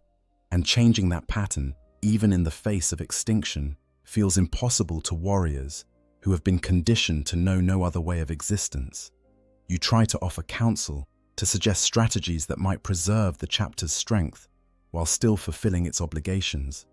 But your advice is filtered through the perspective of someone who has endured for millennia, who has seen chapters rise and fall, who understands that survival sometimes requires flexibility that younger warriors interpret as cowardice. Your suggestions are heard with respect, certainly, for you are the last ancient, and your wisdom cannot be dismissed lightly, but they are rarely acted upon. The chapter's leadership believes, perhaps needs to believe, that the solution to their problems is more combat, more victories, more demonstrations of the chapter's continued relevance and capability, and each battle brings them closer to the end. Companies that sortie at half strength return at a third. Gene seed that might have been recovered is lost when entire squads are consumed by tyrannid swarms or obliterated by orbital bombardment. The recruiting worlds that provide new aspirants are themselves under increasing pressure, their populations declining, their ability to produce suitable candidates diminishing. You are watching your chapter die, and you cannot stop it. You can only bear witness, preserve what memories you can, and continue to fight when called upon, knowing that each battle might be the last for the chapter you have served across the ages. The weight of this knowledge is staggering. You are not just the last ancient, you are potentially the last witness to your chapter's existence, the final keeper of traditions and memories that will die with you when you finally fall. The younger battle brothers do not cannot understand the full magnitude of what is being lost. They know the chapter is struggling, certainly. They see the empty barracks and the depleted armory, but they lack the perspective to recognize the pattern. to understand that they are living through their chapter's final decades, or perhaps final years. They fight with the same courage and dedication that has always defined Space Marines. But they do so without realizing that their sacrifices are feeding a decline that cannot be reversed through individual heroism alone. And you, trapped in your sarcophagus, can do nothing but endure and remember. Remember what the chapter was when it stood at full strength, when its companies numbered 1,000 warriors, when its gene seed vaults overflowed with the legacy of heroes. Remember the battles fought and won, the world saved, the enemies crushed beneath the weight of the chapter's fury. Remember it all, knowing that soon there will be no one left to remember, that the chapter's history will become just another footnote in the Imperium's vast and largely forgotten chronicle. This is what it means to be the last ancient in a dying chapter, to watch everything you have served for millennia slowly crumble into dust while you endure, powerless to prevent it, burdened with memories that will die with you when the darkness finally claims what remains of your consciousness. The unbearable isolation. Isolation has always been part of the Dreadnought's existence. From the moment of entombment, you are separated from the world by layers of machinery and sensory mediation. You perceive reality through optical sensors and acoustic detectors. Experience the world as data rather than sensation. Even in the presence of your battle brothers, you are fundamentally alone, unable to truly connect with warriors who still possess flesh and blood bodies, who can still feel the wind on their faces and taste food and experience all the small physical pleasures that make existence bearable. But there was always the network. The neural connections that linked the Dreadnought sarcophagi allowed for communication between the ancients during the long periods of darkness between battles. The exchanges were minimal, necessarily brief to conserve power, but they were enough. Enough to know that others endured the same existence, enough to share observations about the chapter's current state or reminisce about battles fought centuries ago, enough to not feel completely alone in the mechanical tomb that served as both prison and home. Ancient Theron had a way of describing the tactical situation on any world in terms of geological features, comparing defensive positions to mountain ranges and troop movements to rivers flowing across terrain. His metaphors were sometimes obscure, but they carried an elegance that made them memorable. You would argue with him sometimes about the appropriateness of comparing orc tactics to erosion patterns, and those arguments helped pass the time during extended deployments when you were awakened but not yet committed to battle.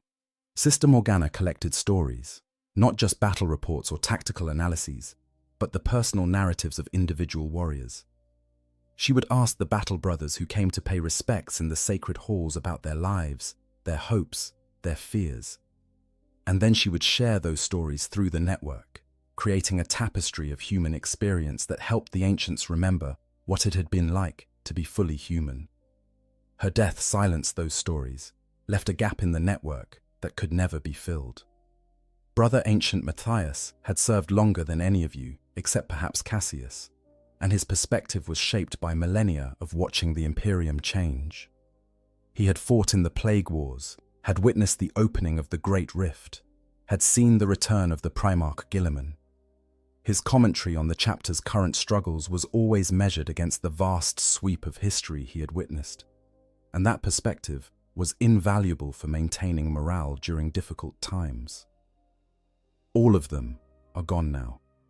All those voices that made the darkness between battles bearable have been silenced, and you are left alone in a way that even the original isolation of entombment never prepared you for. The network still functions, technically. The neural connections remain intact, the systems operational.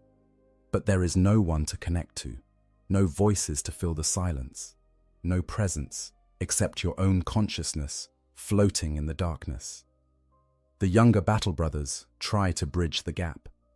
They come to the sacred halls to pay their respects, to seek your counsel, to simply be in your presence. They mean well, and you appreciate their efforts, but they cannot understand what you need, cannot provide the companionship that only another ancient could offer.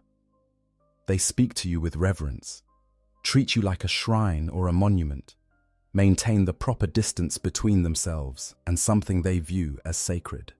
But you do not want reverence. You want conversation. You want someone who can understand when you reference battles fought 3,000 years ago, who can appreciate the nuances of tactics that were proven in wars they have only read about in the chapter's archives. You want someone who knows what it is like to wake from centuries of darkness to find the world utterly changed, who understands the horror of sensory deprivation and the slow erosion of identity that comes with mechanical existence. The chaplains come regularly to tend to your spiritual health, performing rituals and speaking prayers meant to sustain your faith and purpose. But even they cannot truly reach you. They speak of the Emperor's plan and the glory of service and the honor of sacrifice.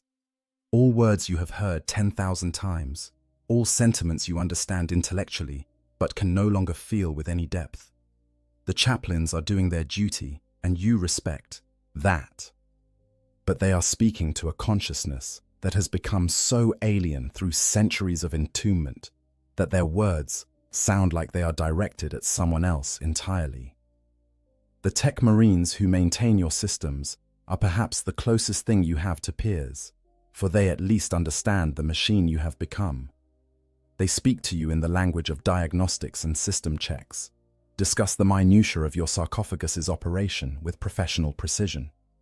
In those conversations, you are not a revered ancient or a walking shrine. You are simply a complex piece of equipment that requires careful maintenance. And there is something almost comforting in that, in being treated as a machine rather than a monument. But even that connection is limited. The tech marines can tend to your physical systems, can ensure that your life support functions properly and your weapons remain operational. But they cannot address the deeper isolation, the psychological and spiritual loneliness that comes from being the last of your kind. They can keep you functional, but they cannot make you any less alone. At night, during the quiet hours when the fortress monastery's activity diminishes and most of the chapter rests, you sometimes try to reach out through the network. It is a futile gesture, for you know the other sarcophagi are empty, but some deep part of your consciousness, some fragment of what you were before entombment, refuses to accept the reality of being truly alone. And so you send queries into the darkness, call out to ancients who will never answer, search for presences that no longer exist. The silence that greets these attempts is crushing.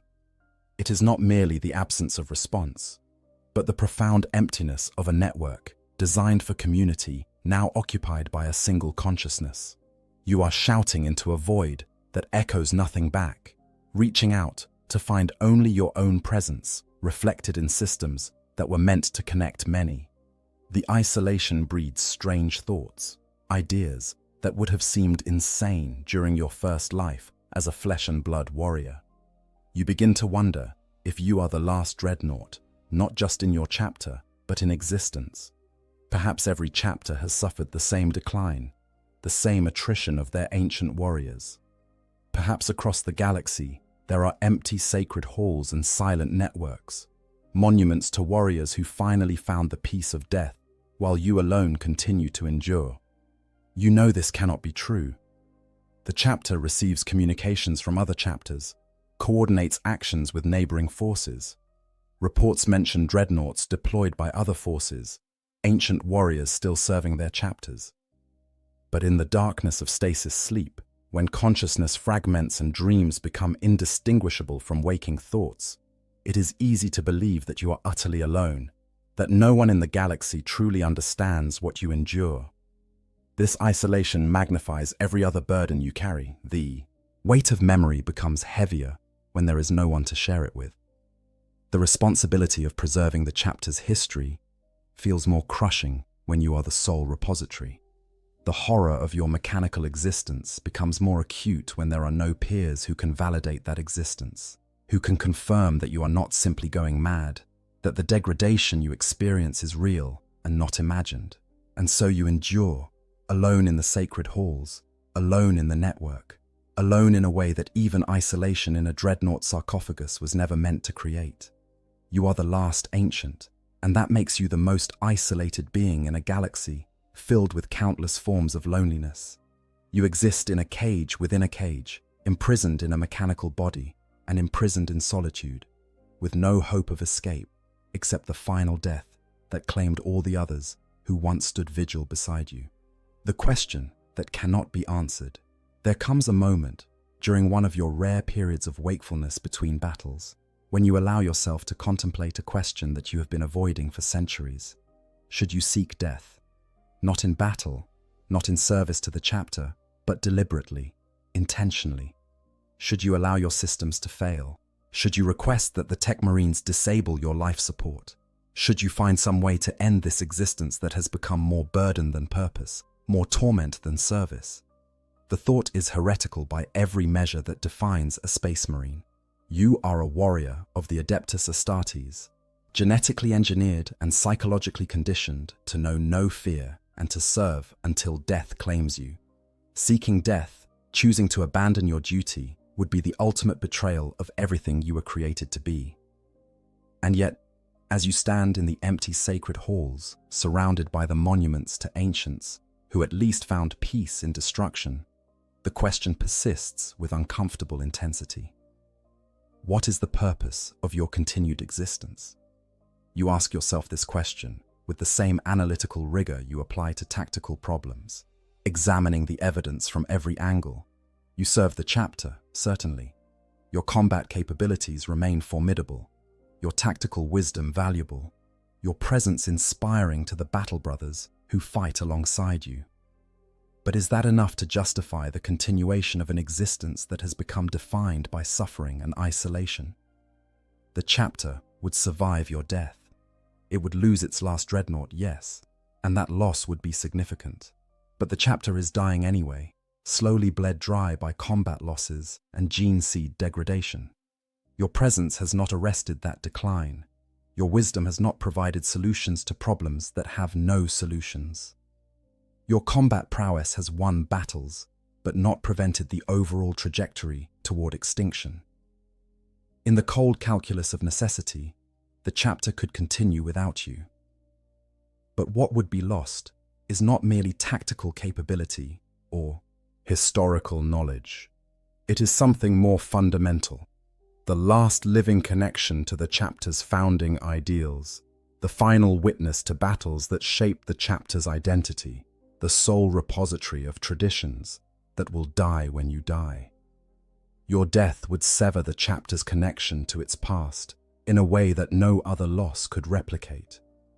And that, perhaps, is the strongest argument against seeking the peace of oblivion. You consider the alternatives.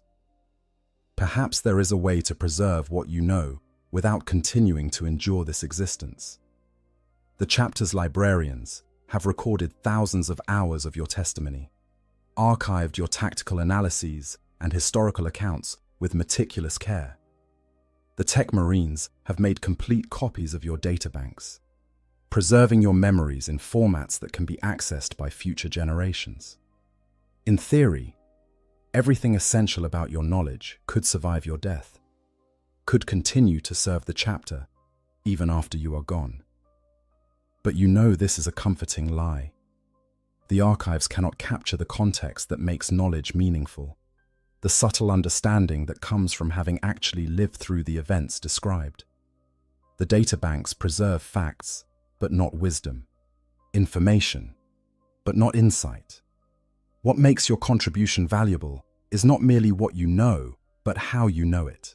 The accumulated experience that allows you to see patterns and connections that pure data cannot reveal, and that cannot be preserved in any archive or recording. It exists only in your consciousness, and it will die with you when you die. So, perhaps you have a duty to continue, not because your existence is pleasant or fulfilling, but because what you preserve cannot be preserved in any other way. The chapter needs you not as a warrior, but as a living archive, a consciousness that bridges past and present in ways that no amount of recorded data can replicate. And if that is your purpose, then seeking death would be abandoning that purpose, betraying the trust of every battle brother who looks to you for guidance and connection to the chapter's heritage. But this reasoning brings its own torture. It means accepting that you must endure indefinitely, that there is no end to your suffering except complete destruction in battle. It means acknowledging that you are condemned to this existence for as long as your biological components can be sustained, potentially centuries or millennia more. And it means recognizing that your value lies not in what you do, but in what you remember, that you have become more museum piece than warrior, more relic than brother. The question becomes even more complicated when you consider what will happen to the chapter if you fall in battle. Without you, they lose their last connection to the past. But if you are held in reserve to preserve that connection, then you are not fulfilling the warrior's purpose for which you were originally created. You exist in a state of impossible contradiction, too valuable to risk, too essential to preserve unused. Either choice seems to betray some fundamental aspect of what you are supposed to be. You think about the other ancients who fell before you. Did they ever contemplate this question? Did ancient Cassius, in the moments before the tyrannid bioacid breached her sarcophagus, feel relief that her service was finally ending? Did Brother Matthias, crushed beneath the debris of the fortress monastery he died defending, welcome the darkness that came after millennia of mechanical half-life? You will never know. They left no records of such thoughts, maintained no journals of their inner struggles. They served, and they fell, and they passed into the chapter's history with their doubts and fears unspoken. But you are the last, and perhaps that grants you a certain freedom to acknowledge what others could not. You are alone with your thoughts in a way the other ancients never were, isolated from any peer who might judge you for admitting weakness or questioning the virtue of endless service. And in that isolation, you can be honest with yourself about the horror of your existence in ways that might have been impossible when others depended on you to model strength and endurance. The truth is that you do not want to continue. You are tired in ways that go beyond physical or even mental exhaustion. You are tired of waking to darkness, tired of fighting battles that change nothing fundamental about the chapter's decline, tired of being revered by warriors who cannot understand what they are revering. You are tired of being alone, tired of remembering when everyone else forgets, tired of enduring when everyone else you knew has found rest. But you also cannot choose to stop, because that would be giving up, and Space Marines do not give up, because the chapter still needs you, however marginally, however temporarily, because there is a chance, however slim, that your continued service might make a difference, might help the chapter survive its current crisis and eventually rebuild. And because, fundamentally, you are still a warrior, and warriors do not choose when their service ends. They serve until death claims them, and anything less is dereliction of duty. And so the question remains unanswered. You cannot bring yourself to seek death, but you cannot find peace in continued existence. You are trapped between two equally impossible choices, condemned to endure an existence you do not want, because the alternative would be abandoning a duty you cannot relinquish. This is perhaps the cruelest aspect of being the last ancient.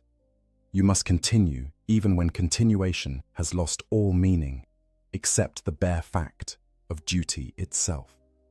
When the last ancient falls, there will come a day when you do not rise from the battlefield.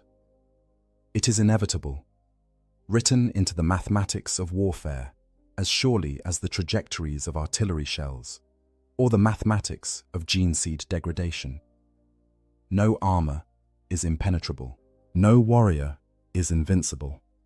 And you, despite millennia of survival, despite all your experience and all your chapter's care in deploying you, will eventually meet an enemy that can destroy even a dreadnought. Perhaps it will be a melter weapon that breaches your sarcophagus, cooking the amniotic fluids that sustain you and killing you before the tech marines can attempt extraction. Perhaps it will be a Chaos Titan's volcano cannon, the apocalyptic weapon reducing you to superheated vapor in a fraction of a second. Perhaps it will be something more prosaic, a lucky shot from a lascannon that severs a critical power coupling, or a concentrated barrage that finally overwhelms even adamantium armor through sheer volume of fire.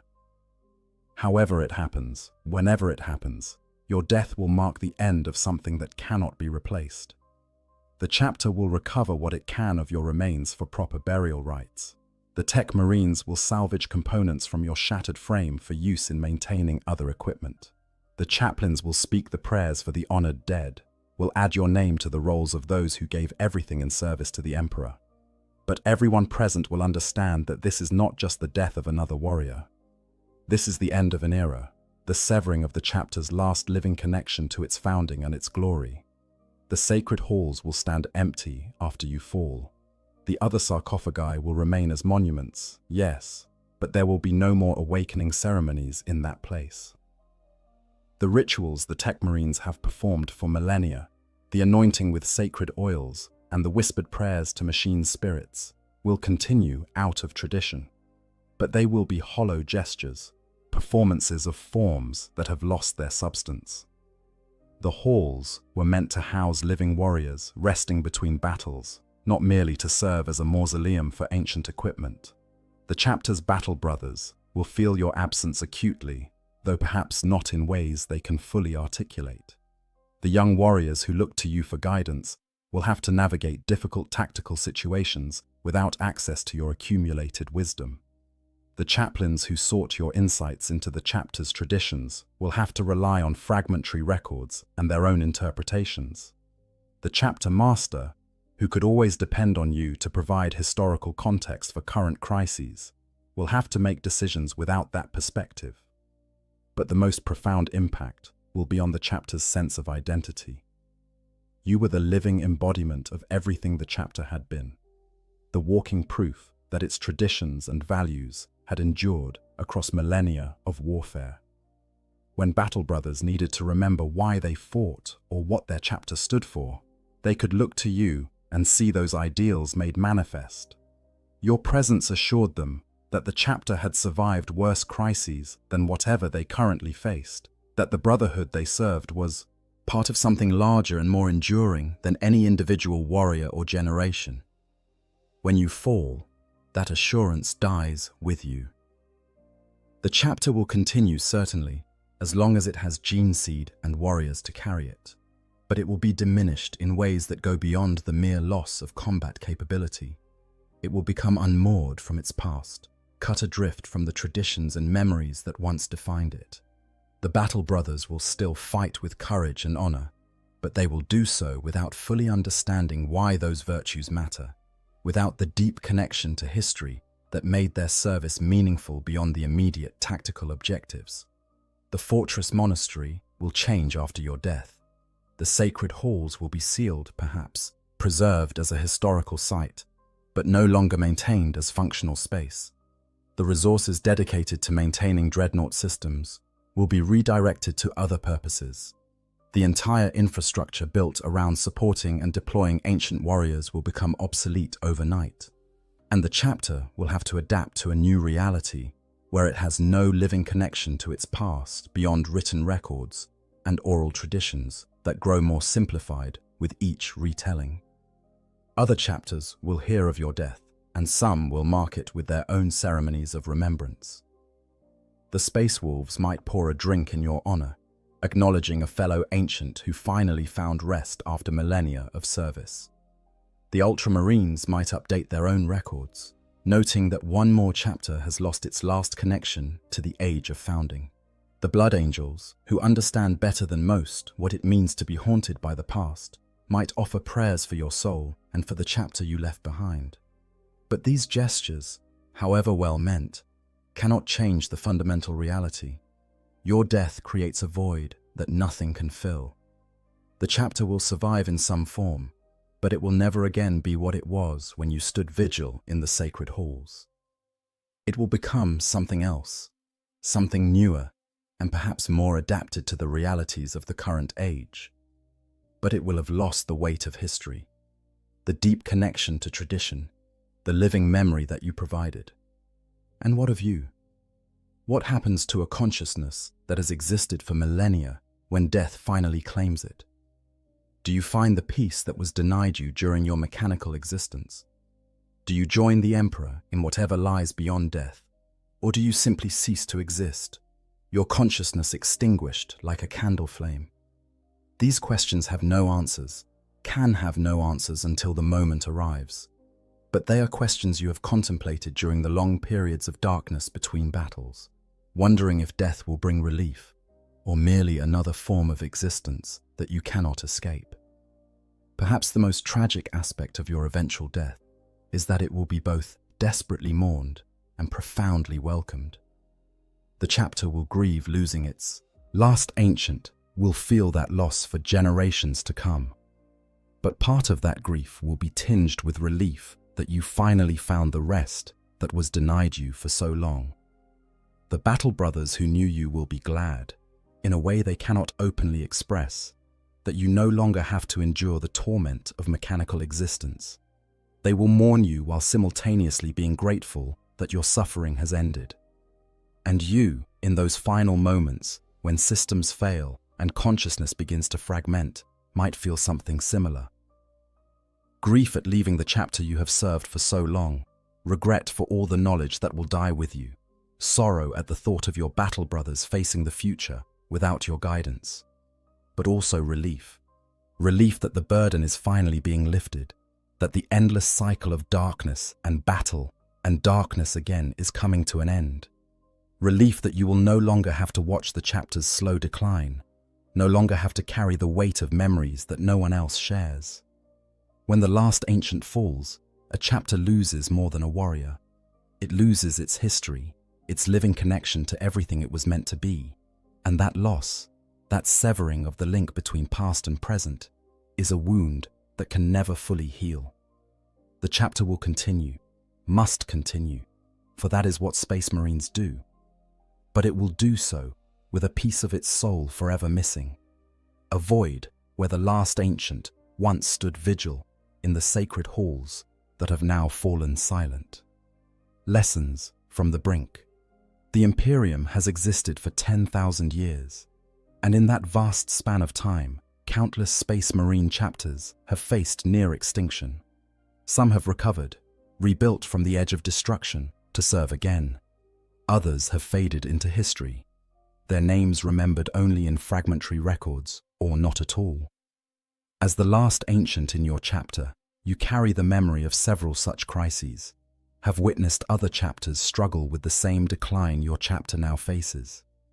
The Crimson Castellans nearly died during the War of the Beast in the 32nd millennium. An orc invasion of unprecedented scale devastated their recruiting worlds and destroyed most of their fortress monastery. When the war ended, the chapter could field fewer than 200 battle brothers, and its gene seed reserves were critically depleted. But the Castellans survived through a combination of careful husbandry of resources and willingness to accept help from their successors. They spent 3 centuries rebuilding, accepting gene seed from related chapters and recruits from worlds that had once supplied their progenitors. The Castellans exist to this day, though much changed from what they were before the war. The scythes of the Emperor faced destruction by Hive Fleet Kraken. The Tyrannid invasion consumed their home world and killed nearly every battle brother in the chapter. The survivors, numbering fewer than 100 warriors, became a fleet-based chapter, conducting hit-and-run raids against the Tyrannid swarm while desperately trying to maintain enough gene seed to rebuild. It took them nearly 2 centuries, and they never fully recovered their original strength, but they endured, adapted, and continue to fight in the Emperor's name. The Lamenters have faced extinction multiple times across their cursed history. Gene seed defects, catastrophic battles, and simple bad luck have reduced them to chapter strength so low they should have been declared dead. But somehow, through sheer stubbornness and perhaps divine intervention, they continue to exist. Their numbers never reach full strength, and their gene seed remains flawed, but they refuse to give up, refuse to accept that their chapter's story has ended. These examples offer lessons, though not all of them are applicable to your chapter's current situation. The most important lesson is that survival requires flexibility. a willingness to adapt traditions and accept help even when pride suggests otherwise. Chapters that rigidly adhere to their founding practices in the face of extinction tend to die. Chapters that can evolve, that can accept recruits from non-traditional sources or gene seed from related chapters or operational doctrines that differ from their founder's vision. Those chapters can survive even catastrophic losses. But there is tension between adaptation and preservation of identity. If a chapter changes too much in the name of survival, does it remain the same chapter? If the Crimson Castellans accepted so much gene seed from other sources that their genetic heritage became diluted, are they truly the same chapter that fought at the War of the Beast?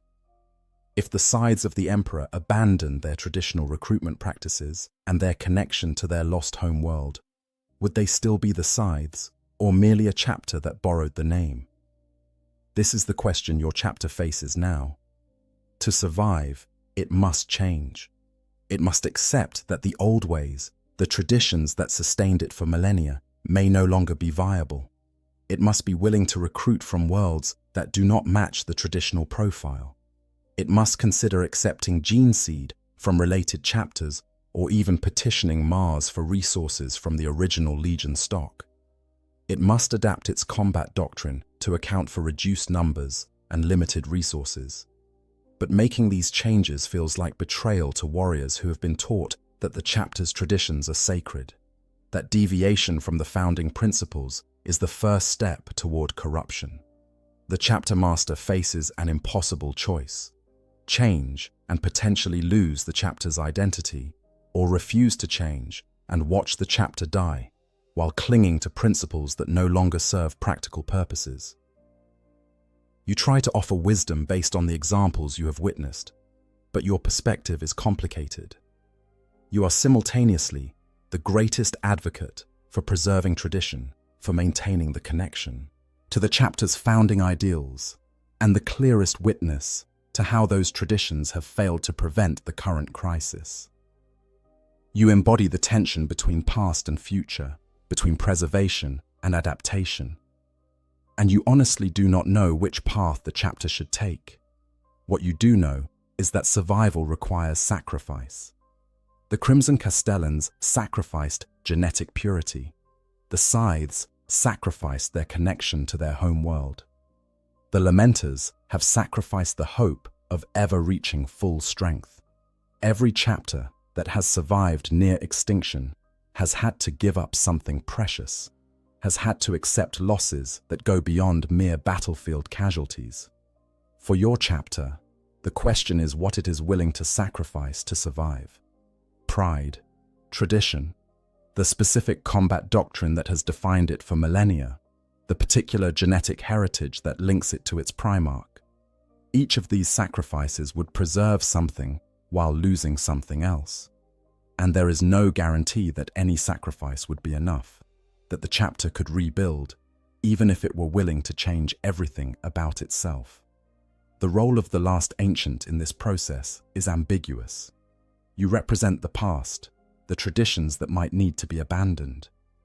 But you also represent endurance, the ability to survive through adaptation and persistence. The chapter's leadership looks to you for guidance, but what can you tell them? That they should hold firm to their principles even if it means extinction, or that they should be willing to compromise everything to ensure some version of the chapter survives. You find yourself thinking about the other dreadnoughts who fell before you. What would ancient Cassius advise? She was pragmatic, focused on results rather than adherence to form. She might argue for radical adaptation, for doing whatever was necessary to preserve the chapter's ability to fight the Emperor's enemies, even if it meant abandoning traditional practices.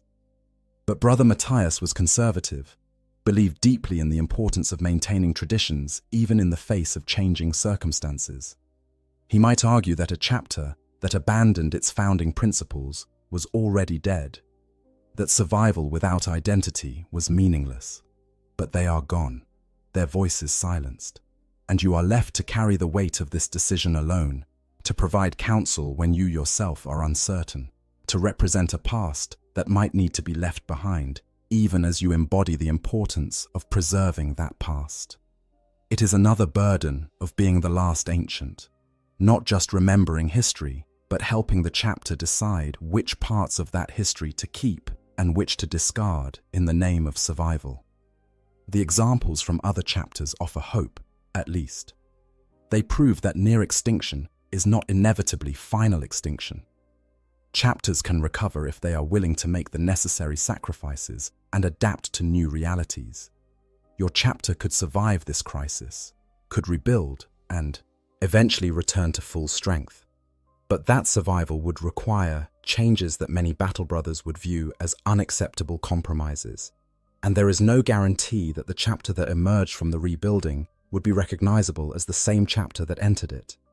This is the lesson you try to impart to the chapter's leadership. Survival is possible, but it demands flexibility and sacrifice. The examples of other chapters who have walked this path show what is possible, but they also show what must be given up. And ultimately, the decision about whether survival is worth the price must be made by those who will live with the consequences, not by an ancient whose connection to the present is already tenuous at best. The grim nobility of the last watch. There is a certain terrible nobility in being the last dreadnought, a quality that transcends the suffering and isolation inherent in your existence. You stand as the final guardian of traditions that span millennia, the last witness to battles that shaped the galaxy, the sole keeper of memories that define what your chapter was meant to be. This is not a role you chose, but it is the role you have been given, and there is honor in fulfilling it, even when fulfillment brings only pain. You understand, in ways that the younger Battle Brothers cannot, that you are living through a pivotal moment in your chapter's history. Either the chapter will survive its current crisis and eventually rebuild, making your preservation of its history essential to that rebuilding, or it will fail and disappear, making you the last witness to its existence. Either way, your role is significant beyond mere combat capability or tactical wisdom. You are the bridge between what was and what might be, the guardian of knowledge that could preserve the chapter's identity through the transition from decline to potential renewal. This understanding shapes how you approach each awakening, each battle, each interaction with the chapter's current warriors. You are not just fighting to achieve tactical objectives or providing counsel to help win engagements. You are performing a larger service, keeping alive the spirit of what the chapter was supposed to be, maintaining the connection to ideals and traditions that risk being lost in the desperate struggle for survival. When you speak to young Battle Brothers about the chapter's history, you are not merely recounting facts. You are trying to convey the why behind the what, the reasoning that led founders to establish particular traditions, the hard-learned lessons that shaped the chapter's combat doctrine. You want them to understand not just what their predecessors did, but why they did it, so that even if circumstances force adaptation of specific practices, the underlying principles can endure. When you analyze tactical situations, you draw on millennia of accumulated experience, yes, but you also try to frame your advice in terms of the chapter's core values. Victory is important, but how victory is achieved matters as well.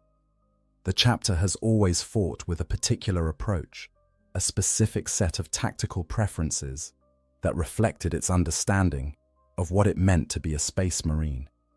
Preserving that approach, or at least the principles underlying it, is as important as winning any individual battle. When you stand in the sacred halls during the rare periods of wakefulness between deployments, you are performing a vigil that goes beyond physical presence. You are maintaining watch over everything the chapter was, guarding memories and traditions against the erosion of time and the pressures of necessity. This vigil is your primary purpose now, more important than your function as a weapons platform or your role as tactical advisor. You are the keeper of the flame, the guardian who ensures that the chapter's essential nature persists even as external forms change. There is a grim beauty in this role, a sense of purpose that transcends personal suffering. You endure not for your own sake, but for the sake of something larger than yourself. Your existence has meaning precisely because it is difficult, because maintaining this vigil requires sacrifice and persistence that few could manage.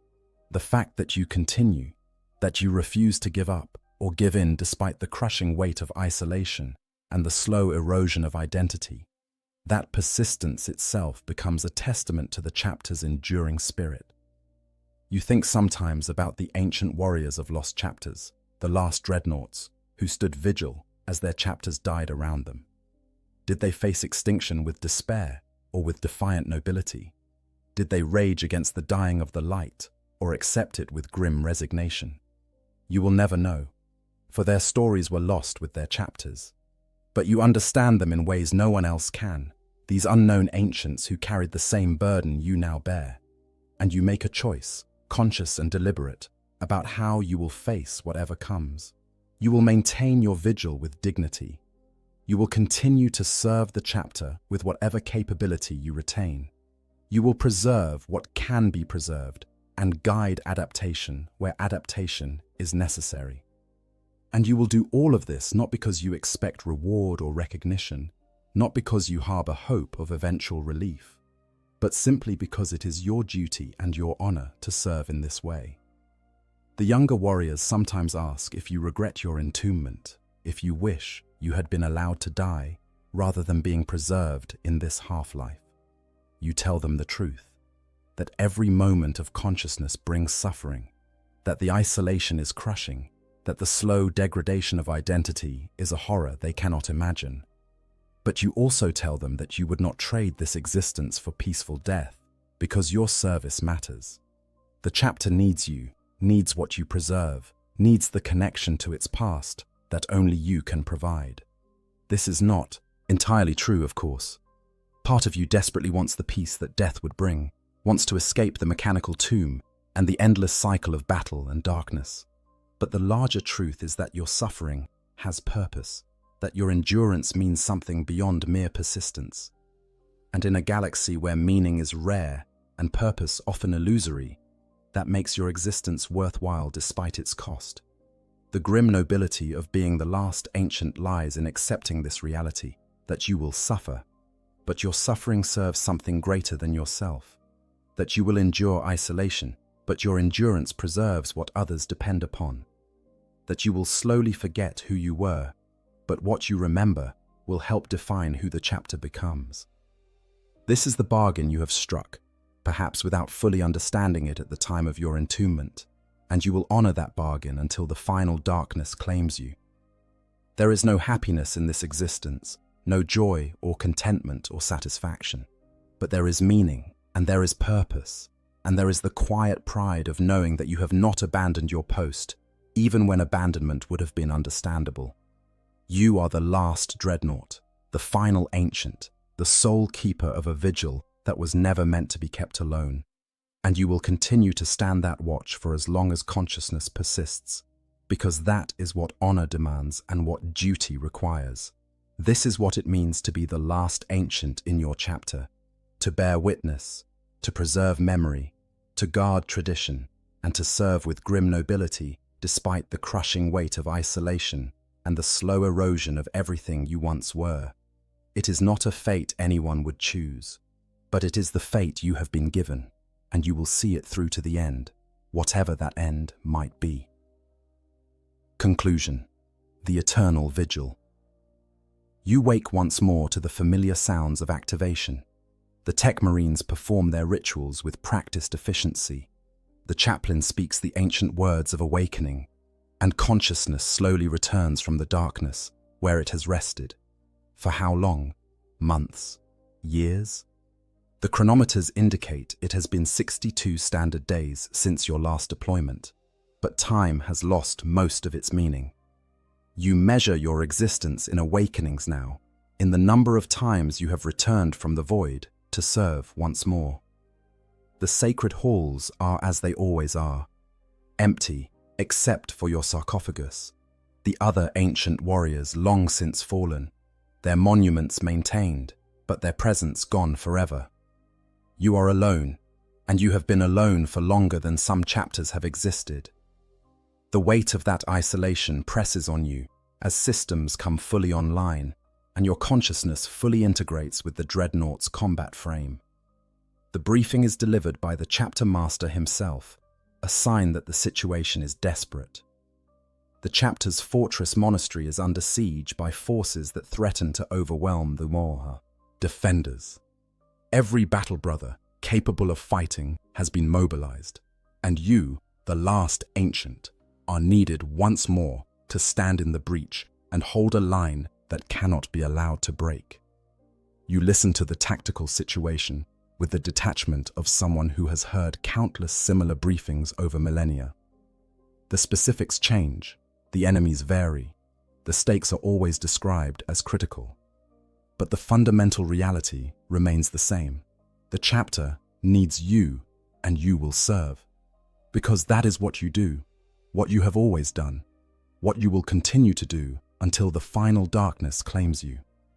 As they prepare you for deployment, you allow yourself a moment of reflection on what you have become. You are no longer the warrior who was first entombed so long ago.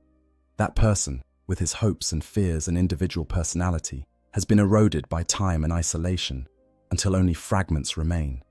You are something else now, something that exists at the intersection of memory and duty, purpose and persistence. You are the last ancient, the final guardian of traditions that may not survive your fall. But you are also still a space marine.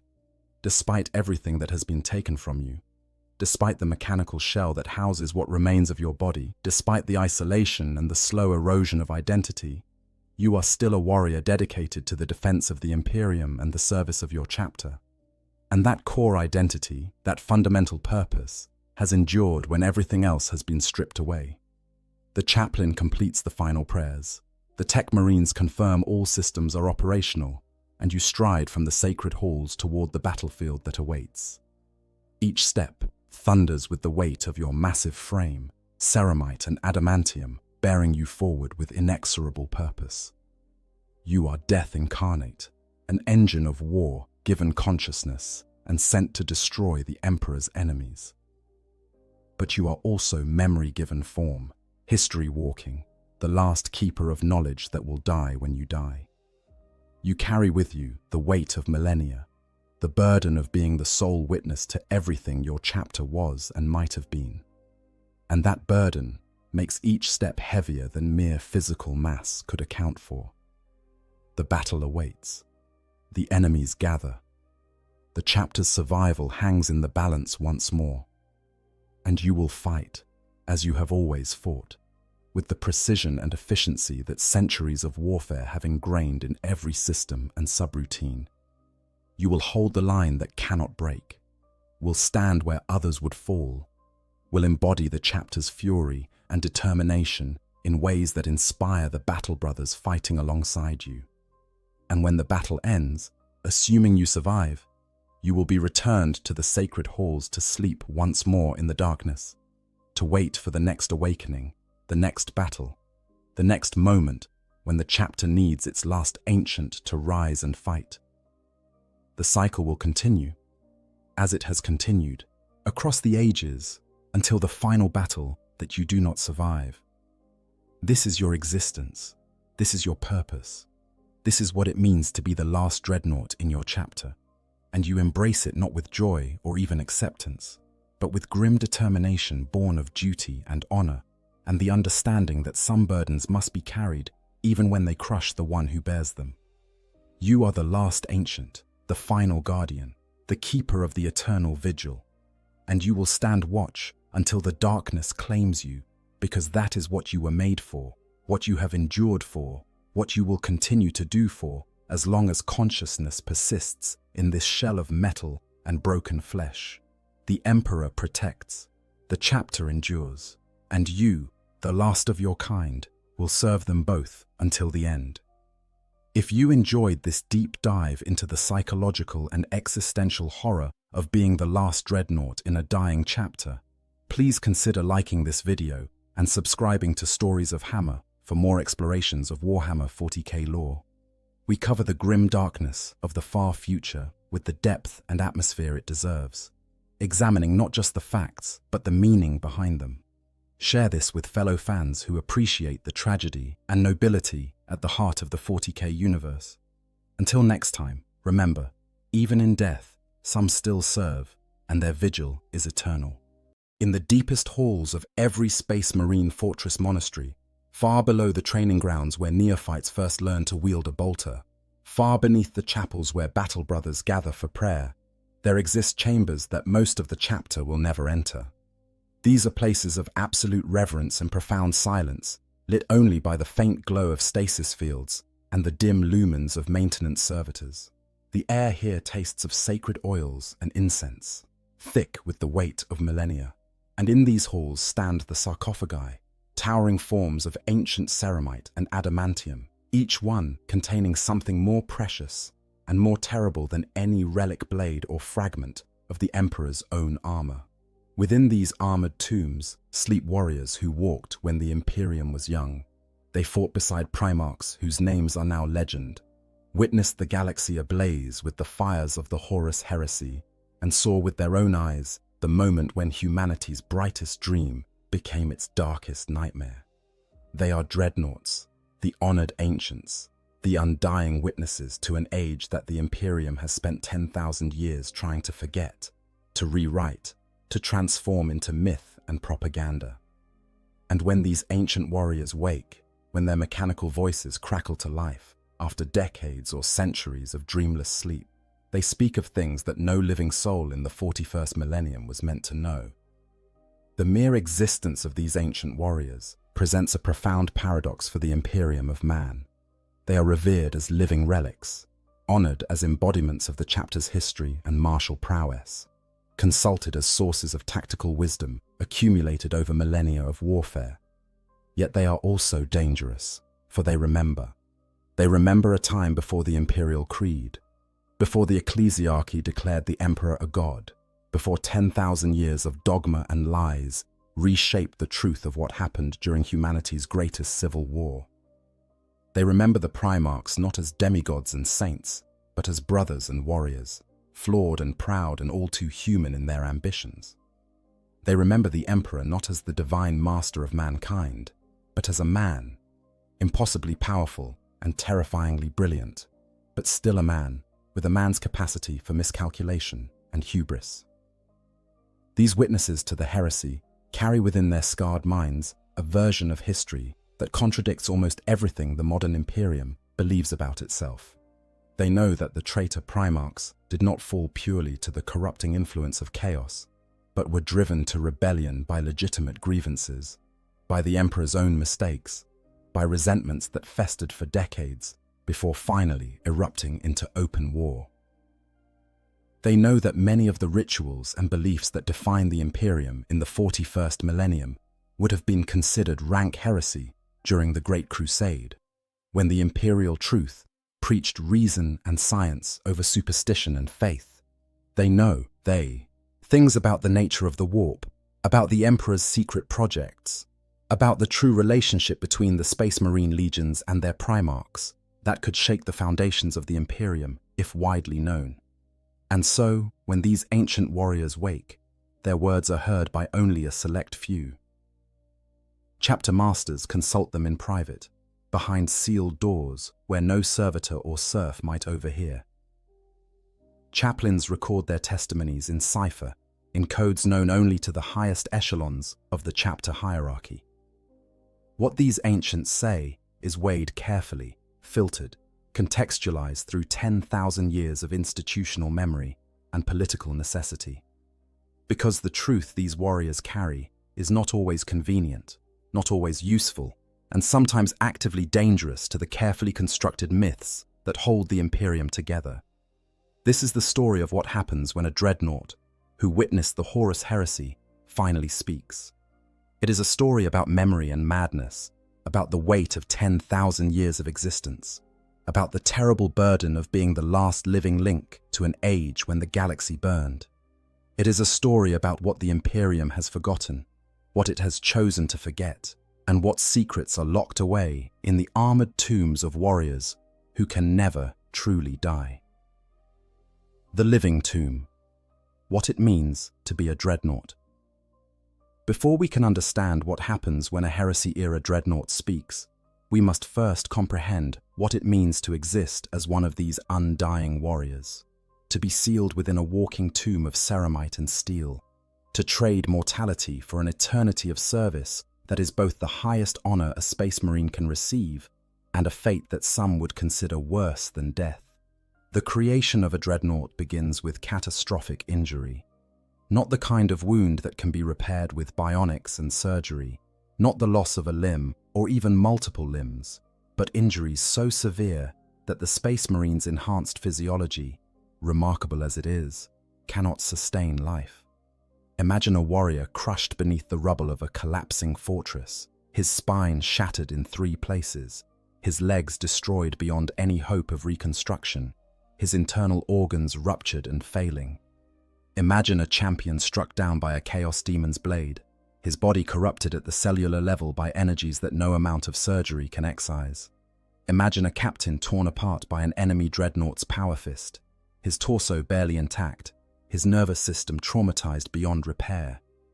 In any other circumstance, such warriors would receive the Emperor's peace, a merciful bolt to the brain that would release their gene seed for implantation in the next generation of Space Marines. Death with honor, remembered in the chapter's halls of heroes, their names carved in stone and their deeds sung by the chapter's chroniclers. For most Space Marines, this is how their story ends, and they welcome it.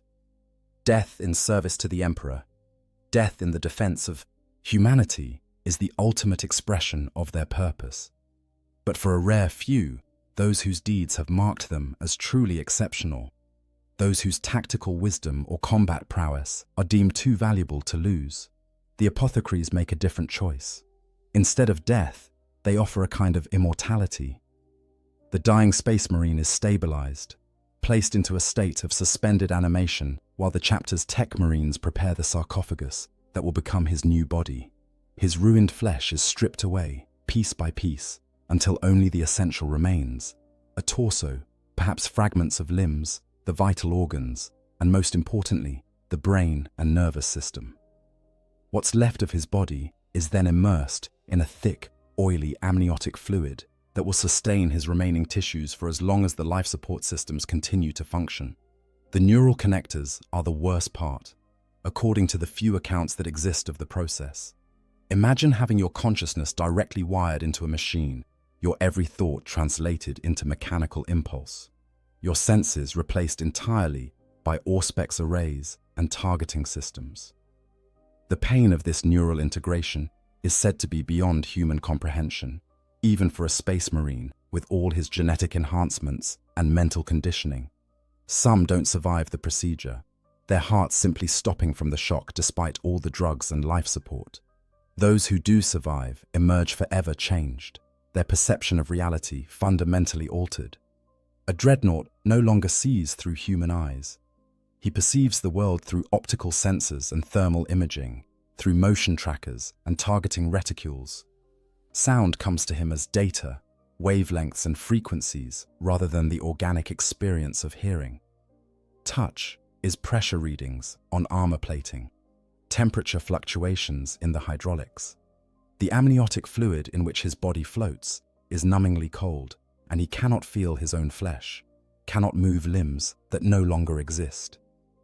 If he allows his consciousness to drift, if he stops actively engaging with the machine systems, his awareness returns to the sensation of his ruined body, and the pain of his injuries returns in full measure. So he must stay focused, must keep his mind merged with the machine, must think of himself not as a body in a shell, but as the shell itself. The dreadnought becomes his body, the assault cannons his arms, the ceramite armor his skin. This mental discipline is exhausting, a constant effort of will that must be maintained every moment he is awake. And over time, over the decades and centuries, this effort takes its toll. The line between the warrior and the machine begins to blur. Memories of his original body fade. The sensation of walking on human legs, of holding a bolter in human hands, of feeling the wind on his face. All these experiences become distant and unreal, like dreams half remembered upon waking. The The psychological impact of this transformation cannot be overstated. Space Marines are already far removed from baseline humanity, their bodies transformed by genetic engineering, their minds conditioned by hypnotic indoctrination and psycho-conditioning. They are warrior monks, super soldiers, designed for one purpose and one purpose only. But even with all these modifications, they are still, in some fundamental sense, human. They have brotherhood, camaraderie, the bonds of shared purpose and shared suffering. They understand themselves as warriors among warriors, protectors of humanity's future. A dreadnought loses much of this. The other Space Marines in his chapter revere him, certainly. They approach him with respect, bordering on worship, seeking his counsel, requesting his blessing before battle. But they do not see him as one of them anymore. He is something else now, something ancient and terrible, a relic from another age. He cannot share a meal with his battle brothers, cannot clasp hands in the warrior's grip, cannot join them in the training cages or the meditation chambers. He exists apart, isolated within his armored shell, a consciousness trapped in a prison of his own flesh and metal. And so, to preserve what remains of their sanity, to prevent the complete dissolution of their identity into the machine, dreadnoughts are placed in stasis between deployments. Their power systems are cycled down, their consciousness allowed to drift into a state that resembles sleep, but is not truly sleep, for there are no dreams in the darkness of the sarcophagus. There is only absence, a void of non-being that might last for days or decades or centuries. When they wake, they have no sense of how much time has passed. Hours or years, it all feels the same, a sudden jolt from nothingness, back into the overwhelming flood of sensation that comes with activation. This cycle of waking and sleeping, of decades spent in the void, followed by brief periods of activity, creates its own peculiar horror. Imagine waking after what feels like minutes to discover that 50 years have passed. The chapter master who ordered you into stasis is long dead. The battle brothers you fought beside are scattered across the galaxy or honored in the halls of the fallen. The fortress monastery has been expanded and rebuilt. Passages you remember are gone, replaced by new construction. Even the language has shifted, slang and idioms you knew replaced by new phrases you don't understand. You are a stranger in your own home, a ghost from an earlier age, and everyone who knew you as more than a name in the chapter's records is dust and memory. Now imagine this happening not once, but dozens of times, hundreds of times. Each awakening brings the same shock, the same disorientation, the same crushing realization that time has moved on without you. The faces change, but the rituals remain. The chapter endures, but the individuals who compose it are different with each waking. And you remain, constant and unchanging, a fixed point in a galaxy that continues to evolve around you.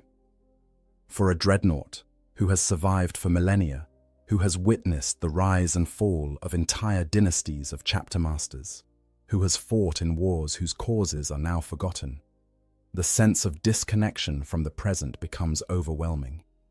The modern Imperium is not the Imperium he remembers. The chapter is not the legion it once was. The very purpose and meaning of service to the Emperor has been transformed by 10,000 years of theological evolution and institutional drift. And yet he continues, because that is all he can do. Continue to serve, continue to fight, continue to endure, until finally some enemy's weapon penetrates the armor and brings the mercy of true death. This is the existence of every dreadnought, and it is a burden heavy beyond measure.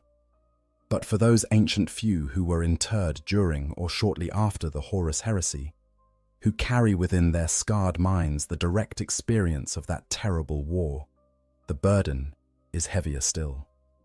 Because they remember not just a different time, but a fundamentally different universe.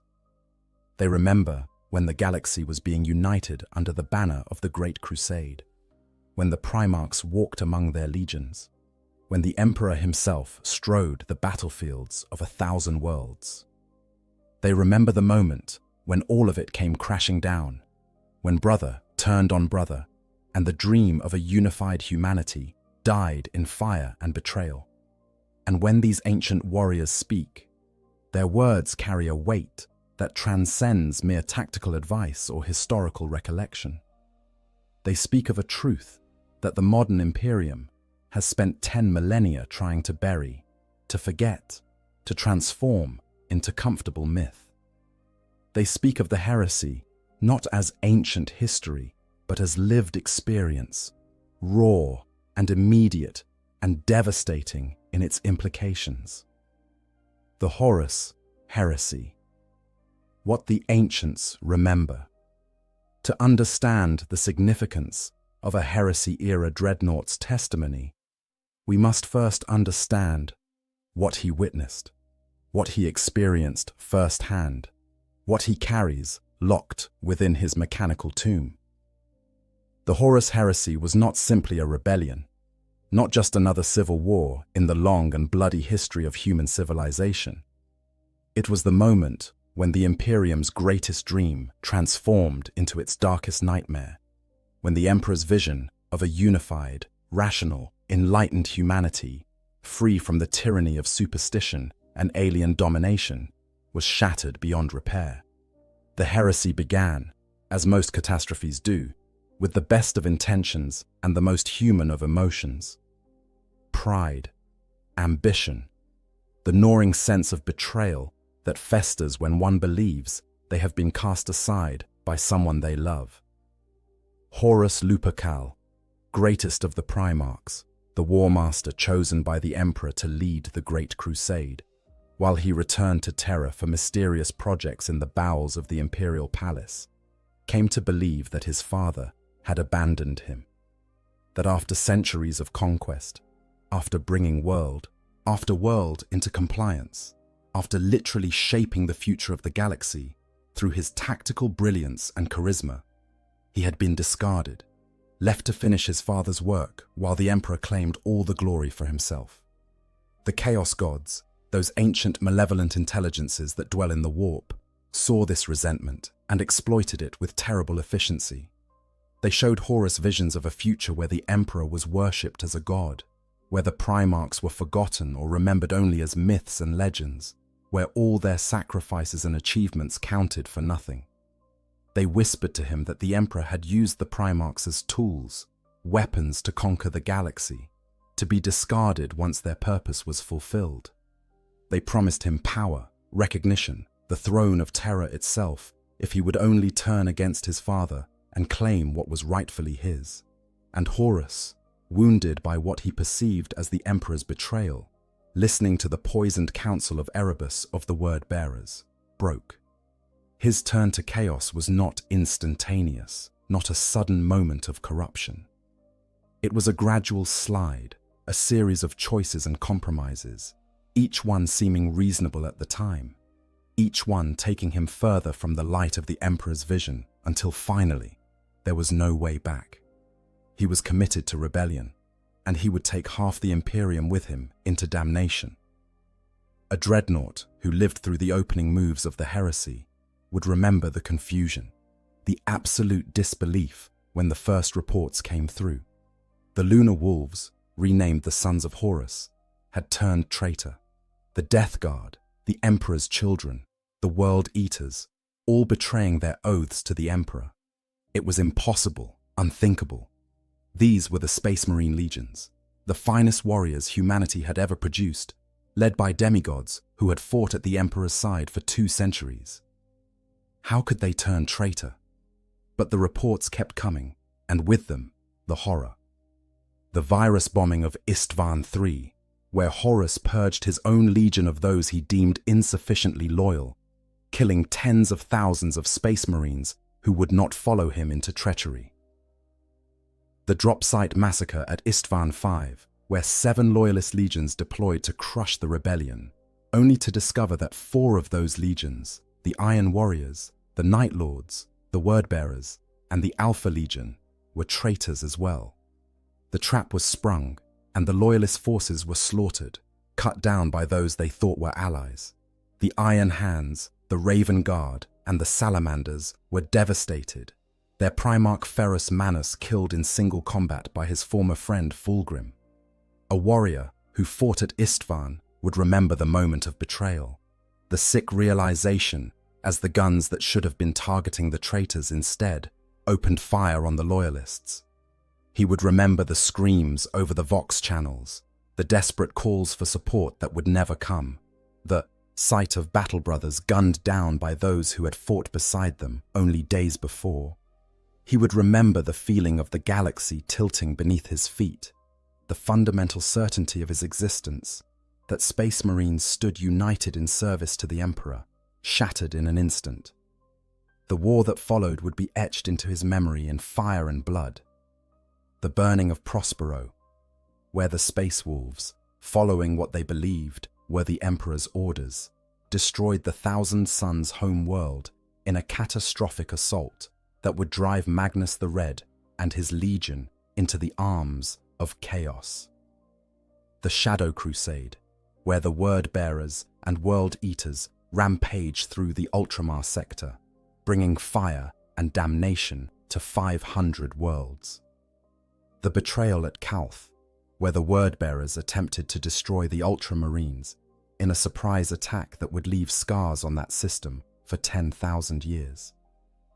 But perhaps most traumatic of all would be the memories of the Siege of Terra itself, when Horus brought his full might to bear on the throne world, when the traitor legions and their demonic allies assaulted the walls of the Imperial Palace in what would be the final confrontation of the war. A dreadnought who fought in the siege would remember battles that lasted for weeks without pause, his weapons growing hot from continuous fire, his ammunition stores depleted and replenished a dozen times, the bodies of friend and foe alike piling up until they formed new terrain features on the battlefield. He would remember the moment when the walls finally fell, when the traitors breached the Eternity Wall spaceport and began their push toward the inner palace. He would remember fighting on ground that had been holy to humanity for 30,000 years, the cradle of human civilization transformed into a charnel house, an abattoir where millions died for every meter of ground. He would remember the sky itself turning red with the reflection of the fires below, the stench of burning promethium and roasting flesh so thick it could be tasted even through a sealed helmet's rebreather. And if he was among those who fought in the final days, he would remember the moment when Horus lowered the void shields on his flagship, the Vengeful Spirit, inviting the Emperor to teleport aboard for a final confrontation. He would remember the psychic shockwave that rolled across the battlefield when Horus finally fell, when the Emperor struck him down with the full force of his psychic might, obliterating not just Horus's body, but his very soul, burning it from existence so completely that even the Chaos Gods could not resurrect their champion. He would remember the terrible silence that followed, the moment when the traitor forces, suddenly leaderless and abandoned by their demonic allies, broke and fled, streaming away from Terra in complete disarray. He would remember the dawn that broke over the Imperial Palace, revealing the true scope of the devastation, the millions of dead, the fortress walls reduced to rubble, the very land itself poisoned and corrupted by the touch of chaos. He would remember the sense, not of victory, but of catastrophe barely averted, of a civilization that had destroyed itself even in the act of preserving its existence. These are the memories that a heresy-era dreadnought carries, and they are not abstract historical knowledge or dry facts learned from records and chronicles. They are lived experiences, seared into his consciousness with an immediacy that 10,000 years of sleep cannot erase. When he speaks of the heresy, he does not recount the official version taught in the Schola Progenium, the sanitized narrative that paints the traitor primarchs as corrupted monsters who fell instantly to the seductions of chaos. He remembers the truth, that these were once warriors of unmatched valor and honor, that their fall was neither instant nor inevitable, that the Emperor himself bore some responsibility for the conditions that allowed the heresy to occur. This truth is dangerous. It complicates the simple narrative that the modern Imperium requires to maintain its stability. It raises questions about the Emperor's judgment, about whether the current theological framework that worships him as a god would have been acceptable to the man who walked among his legions during the Great Crusade. It forces an acknowledgement that the Imperium's enemies were once its greatest heroes, that the line between loyalty and betrayal was not always as clear as modern doctrine suggests. And so, when a heresy-era dreadnought speaks, his words are carefully controlled, carefully contextualized, carefully filtered through the institutional needs of the chapter and the Imperium as a whole, because the raw, unfiltered truth of what he witnessed could shake the very foundations of everything the Imperium has become. The long sleep, 10,000 years between waking time, does not pass normally for a dreadnought. While the rest of the galaxy ages, empires rise and fall, languages evolve, and technologies are lost and rediscovered, he exists in a state of suspended animation, his consciousness cycling through periods of activity measured in days or weeks, followed by decades or centuries of dreamless void. This disrupted perception of time creates a unique form of psychological trauma, a disjointed existence where the warrior experiences only fragments of history, waking for brief moments to fight and then returning to the darkness, each awakening bringing him further from the age he knew and closer to a future he barely recognizes. For a space marine interred during or shortly after the Horus heresy, the effect is even more profound. When he first entered the sarcophagus, the Imperium was still reeling from the Civil War. The legions were being broken down into chapters during the Second Founding. The Emperor had just been installed upon the Golden Throne, and the survivors of the war were still trying to make sense of what had happened. The memory of the heresy was fresh, painful, immediate. The fallen Primarchs were not distant legends, but brothers and commanders the Loyalists had known personally, whose betrayals still burned with the heat of recent wounds. Now imagine sleeping through what comes next. You close your eyes on an Imperium that is fractured but recognizable, that still holds to the imperial truth, that understands itself as a secular empire of reason and enlightenment. You wake, perhaps decades later, perhaps a century, and the changes are subtle but noticeable. The language has shifted, the rituals have evolved. There are new traditions you don't recognize, new prayers being offered before battle. But it's still fundamentally the same Imperium, still fighting the same fight against the same enemies. You sleep again, and this time when you wake, more has changed. The survivors of the heresy are mostly gone now, replaced by new generations of space marines who know the Great Civil War only as history, as stories told by those who were there. The Imperium has begun to rebuild, to consolidate, to adapt to the new reality of its existence. Superstition is creeping back into human culture, despite the Emperor's vision of a rational, enlightened humanity. The seeds of what will become the ecclesiarchy are beginning to germinate, though they have not yet grown into the vast theological apparatus that will dominate the Imperium's future. You sleep again, waking perhaps 2 or 3 centuries after your interment. The changes are more dramatic now. The Imperium has reorganized itself, the loose confederation of the Great Crusade era transforming into a rigid, hierarchical structure. The imperial cult is growing in influence, though the very idea of worshipping the Emperor as a god would still be considered blasphemy by those who remember his actual teachings. The Space Marine chapters have developed their own distinct cultures and traditions, drifting away from the unified legion structure that defined the Great Crusade. Sleep, wake, sleep, wake. Each time the interval between awakenings grows longer as the chapter recognizes that the Ancient One's knowledge becomes less immediately relevant with each passing century. Each time the shock of waking grows more disorienting as the accumulated changes become harder to pass, harder to integrate into a coherent understanding of how the Imperium has evolved. Wake after 1,000 years, and the Imperium is almost unrecognizable. The imperial truth has been completely discarded, replaced by the imperial creed that declares the Emperor a god and humanity's only salvation. The ecclesiarchy has become one of the most powerful institutions in the Imperium. its cardinals and confessors wielding influence that rivals and sometimes exceeds that of planetary governors and system lords. The Space Marine chapters are no longer simply military organizations, but quasi-religious orders. Their battle brothers, as much warrior monks as soldiers, their rituals and traditions elevated to sacred status. The technology has regressed in many ways. Standard template.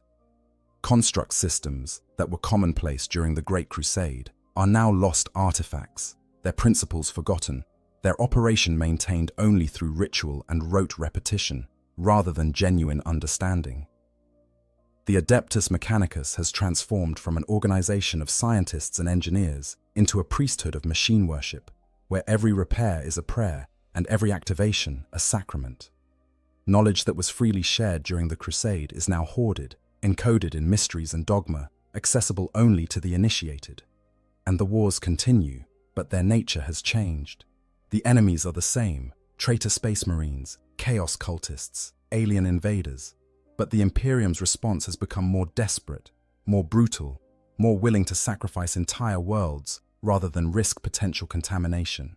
The optimism of the Great Crusade, the sense that humanity was on the verge of reclaiming its birthright as masters of the galaxy, has been replaced by a grim determination to simply survive, to hold the line against endless enemies, to maintain what remains rather than dream of expansion and growth. Wake after 5,000 years, and even your own chapter has transformed beyond recognition.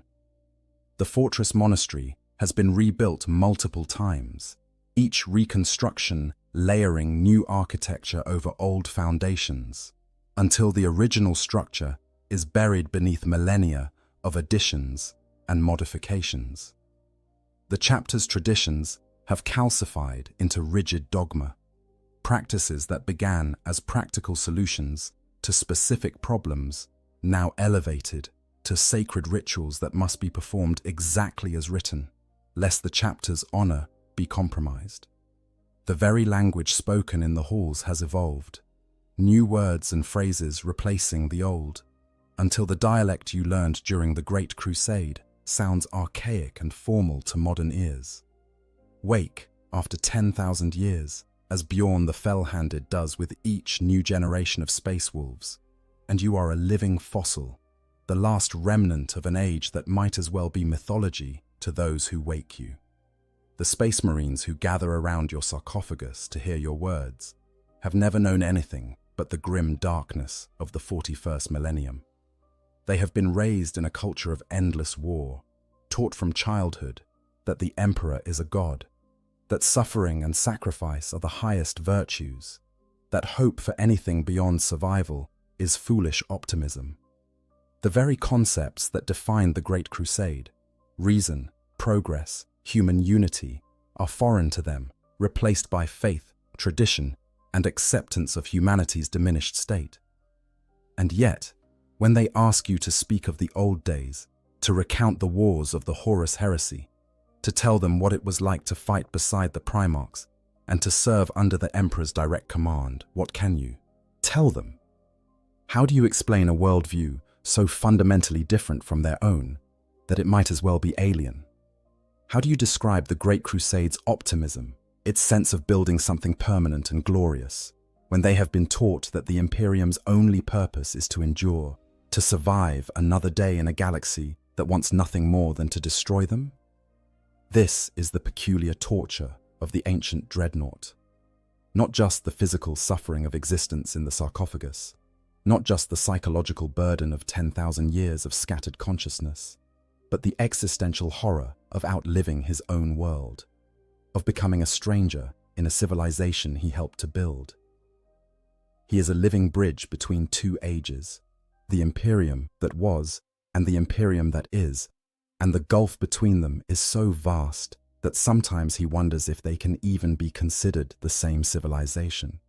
Some dreadnoughts cope with this dislocation by retreating into the past, living more and more in their memories of the Great Crusade and the heresy, treating their periodic awakenings as brief intrusions into a dream rather than returns to reality.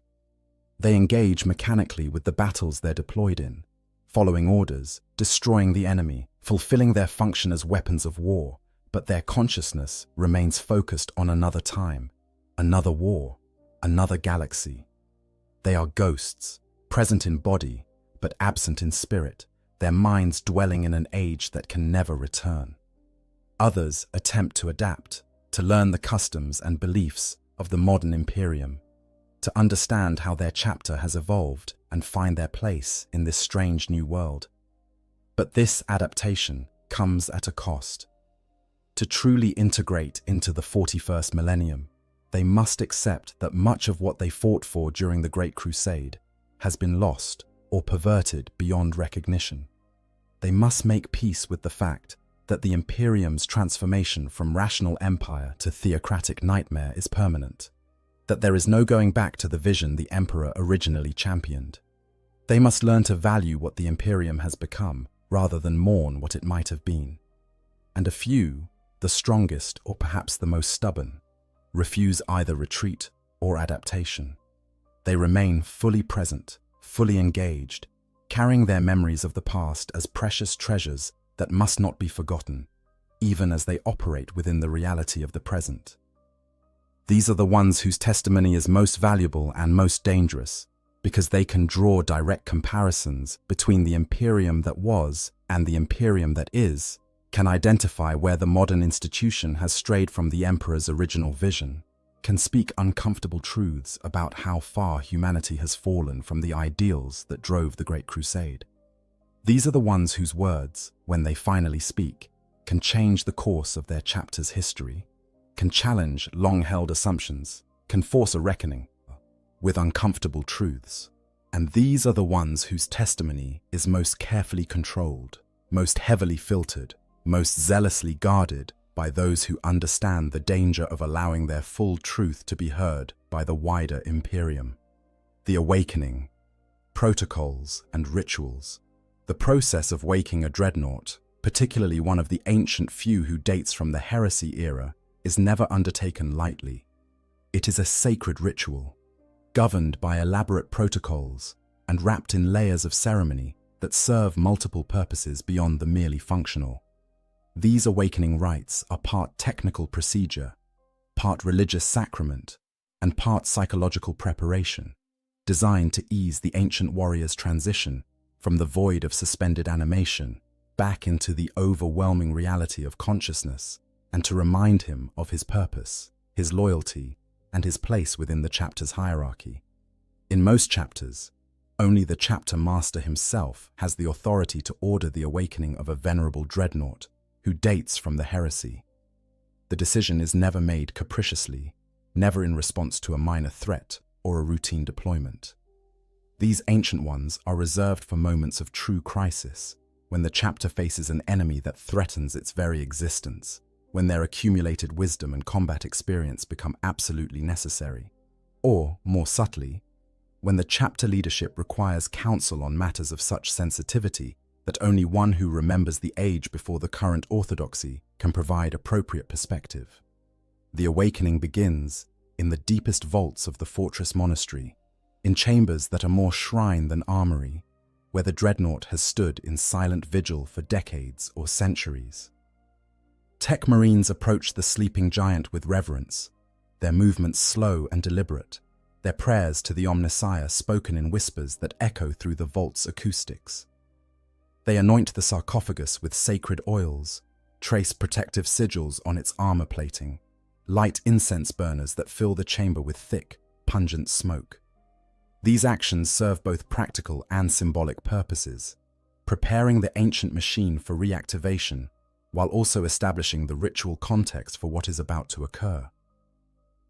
The chaplain's role in the awakening is crucial. While the Tech Marines handle the mechanical aspects of bringing the dreadnought systems back online, it is the chaplain who speaks to the consciousness within, who provides the spiritual framework for the return to awareness. He stands before the sarcophagus, skull helm gleaming in the vault's dim light, and recites the Litany of Awakening, a prayer that is different for each chapter but always serves the same function, to remind the Ancient One of who he is, what he serves, and why he continues to fight. For a heresy-era dreadnought, this chaplain's prayer often includes specific reminders of the chapter's history, of battles fought during the Great Crusade and the heresy, anchoring the ancient warrior's consciousness in a continuity that stretches back to the founding. These references serve a dual purpose. They help orient the dreadnought, providing familiar touchstones that ease the shock of waking. But they also serve as subtle reminders of the chapter's orthodox interpretation of that history, framing the past in terms that align with current doctrine rather than allowing the Ancient One to impose his own understanding of events. The physical awakening itself is a gradual process. Power flows back into dormant systems, cycling through circuits that have been cold for decades. The amniotic fluid in the sarcophagus warms, life support systems humming back to life, delivering nutrients and stimulants to the withered flesh that remains of the warrior's body. Neural connectors fire, sending impulses through pathways that have been silent, reconnecting the consciousness to the mechanical frame that serves as its body. Sensors come online one by one, optical systems activating, aural receivers beginning to process sound, motion detectors and targeting arrays running diagnostic routines. But consciousness does not return instantly. There is a period, sometimes lasting hours, when the dreadnought exists in a liminal state, neither fully asleep nor truly awake, his awareness drifting through layers of memory and sensation as his mind reconnects with the machine. During this time, he may speak, his vocalizer stuttering to life to voice fragments of recollection, names of battles long finished, the voices of warriors long dead, echoes of the past bleeding into the present.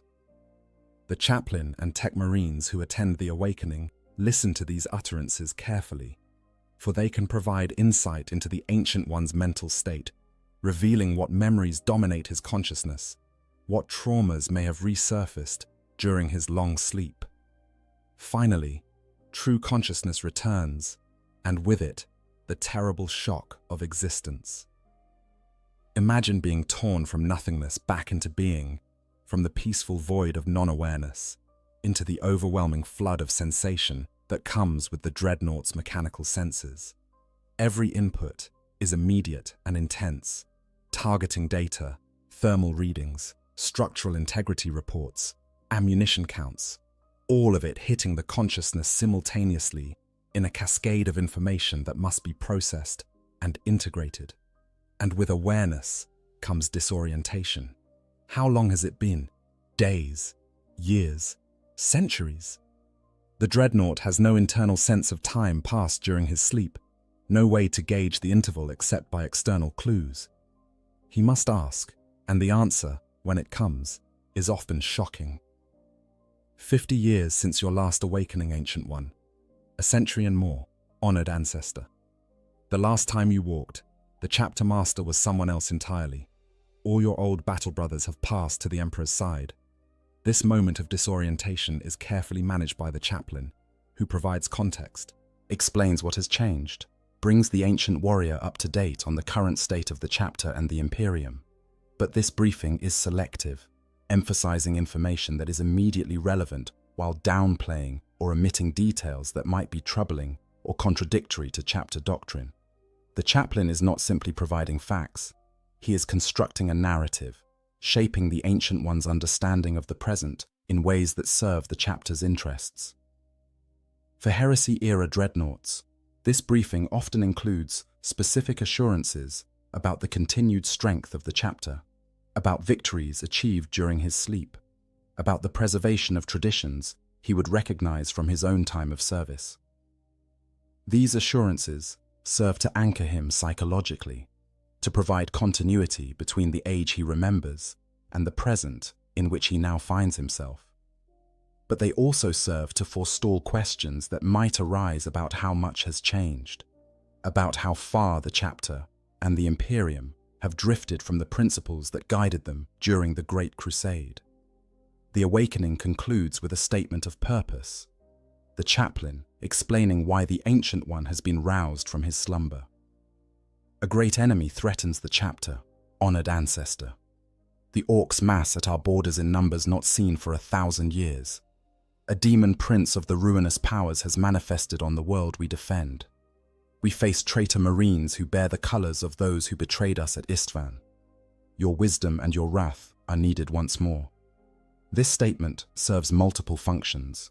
It provides the dreadnought with immediate focus, channeling his consciousness toward a concrete objective, which helps to manage the disorientation of waking.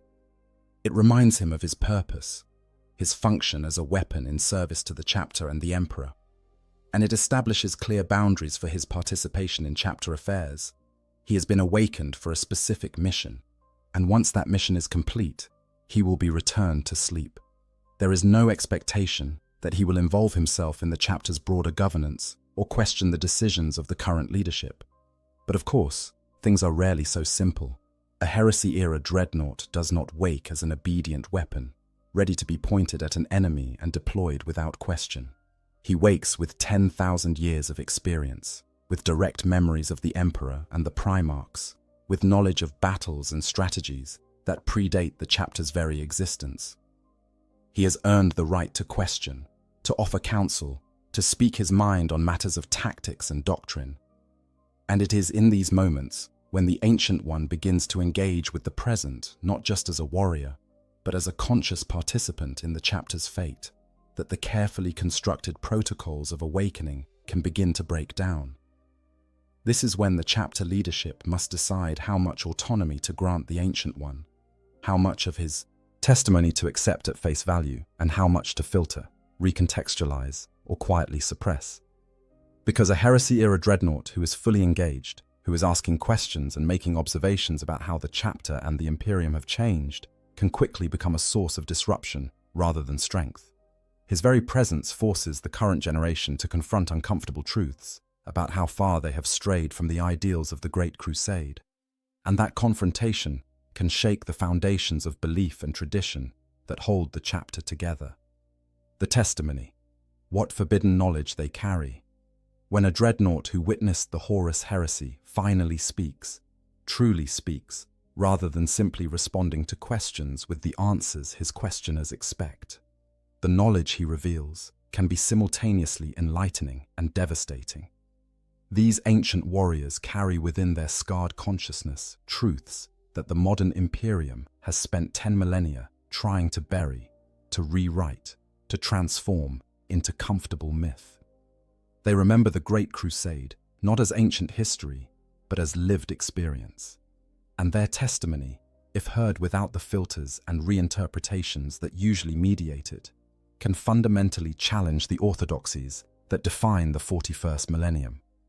First and foremost, they remember the Emperor as a man rather than a god.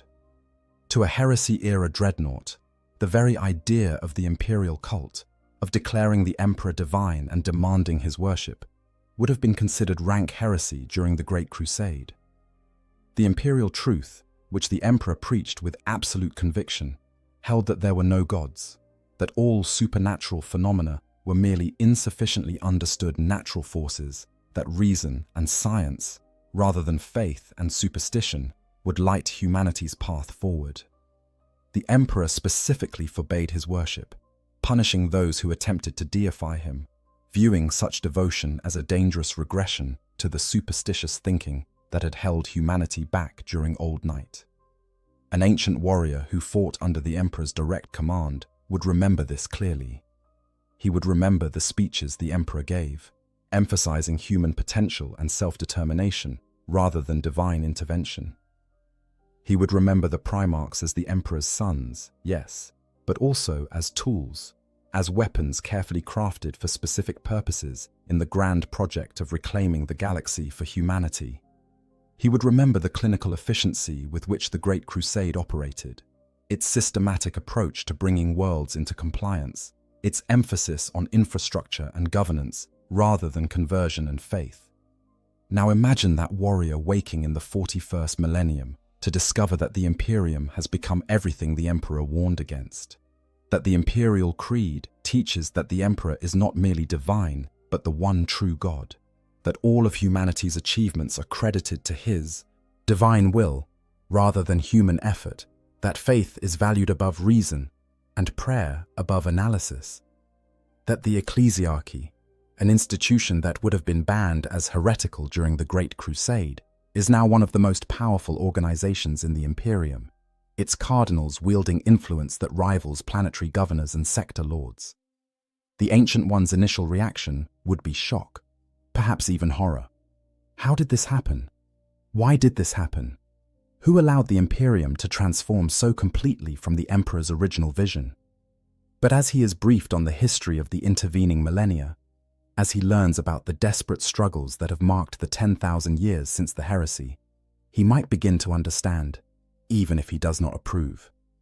The imperial cult arose not from a deliberate perversion of the Emperor's teachings, but from humanity's desperate need for something to believe in during the dark years after the Emperor was installed upon the Golden Throne. It grew because it filled a psychological need that the cold rationality of the imperial truth could not address. But understanding why the change occurred does not make it easier to accept. And when the ancient warrior is asked to speak about the Great Crusade, to provide guidance to the current generation based on his memories of that age, he faces a terrible dilemma. Does he speak the truth as he remembers it, knowing that truth contradicts the fundamental beliefs of the modern Imperium? Or does he filter his testimony, recontextualizing his memories to align with current doctrine, preserving the comfort of the younger generation's beliefs at the cost of historical honesty? Similarly, heresy-era dreadnoughts remember the traitor Primarchs, not as they are depicted in current imperial propaganda, as monsters who fell instantly to chaos corruption, but as they actually were, as warriors and leaders of immense capability who fell to betrayal through a combination of pride, manipulation, and legitimate grievances. An ancient warrior who fought alongside or against these Primarchs during the heresy would remember Horus as the charismatic leader who inspired absolute loyalty in his legion, who won seemingly impossible victories through brilliant tactics and personal valor.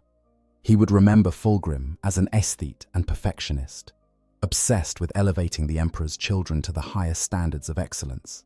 He would remember Mortarion as a grim, pragmatic warrior who detested the use of psychic powers and valued resilience above all else. These memories are dangerous because they humanize the traitors. They make their fall comprehensible rather than simply evil. They suggest that under different circumstances, with different choices, the heresy might have been prevented or might have played out very differently. This is not a narrative that the modern Imperium can afford to accept. The official history requires that the traitor Primarchs be portrayed as irredeemably evil, as monsters whose corruption was inevitable, because to suggest otherwise is to open the door to sympathy, to understanding, to the possibility that their grievances against the Emperor might have been justified. An ancient warrior who speaks honestly about what he remembers of the traitor Primarchs risks being accused of heresy himself, of spreading doubt about the Emperor's wisdom, of suggesting that the Primarchs' rebellion had legitimate causes. And yet, if asked directly, how can he lie? How can he betray his own memories, his own experiences, his own understanding of the warriors he fought beside and against? The tension between historical truth and political necessity creates a profound ethical dilemma for these ancient witnesses. They also remember details about the Emperor's secret projects, about the Webway, about the true purpose of the Great Crusade, that have been lost or deliberately suppressed in the modern era. A heresy-era dreadnought would know that the Emperor did not return to Terra simply to administrate the growing Imperium, as many in the 41st millennium believe. He returned to work on the Webway project, an attempt to create a human-controlled passage through the warp that would free humanity from dependence on warp travel and protect them from the predations of chaos. He returned to complete the most crucial phase of his grand plan, the phase that would have secured humanity's future and made the Imperium truly invincible against its enemies. Magnus the Red's attempt to warn the Emperor about Horus's betrayal using forbidden psychic powers despite the Council of Nicaea's prohibition shattered the wards protecting the Webway project and allowed demons to pour through into the imperial palace's lower levels. The emperor was forced to abandon the webway and take personal command of the defense against the demonic incursion, which is why he could not immediately respond to Horus's rebellion. This catastrophic mistake, born of good intentions, but executed with disastrous consequences, set in motion a chain of events that would ultimately doom the emperor's grand vision. An ancient warrior who was privy to even fragments of this knowledge would understand the heresy in a fundamentally different way than the modern Imperium does. He would see it not just as a rebellion driven by chaos corruption, but as a tragedy of miscommunication and poor timing, where Magnus's attempt to save the Imperium actually crippled it, where Horus's rebellion succeeded in large part because the emperor was trapped in the webway fighting demons, rather than leading the loyalist response. He would understand that the Imperium's current desperate state, its vulnerability to chaos, its dangerous dependence on warp travel, all stem from that one moment when Magnus broke through the psychic wards and destroyed the Emperor's greatest work. This knowledge contextualizes much of what followed: the Emperor's decision to teleport directly to Horus's flagship rather than wait for reinforcements, the brutal efficiency with which he destroyed his most beloved son rather than attempting to redeem him, the establishment of the Imperium's current rigid defensive posture.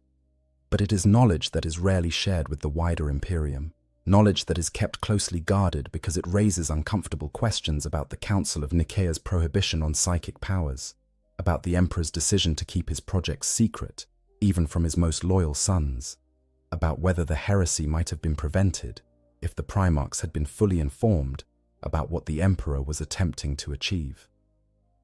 Perhaps most dangerous of all, heresy-era dreadnoughts remembered the diversity that existed within the legions during the Great Crusade, the different philosophies and approaches that each Primarch brought to the Emperor's project. They remember that there was no single correct way to be a Space Marine, that the Ultramarines' emphasis on structure and codification was no more valid than the Space Wolves' embrace of their feral heritage, or the Salamander's focus on protecting civilians. They remember a time when the legions could disagree on fundamental matters of doctrine and philosophy without being accused of heresy, when innovation and experimentation were encouraged rather than feared. The modern Imperium, by contrast, has ossified around a very specific interpretation of what the Emperor intended, one that prioritizes conformity and tradition over adaptation and innovation. The Codex Astartes, written by Robert Guilliman after the heresy, has become something close to scripture for most chapters, its tactical doctrines treated as divinely inspired rather than as one Primarch's attempt to prevent another large-scale rebellion. Chapters that deviate too far from the Codex are viewed with suspicion, accused of potential instability or secret heresy.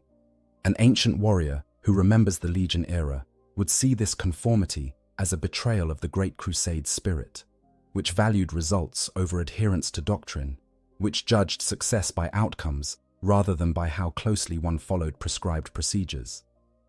He would remember campaigns where different Primarchs approached the same problem in radically different ways, and all achieved success through methods that fit their particular strengths and philosophies. He would remember the creative tension between the legions as a source of strength rather than a potential weakness. But to speak this truth openly, to suggest that the modern Imperium's emphasis on conformity and rigid adherence to the Codex represents a loss rather than a gain, is to invite accusations of dangerous thinking, of promoting the kind of independence that led to the heresy in the first place. The institutional memory of the modern Imperium has transformed the heresy into a lesson about the dangers of Primarch independence and Legion autonomy, and any suggestion that perhaps the pendulum has swung too far in the other direction is viewed as potential heresy. These are just some of the uncomfortable truths that heresy-era dreadnoughts carry within their consciousness. Their testimony, if delivered without filter or reinterpretation, could fundamentally challenge the beliefs and assumptions that hold the modern Imperium together. And so, when they speak, their words are carefully managed, carefully contextualized, carefully filtered through the institutional needs of their chapter and the theological orthodoxies of the ecclesiarchy. The raw truth of what they witnessed is too dangerous to be shared without mediation, too threatening to the comfortable myths that the imperium requires to maintain its cohesion. The impact on chapter culture. When a heresy-era dreadnought provides testimony to his chapter, the impact ripples outward in ways both subtle and profound, shaping the chapter's understanding of its own history and traditions, influencing tactical and strategic decisions, and sometimes forcing a reckoning with uncomfortable truths about how far the chapter has drifted from its founding principles. The Ancient One's words carry weight that transcends mere historical interest. They are treated as sacred wisdom, direct transmission of knowledge from an age that most of the chapter knows only through fragmentary records and stylized legends. For chapters that are direct descendants of the legions that fought in the heresy, the presence of a dreadnought who remembers that time provides a living link to their founding, a connection to the genetic and spiritual heritage that defines their identity. When the Ancient One speaks of battles fought during the Great Crusade, of tactics employed by the Legion's Primarch, of traditions that were common practice during those early years, he is not simply recounting history, but providing guidance on what it means to be a true son of their founding father. This guidance can be transformative. Consider a chapter that has, over the millennia, developed traditions and practices that diverge significantly from those of their parent legion. Perhaps they have adopted new combat doctrines in response to specific enemies or battlefields. Perhaps they have integrated elements of the culture of their recruiting worlds that were not present in the legion's original makeup.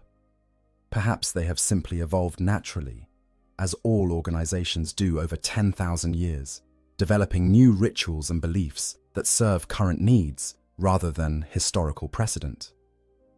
When an ancient dreadnought who remembers the Legion era wakes and observes these changes, his response can vary dramatically based on his personality and his understanding of why traditions matter. Some Ancient Ones embrace evolution, understanding that traditions must adapt to serve their purpose rather than being preserved for their own sake. They see the chapter's innovations as evidence of vitality, of an organization that remains dynamic and responsive, rather than ossified and brittle. When they speak, they contextualize the chapter's current practices within the broader tradition, showing how new methods fit within the spirit of the Legion's approach, even if they differ in specific details. But other Ancient Ones react with horror or anger to what they perceive as deviations from the true path. They see the chapter's evolution as corruption, as a betrayal of the Primarch's vision, as evidence that the chapter has lost its way and must be corrected. When these ancients speak, their testimony becomes a challenge to the current chapter master and his officers, a demand that the chapter return to older ways, abandon innovations that have proved successful, realign itself with traditions that may no longer be practical or relevant in the context of 41st millennium warfare. This conflict between preservation and evolution, between honoring the past and adapting to the present, is one of the most significant impacts a heresy-era dreadnought can have on chapter culture. His very existence forces the chapter to examine its own traditions critically, to justify its practices not just in terms of current effectiveness, but in terms of continuity with its founding principles. And this examination can be painful, revealing discontinuities and contradictions that were comfortable to ignore until an undeniable authority from the past demanded explanation. Consider how this dynamic plays out in chapters that have adopted the imperial cult in ways that would have been heretical during the Great Crusade. Many chapters, particularly those founded during later foundings, treat the emperor as divine, incorporate prayers and religious rituals into their daily routines, view their service as a form of worship rather than simply military duty. For these chapters, the existence of an ancient warrior who remembers when such practices would have been considered superstitious nonsense creates a profound theological tension. The Ancient One might speak carefully, framing his memories in ways that do not directly contradict current beliefs. But his very existence, as someone who served under the Emperor's direct command, without viewing him as divine, creates an implicit challenge to the chapter's theology. If the Emperor did not demand worship during the Great Crusade, if he specifically rejected such devotion, what does that say about the modern Imperium's insistence that he is a god?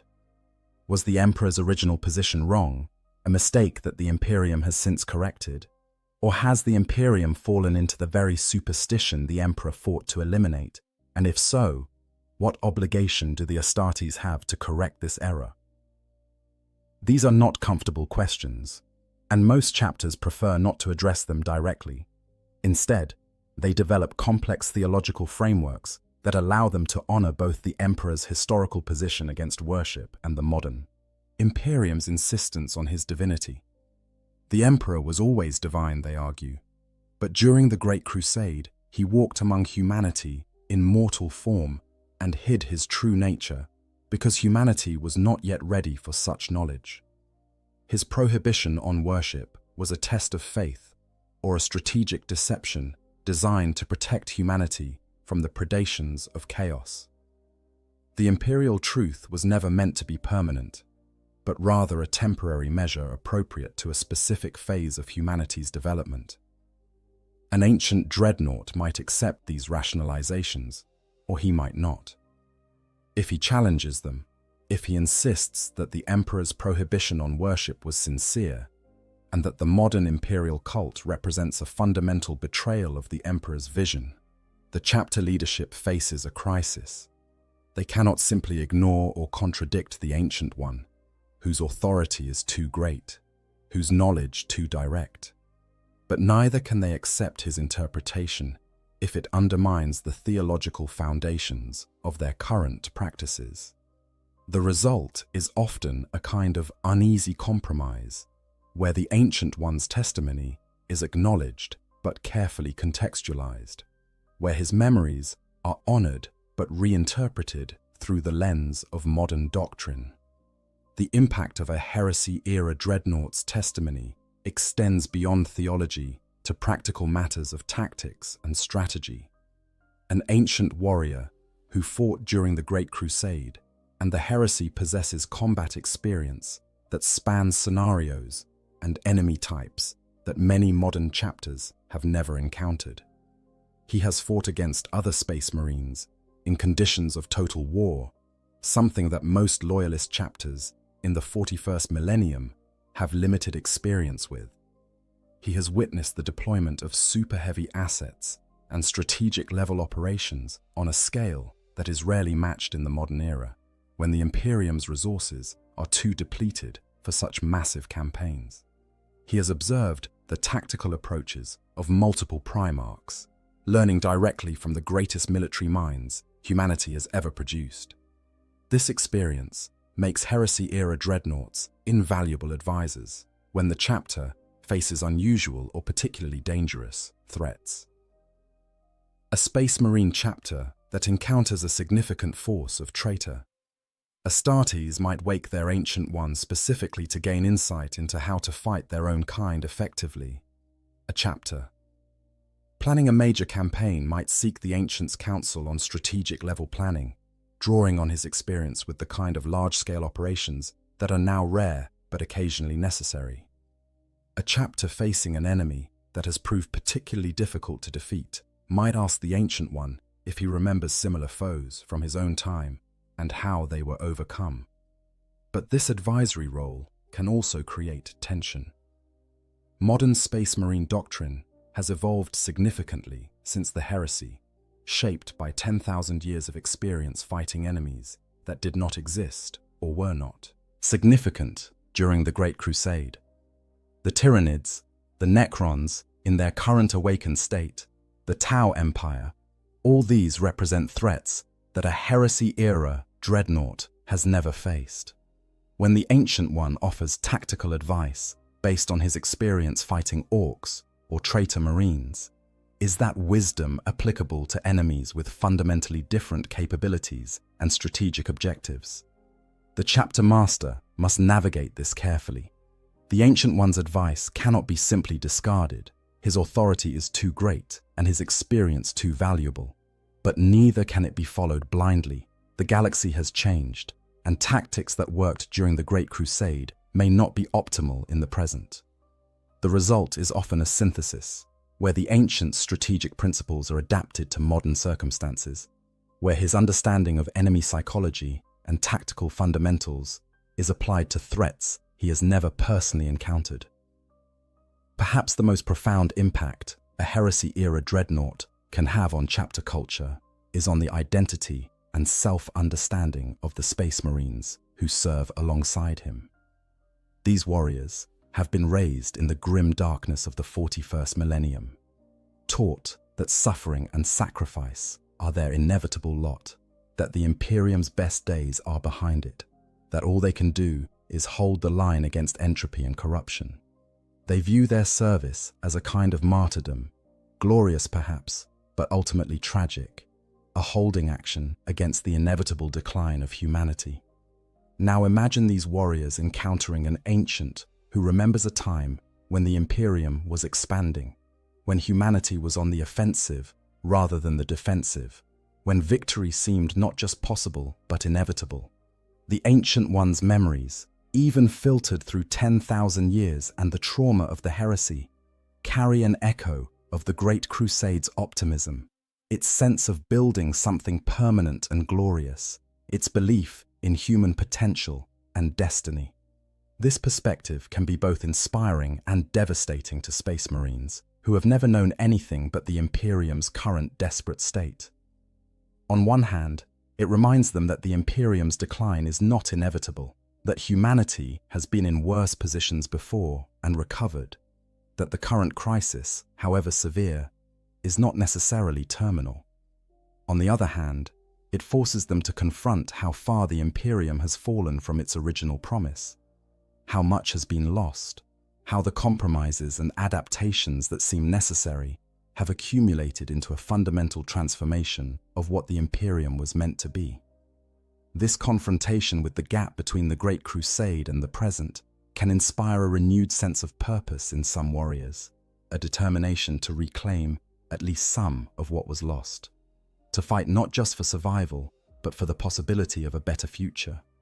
In others, it breeds bitterness and despair, a sense that the Imperium is beyond redemption, that the best they can hope for is to delay the inevitable rather than achieve any meaningful victory.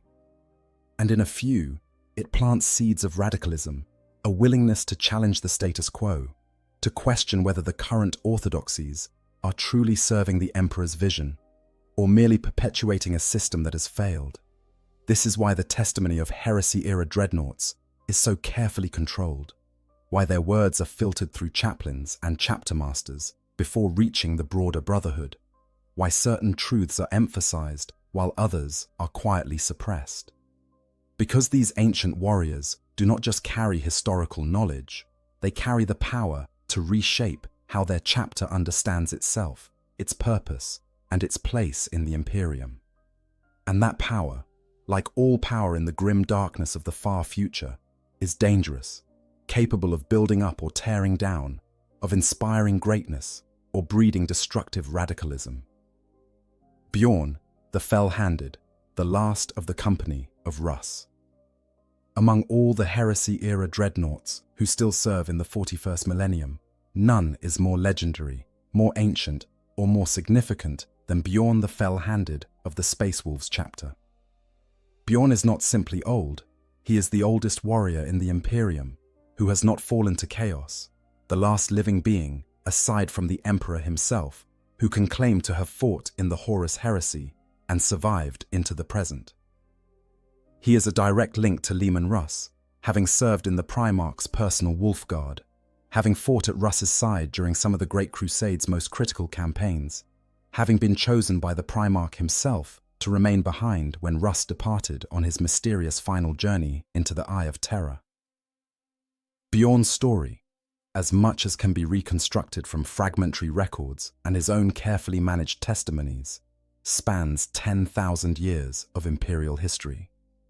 He was there at the scouring of Prospero, when the Space Wolves destroyed the Thousand Suns' home world on what they believed were the Emperor's orders, an action that would drive Magnus the Red and his legion into the arms of chaos and set in motion events that would shape the course of the heresy. He was there during the heresy itself, fighting against traitor forces, witnessing the betrayals and the battles that tore the Imperium apart. He was there when Leman Russ returned from the Eye of Terror and then departed again on his final journey, leaving Bjorn behind to watch over the chapter in his absence. After Russ's disappearance, Bjorn became the first Great Wolf, the chapter master of the Space Wolves, leading his battle brothers through the tumultuous years of the Scouring, when the Loyalist forces hunted down the remnants of the traitor legions. He served as Great Wolf for decades, perhaps even a century, before finally being grievously wounded in battle during the Proxima Rebellion in the early 31st millennium. His injuries were so severe that even Space Marine physiology and the chapter's apothecaries could not save him. The only option was interment in a dreadnought sarcophagus, transforming him from the chapter's leader into one of its most sacred relics. For the first few centuries after his interment, Bjorn remained active, fighting at the forefront of the Space Wolves' battles. His presence on the battlefield, a reminder of the chapter's continuity with its Primarch and its founding. But eventually, the strain of constant consciousness in the dreadnought form began to take its toll. The Tech Marines and Wolf Priests recognized that Bjorn's sanity required periods of rest, of disconnection from the overwhelming sensory input and the weight of existence in the sarcophagus. They began placing him in stasis between major conflicts, waking him only when the chapter faced threats severe enough to require his participation, or when his counsel was deemed essential for some critical decision.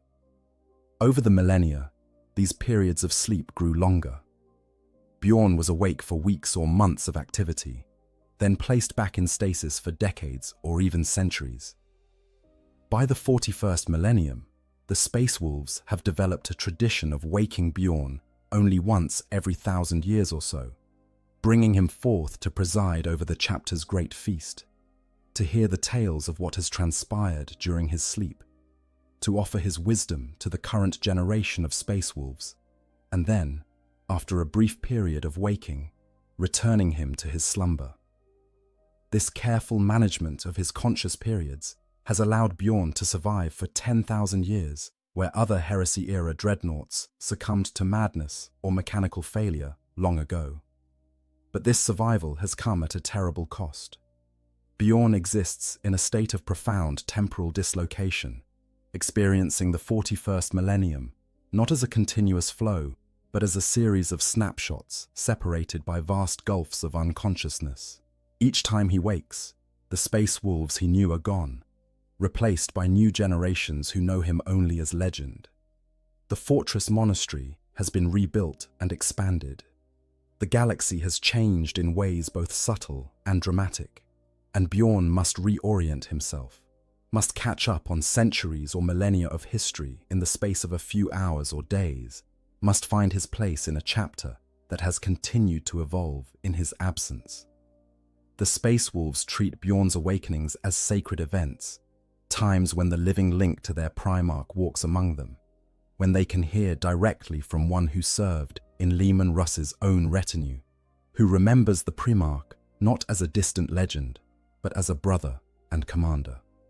When Bjorn speaks of Russ, the entire chapter listens in reverent silence, absorbing every detail, every anecdote, every insight into the Wolf King's character and philosophy. These testimonies become the foundation for the chapter's understanding of what it means to be a Space Wolf, how to embody the Primarch's legacy, how to remain true to the traditions established during the Legion's founding. But Bjorn's testimony is also carefully managed. The Space Wolves are deeply aware of the contradiction between the rough, pragmatic warrior culture they have developed and the theological orthodoxy of the wider Imperium. They know that Leman Russ would not have approved of the Emperor being worshipped as a god, that the Primarch's relationship with his father was complex and sometimes strained, that the Great Crusade was driven by practical concerns about human survival rather than religious fervor. These truths are incompatible with the Imperial Creed, and so when Bjorn speaks of Russ and the Emperor, his words are contextualized, reinterpreted, shaped into forms that can coexist with modern imperial theology. Bjorn himself seems to understand this necessity. After 10,000 years, after countless awakenings, each revealing how much further the Imperium has drifted from the Emperor's original vision, he has made his peace with the gap between the truth he remembers and the myths the present requires. When younger Space Wolves ask him about the Primarch, he tells them stories that are true but carefully curated, that emphasize Russ's tactical brilliance and savage nobility, while downplaying aspects of the Primarch's character that would be problematic in the context of modern imperial culture.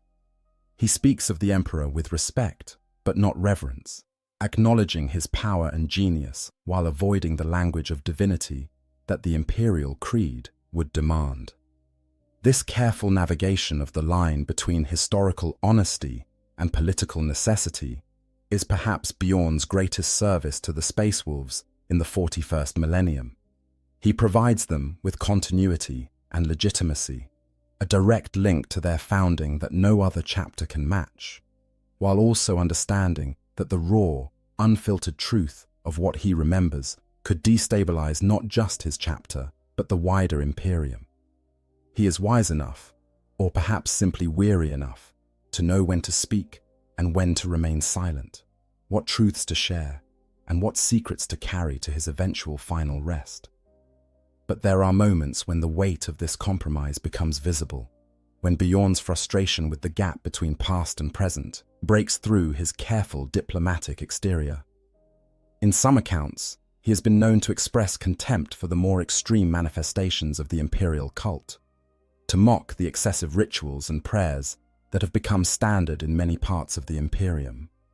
He has been recorded challenging Space Wolves who approach him with too much reverence, reminding them that he is a warrior, not a saint, that their Primarch would be ashamed to see his sons acting like superstitious pilgrims rather than savage warriors. These moments of honesty are treasured by the Space Wolves, who see in them echoes of their Primarch's own direct, no-nonsense approach to life and war. But they are also carefully contained, shared within the chapter, but not broadcast to the wider Imperium, where such criticism of the Imperial Creed could be construed as heresy. The Space Wolves understand that Bjorn's value lies not just in what he says, but in what he represents. Continuity with a past that grows more mythical with each passing century, living proof that the chapter's traditions stretch back to the very founding of the Imperium. Bjorn's combat deployments in the 41st millennium are rare and carefully considered. When the Space Wolves do wake him for battle, it is always in response to threats of such magnitude that his participation is deemed essential. He has fought against demon princes who once served in the traitor legions, against whom his direct experience of the heresy makes him uniquely valuable. He has led assaults on worlds held by chaos cults that sought to resurrect ancient evils from the time of the heresy. He has stood in defense of Fenris itself when the chapter's homeworld came under attack, his very presence on the battlefield serving as a rallying point for the defenders and a terror to the enemy. In these battles, Bjorn demonstrates why he has survived for 10,000 years. His tactical instincts, honed over millennia of warfare, allow him to read the battlefield with an insight that no amount of training can replicate. His combat skills, though filtered through the mechanical systems of his dreadnought form, retain the savage precision that made him one of Leman Russ's finest warriors. His True Claw, a massive power weapon crafted specifically for his dreadnought form, tears through enemy armor with devastating efficiency. His assault cannon speaks with the voice of righteous fury, its shells finding their targets with accuracy that borders on prescience. But perhaps most importantly, Bjorn's presence on the battlefield has an effect that transcends mere combat effectiveness. Space Wolves, fighting alongside the fell-handed, fight with enhanced courage and ferocity, inspired by the knowledge that one of the Primarch's own warriors stands with them, that they are part of a tradition that stretches back 10,000 years to the very founding of their legion. Enemy forces, particularly those who understand what Bjorn represents, often experience a corresponding demoralization, faced with an opponent who was old when their grandsires were yet unborn, who has survived battles that destroyed entire armies, who cannot be intimidated or impressed by threats that would terrify lesser warriors. This psychological impact is one of the reasons the Space Wolves are so careful about when and how they deploy Bjorn. His presence on the battlefield is a statement, a declaration that the chapter considers the threat significant enough to wake one of its most sacred relics. Deploying him casually would diminish his symbolic power, would transform him from a legendary figure into just another battlefield asset. So the Space Wolves wait, they marshal their forces, they attempt to solve problems through conventional means, and only when all else fails do they make the decision to wake the Ancient One and bring him to war. The broader Imperium knows of Bjorn, of course. His existence is not a secret, and his occasional deployments are recorded in Imperial archives and become the subjects of reports that filter through the Administratum's vast bureaucracy. Inquisitors have requested audiences with him, seeking his testimony on various historical matters, or his insight into the nature of chaos and the traitor legions. Other chapters have sent representatives to Fenris, hoping to speak with the ancient warrior and gain his counsel on matters related to their own heresy-era origins or their battles against traitor forces.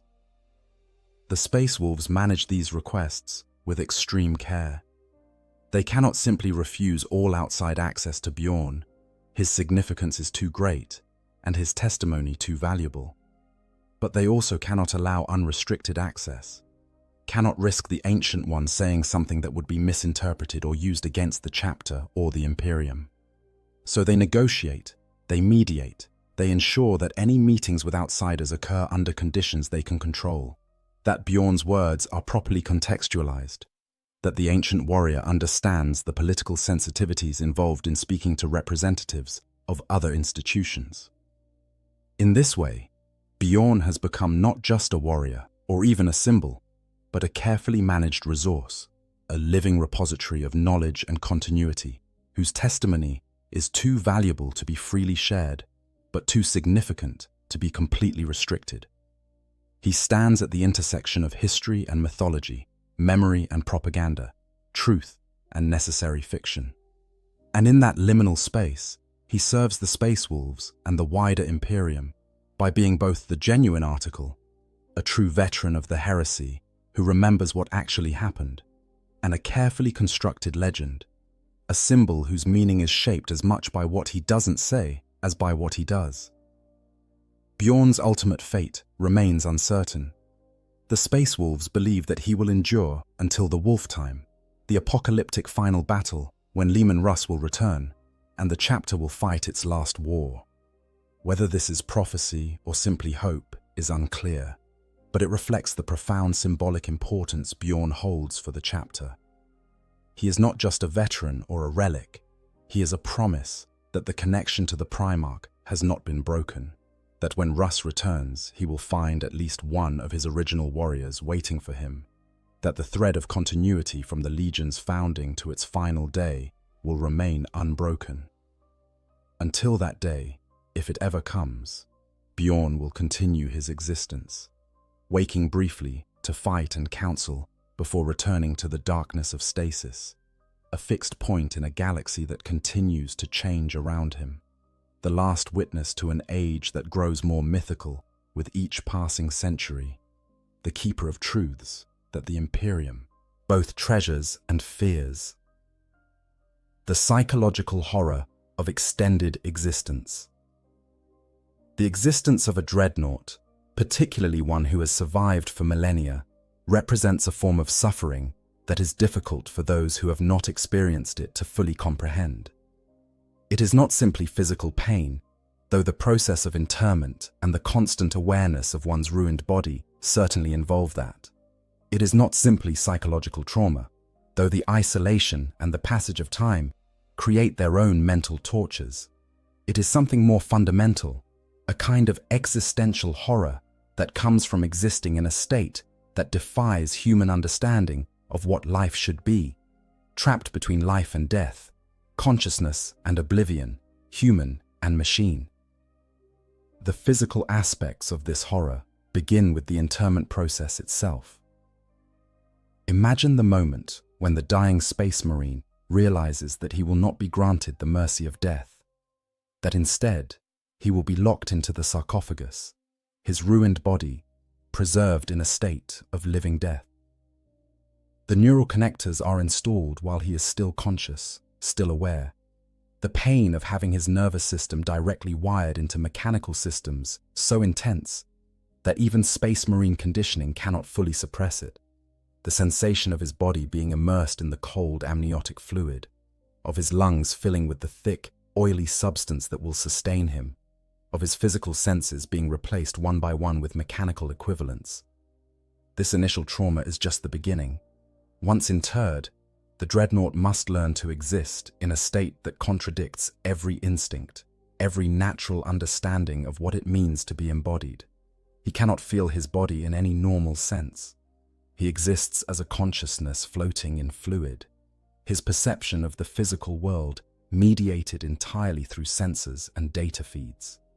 Touch becomes pressure readings. Sight becomes optical data. Sound becomes wavelengths and frequencies. Even the sense of his own position in space, the proprioception that allows humans to know where their limbs are without looking, must be reconstructed from mechanical feedback. This sensory alienation creates a constant low-level anxiety, a sense of disconnection from reality that never entirely goes away. The dreadnought must actively maintain his connection to the mechanical frame that serves as his body, must focus on interpreting the sensory data in meaningful ways, must fight against the tendency to drift away from the overwhelming flood of mechanical input and retreat into the dark silence of his own consciousness. And this fight is exhausting, a constant expenditure of mental energy that leaves no room for rest or relaxation. The alternative to maintaining this connection is worse. If the dreadnought allows his focus to slip, if he stops actively engaging with the machine systems and lets his awareness drift back to his own organic body, he becomes acutely conscious of his condition, of his destroyed flesh, of the pain that has been suppressed but never truly eliminated. In these moments, he experiences the full horror of his situation, the realization that he is a fragment of a person locked in a metal coffin, kept alive by machines, unable to touch or taste or feel anything in the way he once did. The psychological impact of these moments of awareness can be devastating, driving some dreadnoughts to the edge of madness.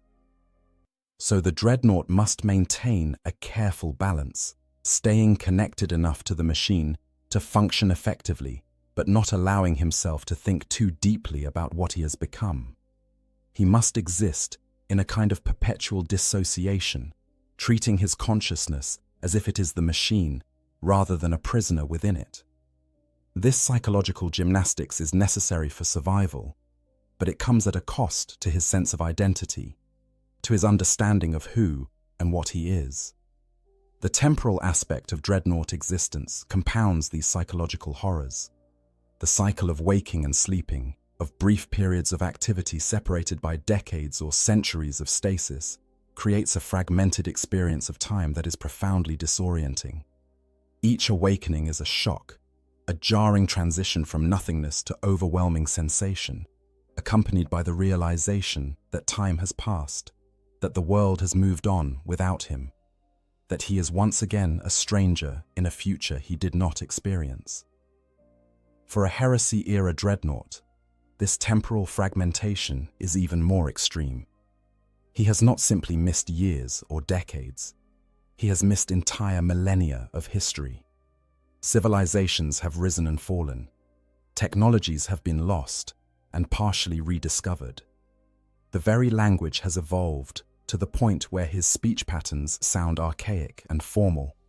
The religious and cultural assumptions that shaped his original understanding of the world have been completely replaced by new orthodoxies that he finds alien and sometimes disturbing. This creates a profound sense of isolation, a feeling of being fundamentally disconnected from the present. The other Space Marines in his chapter may revere him, may seek his counsel and his blessing, but they do not understand him. They cannot understand him. The experiences that shaped his worldview, the values and beliefs that defined his identity, all belong to an age that exists now only in history and legend. He has no peers, no comrades who share his perspective, no one with whom he can speak as an equal, rather than as a venerated relic or a source of historical wisdom. This isolation is compounded by the nature of his consciousness during the periods of stasis.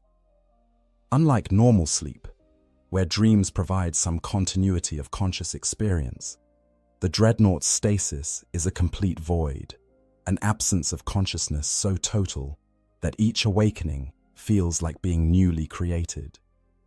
He has no sense of how much time has passed. The moment of going into stasis and the moment of waking are experienced as consecutive despite the decades or centuries that separate them. This discontinuity makes it impossible to develop any sense of narrative continuity, any feeling that his existence is a coherent story rather than a series of disconnected episodes. The social dynamics surrounding a heresy-era dreadnought create their own form of psychological stress. The younger Space Marines who interact with him treat him with profound reverence, approaching him as one might approach a sacred relic or a holy shrine. They speak to him in formal, ritual language, asking carefully rehearsed questions, hanging on his every word as if it were scripture. This reverence, while well-intentioned, creates a barrier to genuine communication. The ancient warrior cannot simply speak to his battle brothers as comrades, cannot share the casual camaraderie that defines Space Marine brotherhood. Every interaction is freighted with significance. Every word he speaks, analyzed for deeper meaning. This lack of genuine social connection accelerates the erosion of his humanity. Without peers, without equals with whom he can engage authentically, he begins to lose touch with the social aspects of identity that make someone a person rather than simply a consciousness.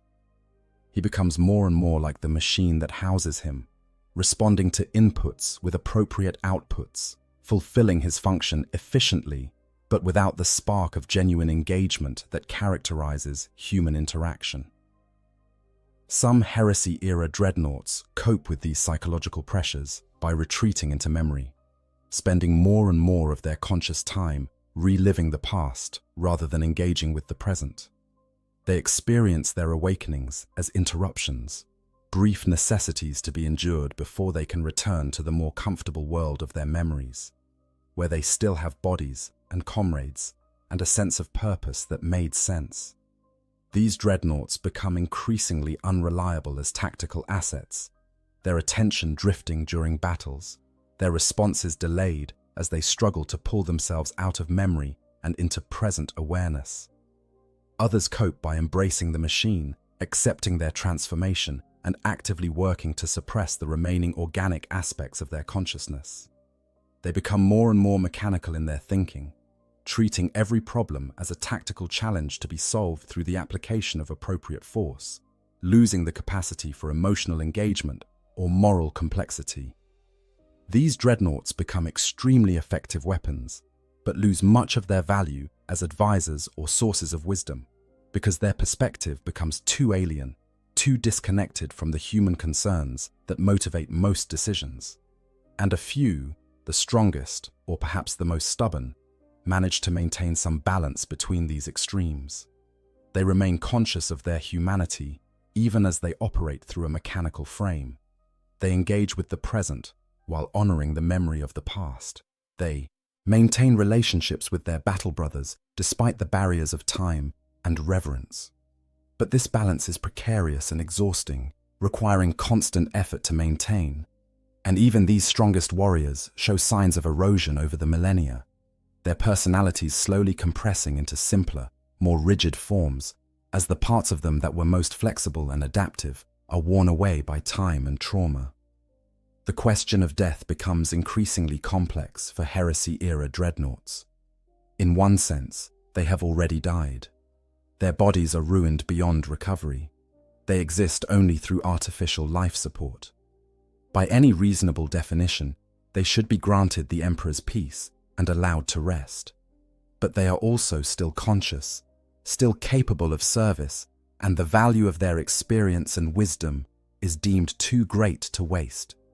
So they continue, trapped in a state that is neither life nor death, but something in between, something that partakes of the worst aspects of both. Many Heresy-era dreadnoughts eventually develop a complex relationship with the concept of their own destruction. On one level, they desire it, yearn for the peace that would come with true death, release from the burden of existence in the sarcophagus. But they are also loyal warriors, unwilling to abandon their duty while they still have the capacity to serve.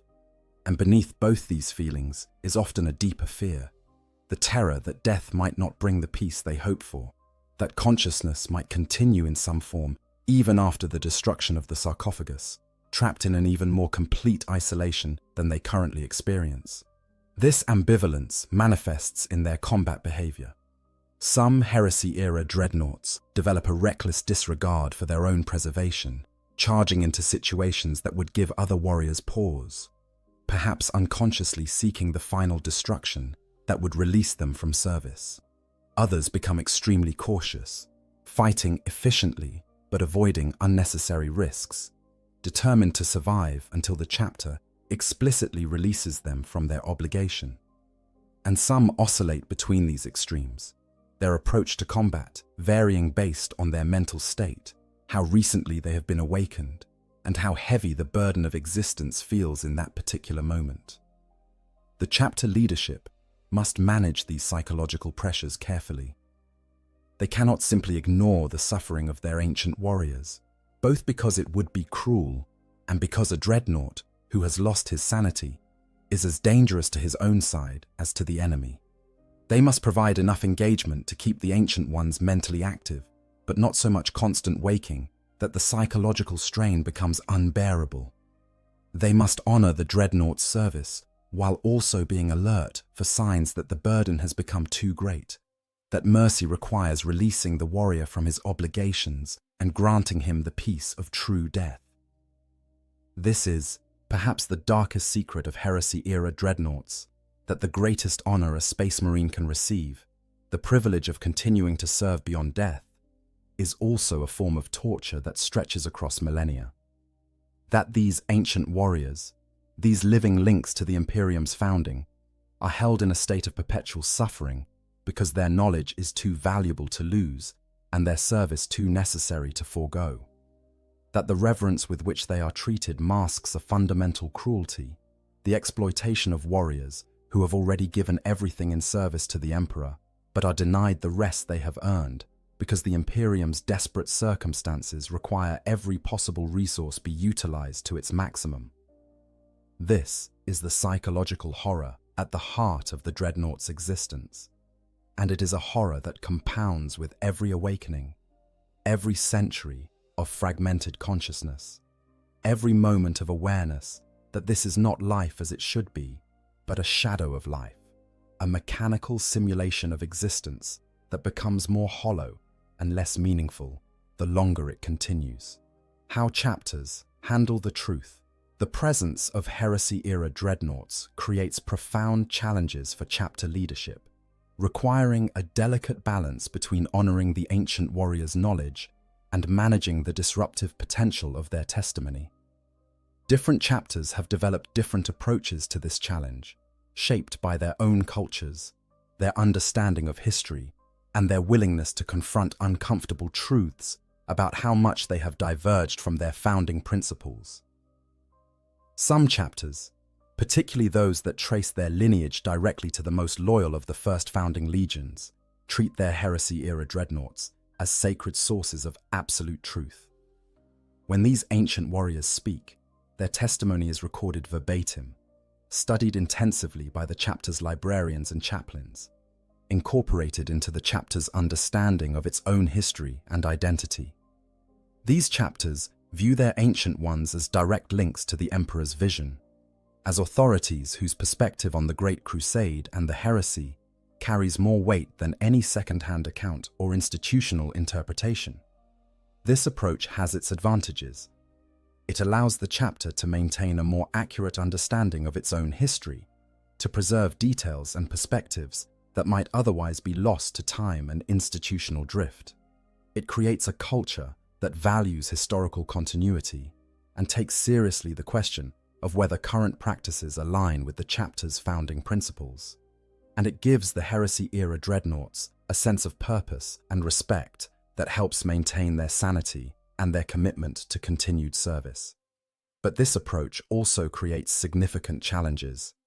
Heresy-era dreadnoughts, who are given full authority to shape their chapter's understanding of history, may provide testimony that contradicts current imperial orthodoxy, that challenges the theological frameworks that define the modern imperium, that suggests the emperor's vision was fundamentally different from what the imperial creed teaches. If this testimony is recorded and preserved without mediation or reinterpretation, it becomes a potential source of heresy, evidence that could be used by inquisitors or other outside authorities to question the chapter's loyalty or doctrinal purity. The Ultramarines and their successor chapters have developed particularly sophisticated approaches to managing this tension. They honor the testimony of their ancient warriors, while also subjecting that testimony to extensive analysis and contextualization. When a heresy-era dreadnought speaks of Robert Guilliman and the Great Crusade, his words are recorded, but they are then examined by the chapter's librarians, who provide historical context. Note where the ancient warrior's memory might be incomplete or influenced by personal bias, and interpret his testimony in light of the Codex Astartes and other authoritative sources. This approach allows the Ultramarines to maintain respect for their ancient warriors, while also ensuring that the final historical record aligns with established doctrine. The Ancient One's testimony becomes one source among many, valued but not definitive, incorporated into a broader understanding of history that serves the chapter's needs rather than challenging its foundational assumptions. The disadvantage is that this extensive mediation can strip away much of what makes the testimony valuable in the first place, the raw, unfiltered perspective of someone who was actually there, who experienced the events firsthand, rather than learning about them from records and chronicles. Other chapters take a more restrictive approach, limiting access to their heresy-era dreadnoughts and carefully controlling what testimony is shared with the broader brotherhood. In these chapters, only the highest echelons of leadership, the chapter master, the senior chaplains, perhaps the masters of the various companies, are permitted to directly interact with the ancient warriors.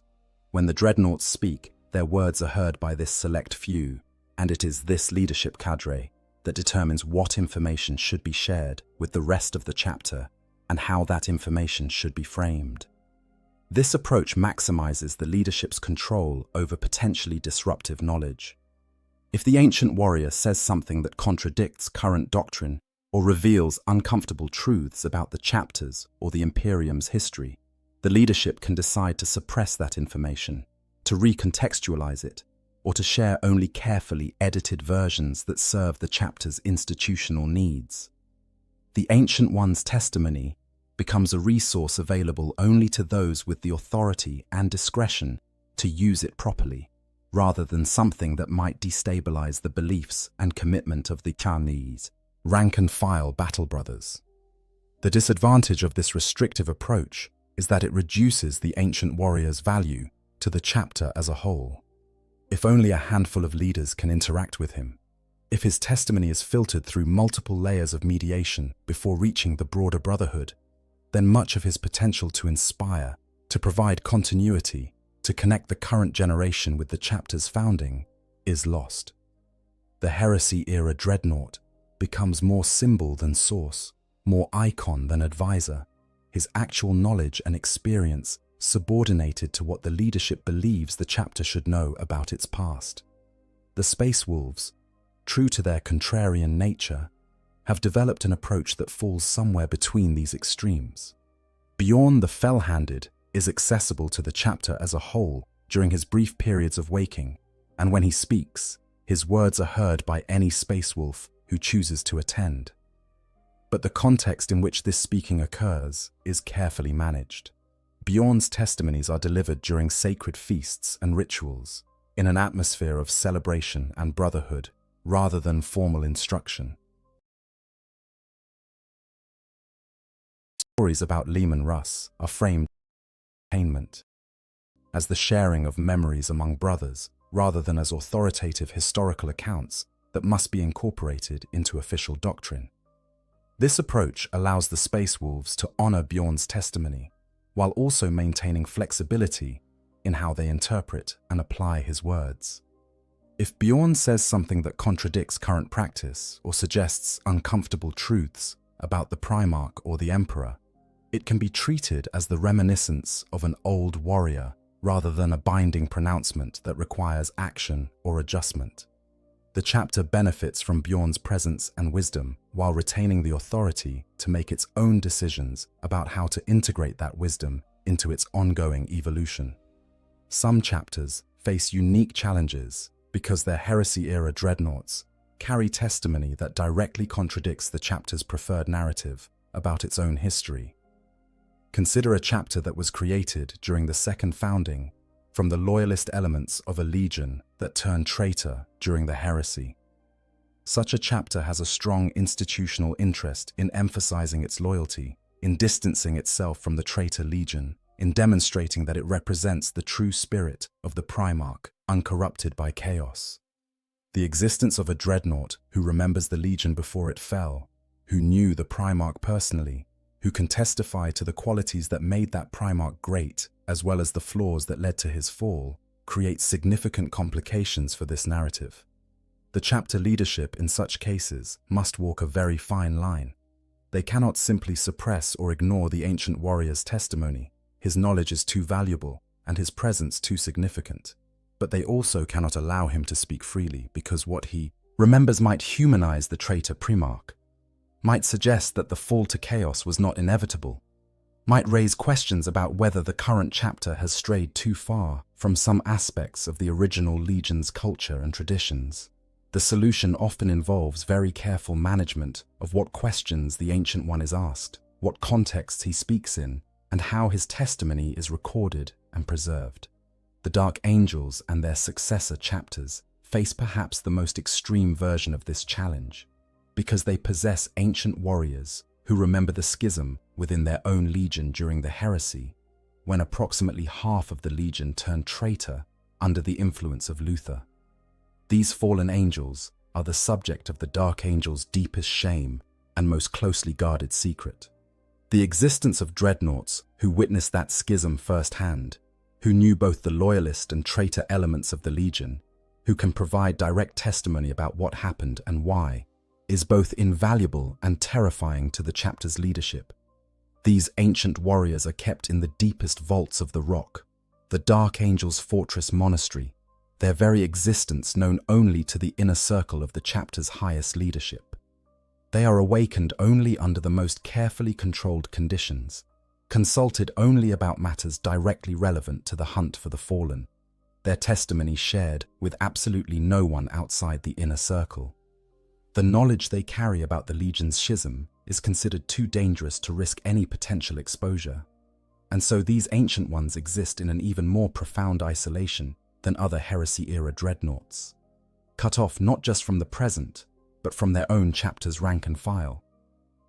Across all these different approaches, certain common themes emerge in how chapters manage the testimony of their heresy-era dreadnoughts.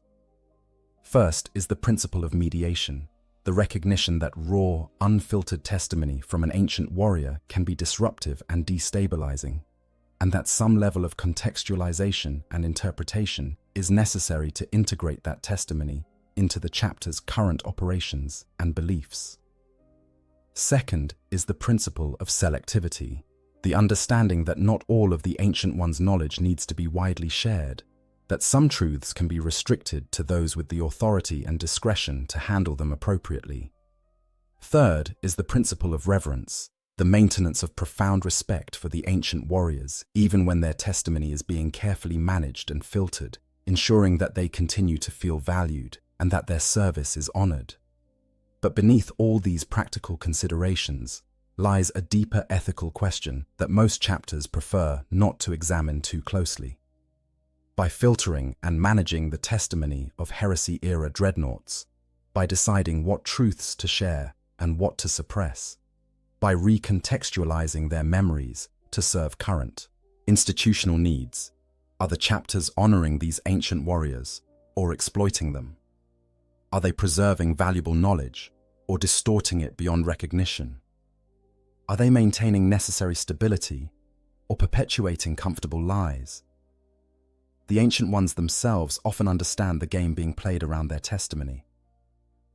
After 10,000 years, after countless awakenings, each revealing new ways the Imperium has transformed, they have learned that raw truth is rarely welcomed, that what the modern age requires from them is not accuracy, but legitimacy, not historical precision, but symbolic validation.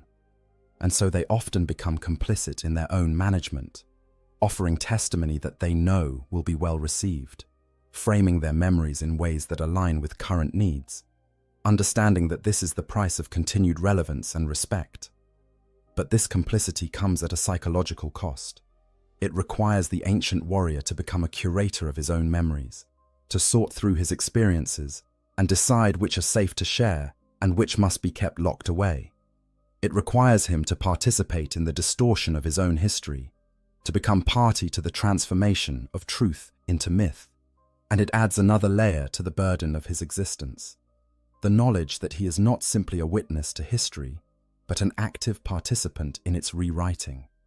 That the chapter values him not for what he actually knows, but for his willingness to say what it needs him to say. The broader implications for the Imperium. The existence of heresy-era dreadnoughts and the knowledge they carry has implications that extend far beyond the individual chapters they serve.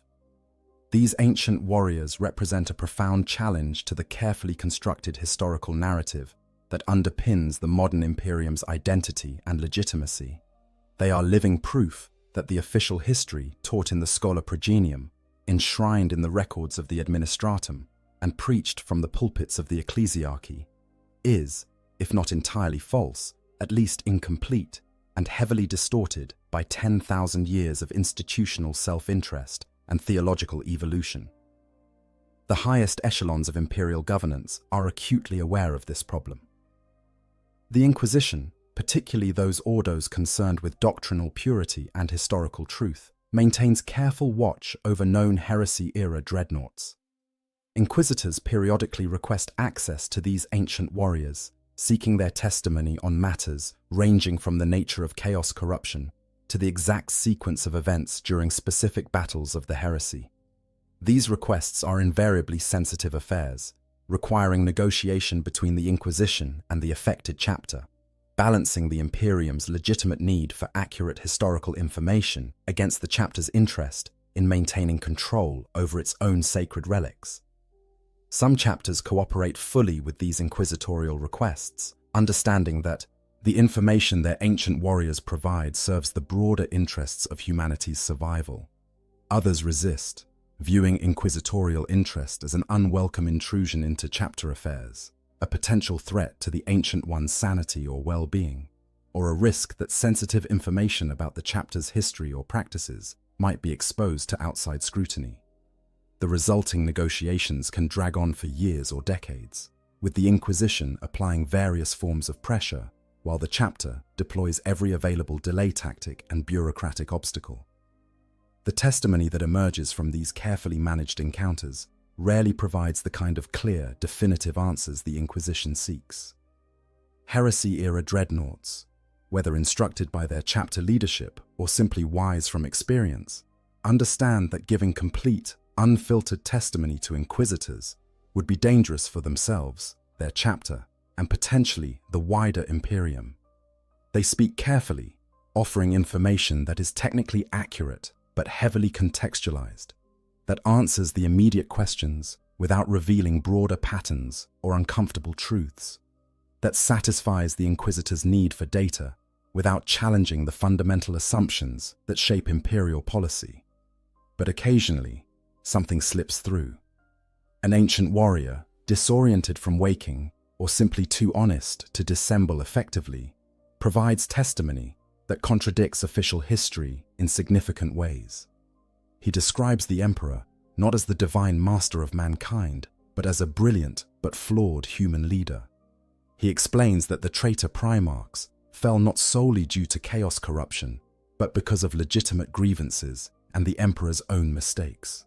He reveals details about the Great Crusade that suggest it was not the glorious expansion of human enlightenment depicted in imperial propaganda, but a brutal campaign of conquest that destroyed as much as it created. When this happens, the implications can be profound. The inquisitor who receives this testimony must decide what to do with it. He can report it accurately, potentially triggering a wider investigation into the reliability of official imperial history and the loyalty of those who maintain alternative narratives. He can suppress it, recognizing that the stability of the imperium depends on maintaining certain comfortable fictions regardless of their relationship to truth. Or he can contextualize it, interpreting the ancient warrior's words in ways that align with orthodox belief, while technically acknowledging their content. Most often, the inquisitor chooses some combination of the latter two options. The ancient one's testimony is recorded but classified at the highest levels of secrecy, accessible only to those with the authority and need to know. It is interpreted as the possibly corrupted or mentally deteriorated recollections of a warrior who has existed too long in the half-life of the dreadnought sarcophagus, his memories potentially tainted by the trauma of his existence or by exposure to warp energies during his millennia of service. The information is noted, but not allowed to challenge the broader narrative that holds the Imperium together. But not all inquisitors are willing to suppress or dismiss testimony from heresy-era dreadnoughts. Some, particularly those of the Ordo Hereticus, who are charged with maintaining doctrinal purity, view these ancient warriors as potential sources of evidence that the Imperium has strayed from the Emperor's true vision. These radical inquisitors argue that if the Emperor explicitly rejected his own worship, if the imperial truth was his sincere belief rather than a tactical position, then the entire theological structure of the modern imperial cult is built on a foundation of heresy, that the ecclesiarchy, rather than being the defender of the faith, is actually perpetuating the greatest betrayal of the Emperor's vision that has ever occurred. These radical views are, of course, extremely dangerous and extremely rare. Most inquisitors who develop such interpretations are quickly identified and either brought back to orthodoxy through re-education or quietly eliminated by their more conventional colleagues. But the fact that even a few inquisitors have reached such conclusions, based on testimony from heresy-era dreadnoughts, demonstrates the potential of these ancient warriors to destabilize imperial ideology if their knowledge were to be widely disseminated. The Adeptus Ministorum, the institutional apparatus of the imperial cult, is equally concerned about heresy-era dreadnoughts and the knowledge they carry. Cardinals and confessors understand that these ancient warriors represent a potential challenge to the Church's authority and legitimacy. If it became widely known that the Emperor explicitly rejected worship, that the imperial truth rather than the imperial creed represents his actual beliefs, the theological foundations of the Ministorum would be fatally undermined. But the Church cannot simply denounce heresy-era dreadnoughts as unreliable or heretical. These warriors are too widely revered, their service too obviously sincere, their sacrifice too complete to be easily dismissed. Instead, the Ministorum has developed elaborate theological frameworks that attempt to reconcile the ancient warrior's testimony with current doctrine. The Emperor's rejection of his own worship is reinterpreted as a test of faith, as a means of protecting humanity from the temptations of chaos by denying them the comfort of divine protection until they were ready for such knowledge, as a strategic deception designed to prevent the dark gods from realizing the Emperor's true divine nature. These theological gymnastics are necessary because the alternative, admitting that the modern Imperium's core beliefs directly contradict the Emperor's expressed will is unthinkable for an institution whose entire authority rests on its claim to represent the Emperor's divine mandate. So the Church does what institutions do when faced with inconvenient truths. It reinterprets, it contextualizes, it constructs elaborate frameworks that allow it to technically acknowledge reality while fundamentally denying its implications. For the Space Marine chapters themselves, the existence of heresy-era dreadnoughts creates a peculiar form of institutional memory that both enriches and complicates their identity. These ancient warriors provide continuity with the chapter's founding, a direct link to the legions and primarchs from which they descend. They offer tactical and strategic wisdom accumulated over millennia. They serve as powerful symbols of the chapter's history and traditions. But they also represent a form of institutional conscience, a living reminder of what the chapters were meant to be, against which their current state can be measured and potentially found wanting. Some chapters embrace this role, viewing their heresy-era dreadnoughts as valuable checks against institutional drift, as sources of perspective that can help the chapter remain true to its founding principles, even as the galaxy around it changes. These chapters periodically wake their ancient ones specifically to consult on matters of tradition and identity, asking whether proposed changes to doctrine or practice align with the chapter's original character and purpose. Other chapters resist this role, viewing their ancient warriors primarily as tactical assets and symbols, rather than as active participants in the chapter's ongoing evolution. These chapters prefer to keep their heresy-era dreadnoughts in stasis as much as possible, minimizing their exposure to how much the chapter has changed, avoiding the difficult conversations that might arise if the ancient ones were given opportunity to comment on the chapter's current state. And some chapters fall somewhere between these extremes, valuing their ancient warriors' perspective, but also carefully managing when and how that perspective is sought. Understanding that while continuity with the past is important, so is the chapter's need to adapt to changing circumstances and remain effective in the present. The broader question of what role heresy-era dreadnoughts should play in shaping the Imperium's future remains unresolved. Should these ancient warriors be consulted more widely, their testimony used to correct historical errors and challenge comfortable myths? Or should they be carefully managed and restricted, their knowledge preserved, but not allowed to disrupt the stability of an Imperium that depends on certain foundational beliefs, regardless of their relationship to truth? Is the Imperium better served by historical accuracy or by maintaining useful fictions? And who has the authority to make these decisions, to determine what truths should be shared and what should be suppressed? These are not merely academic questions. In a galaxy where belief shapes reality, where the power of faith can literally manifest miracles, and where doubt can create weaknesses that chaos exploits, the relationship between truth and utility becomes genuinely complex. Perhaps the ancient warrior's testimony about the Emperor's rejection of worship is historically accurate, but does sharing that truth serve humanity's interests when faith in the Emperor's divinity is one of the few things that holds the Imperium together? Perhaps the raw facts about the traitor Primarch's legitimate grievances are true, but does acknowledging those grievances help humanity survive when absolute loyalty and unquestioning obedience are essential to the Imperium's defense? Heresy-era dreadnoughts embody this tension. They are simultaneously sources of truth and potential sources of destabilization, valuable resources and dangerous liabilities, honored relics and carefully managed threats. And the Imperium's various institutions must navigate this tension constantly, deciding case by case, moment by moment, what role these ancient witnesses should play in shaping humanity's understanding of its past and its vision for its future.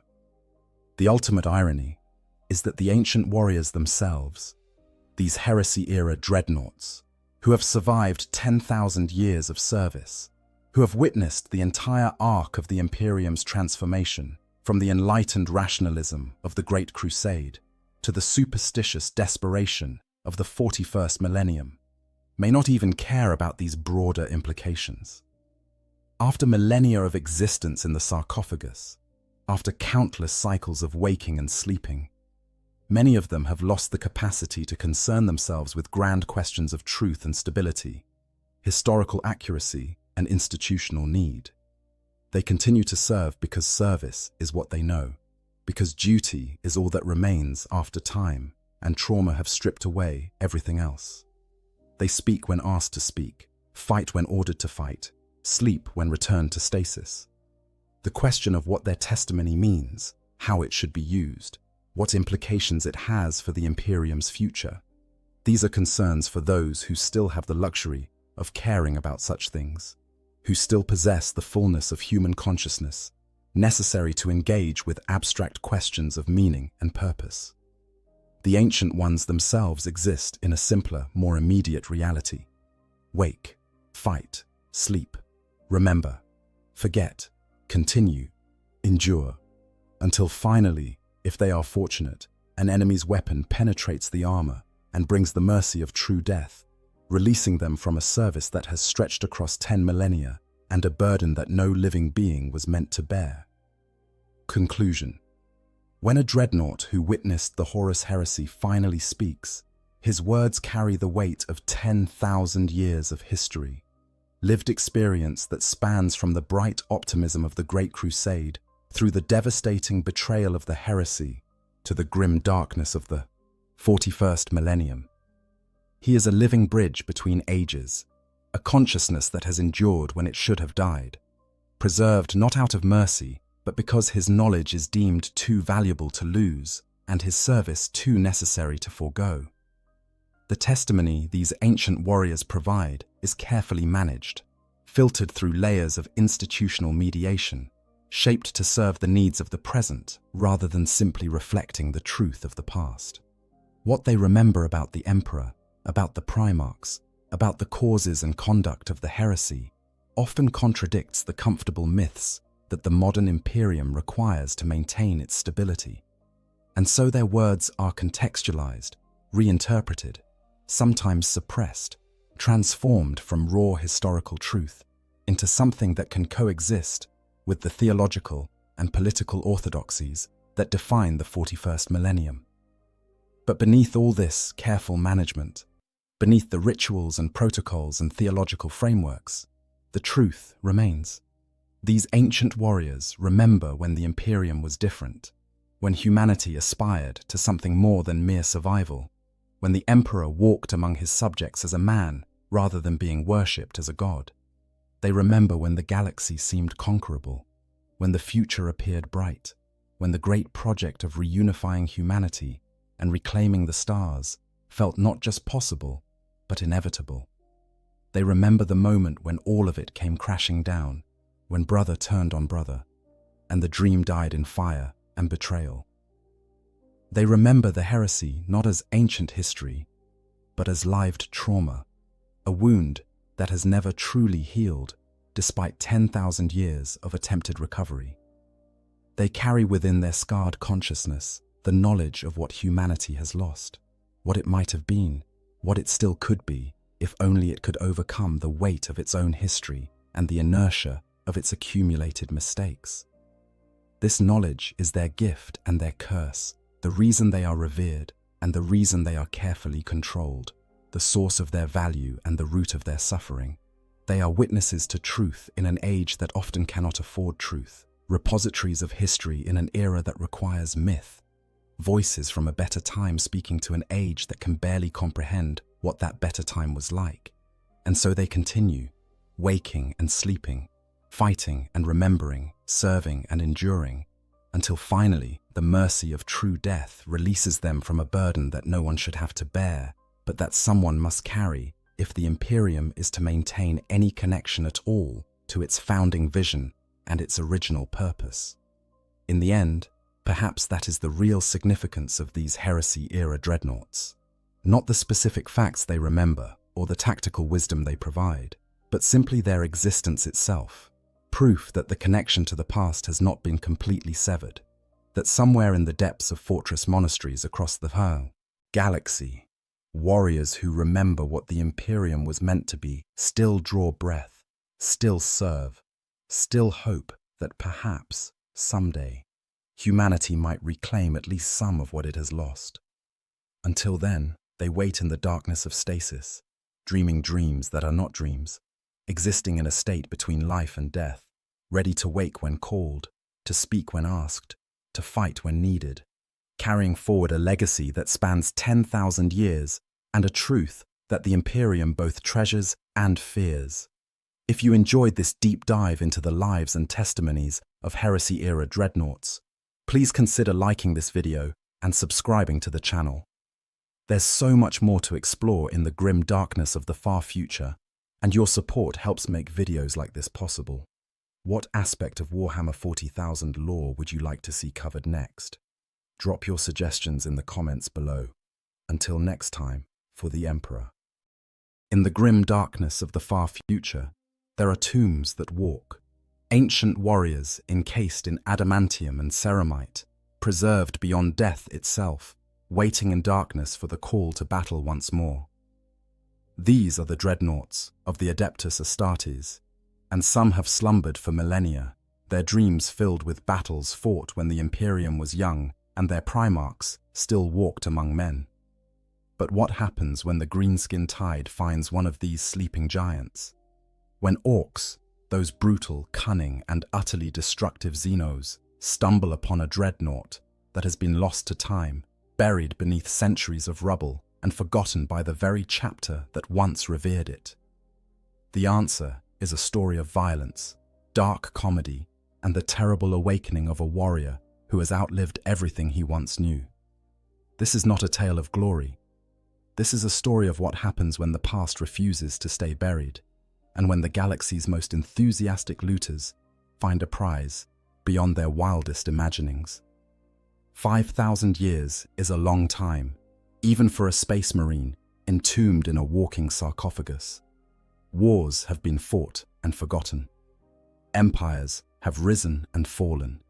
The very stars have shifted in their courses.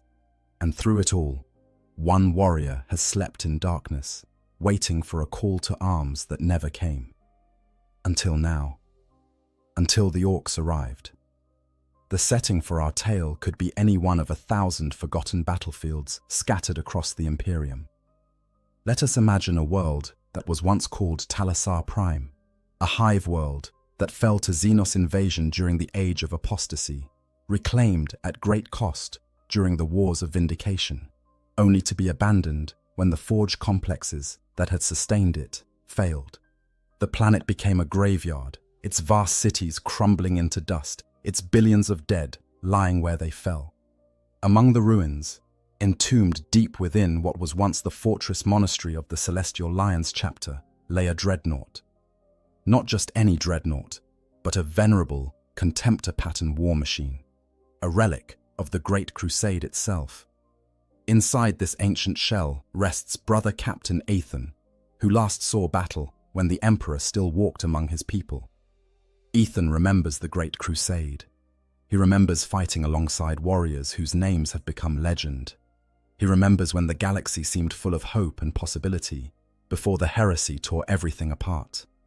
5,000 years ago, during the siege of Talassar Prime against a chaos incursion, his dreadnought's stasis systems activated automatically when catastrophic damage left him unable to continue fighting.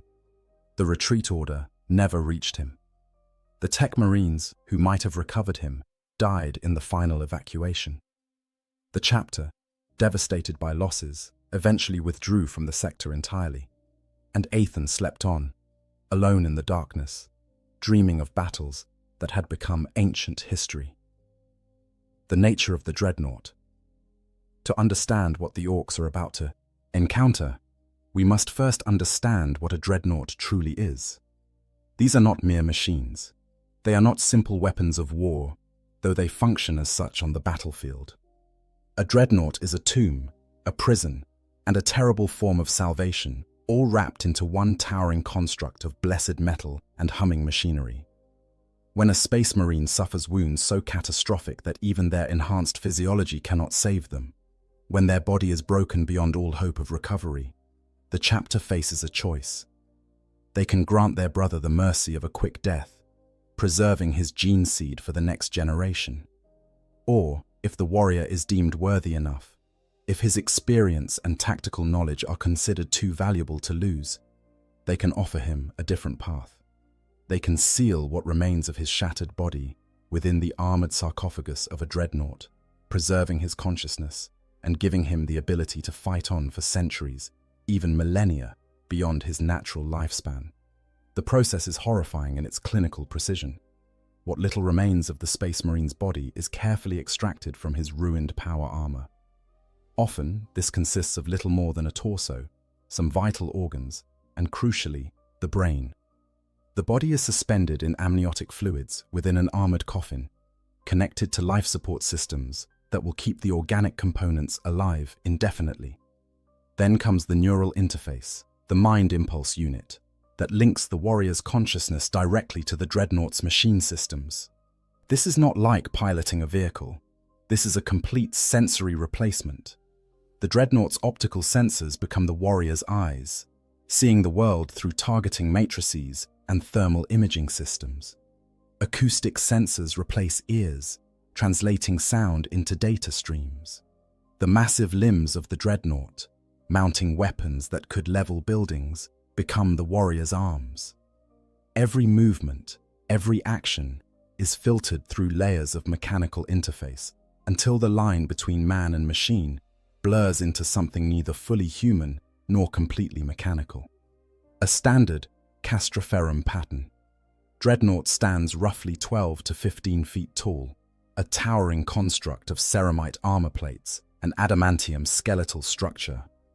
It moves with surprising agility for something so massive, powered by plasma reactors that provide nearly limitless energy.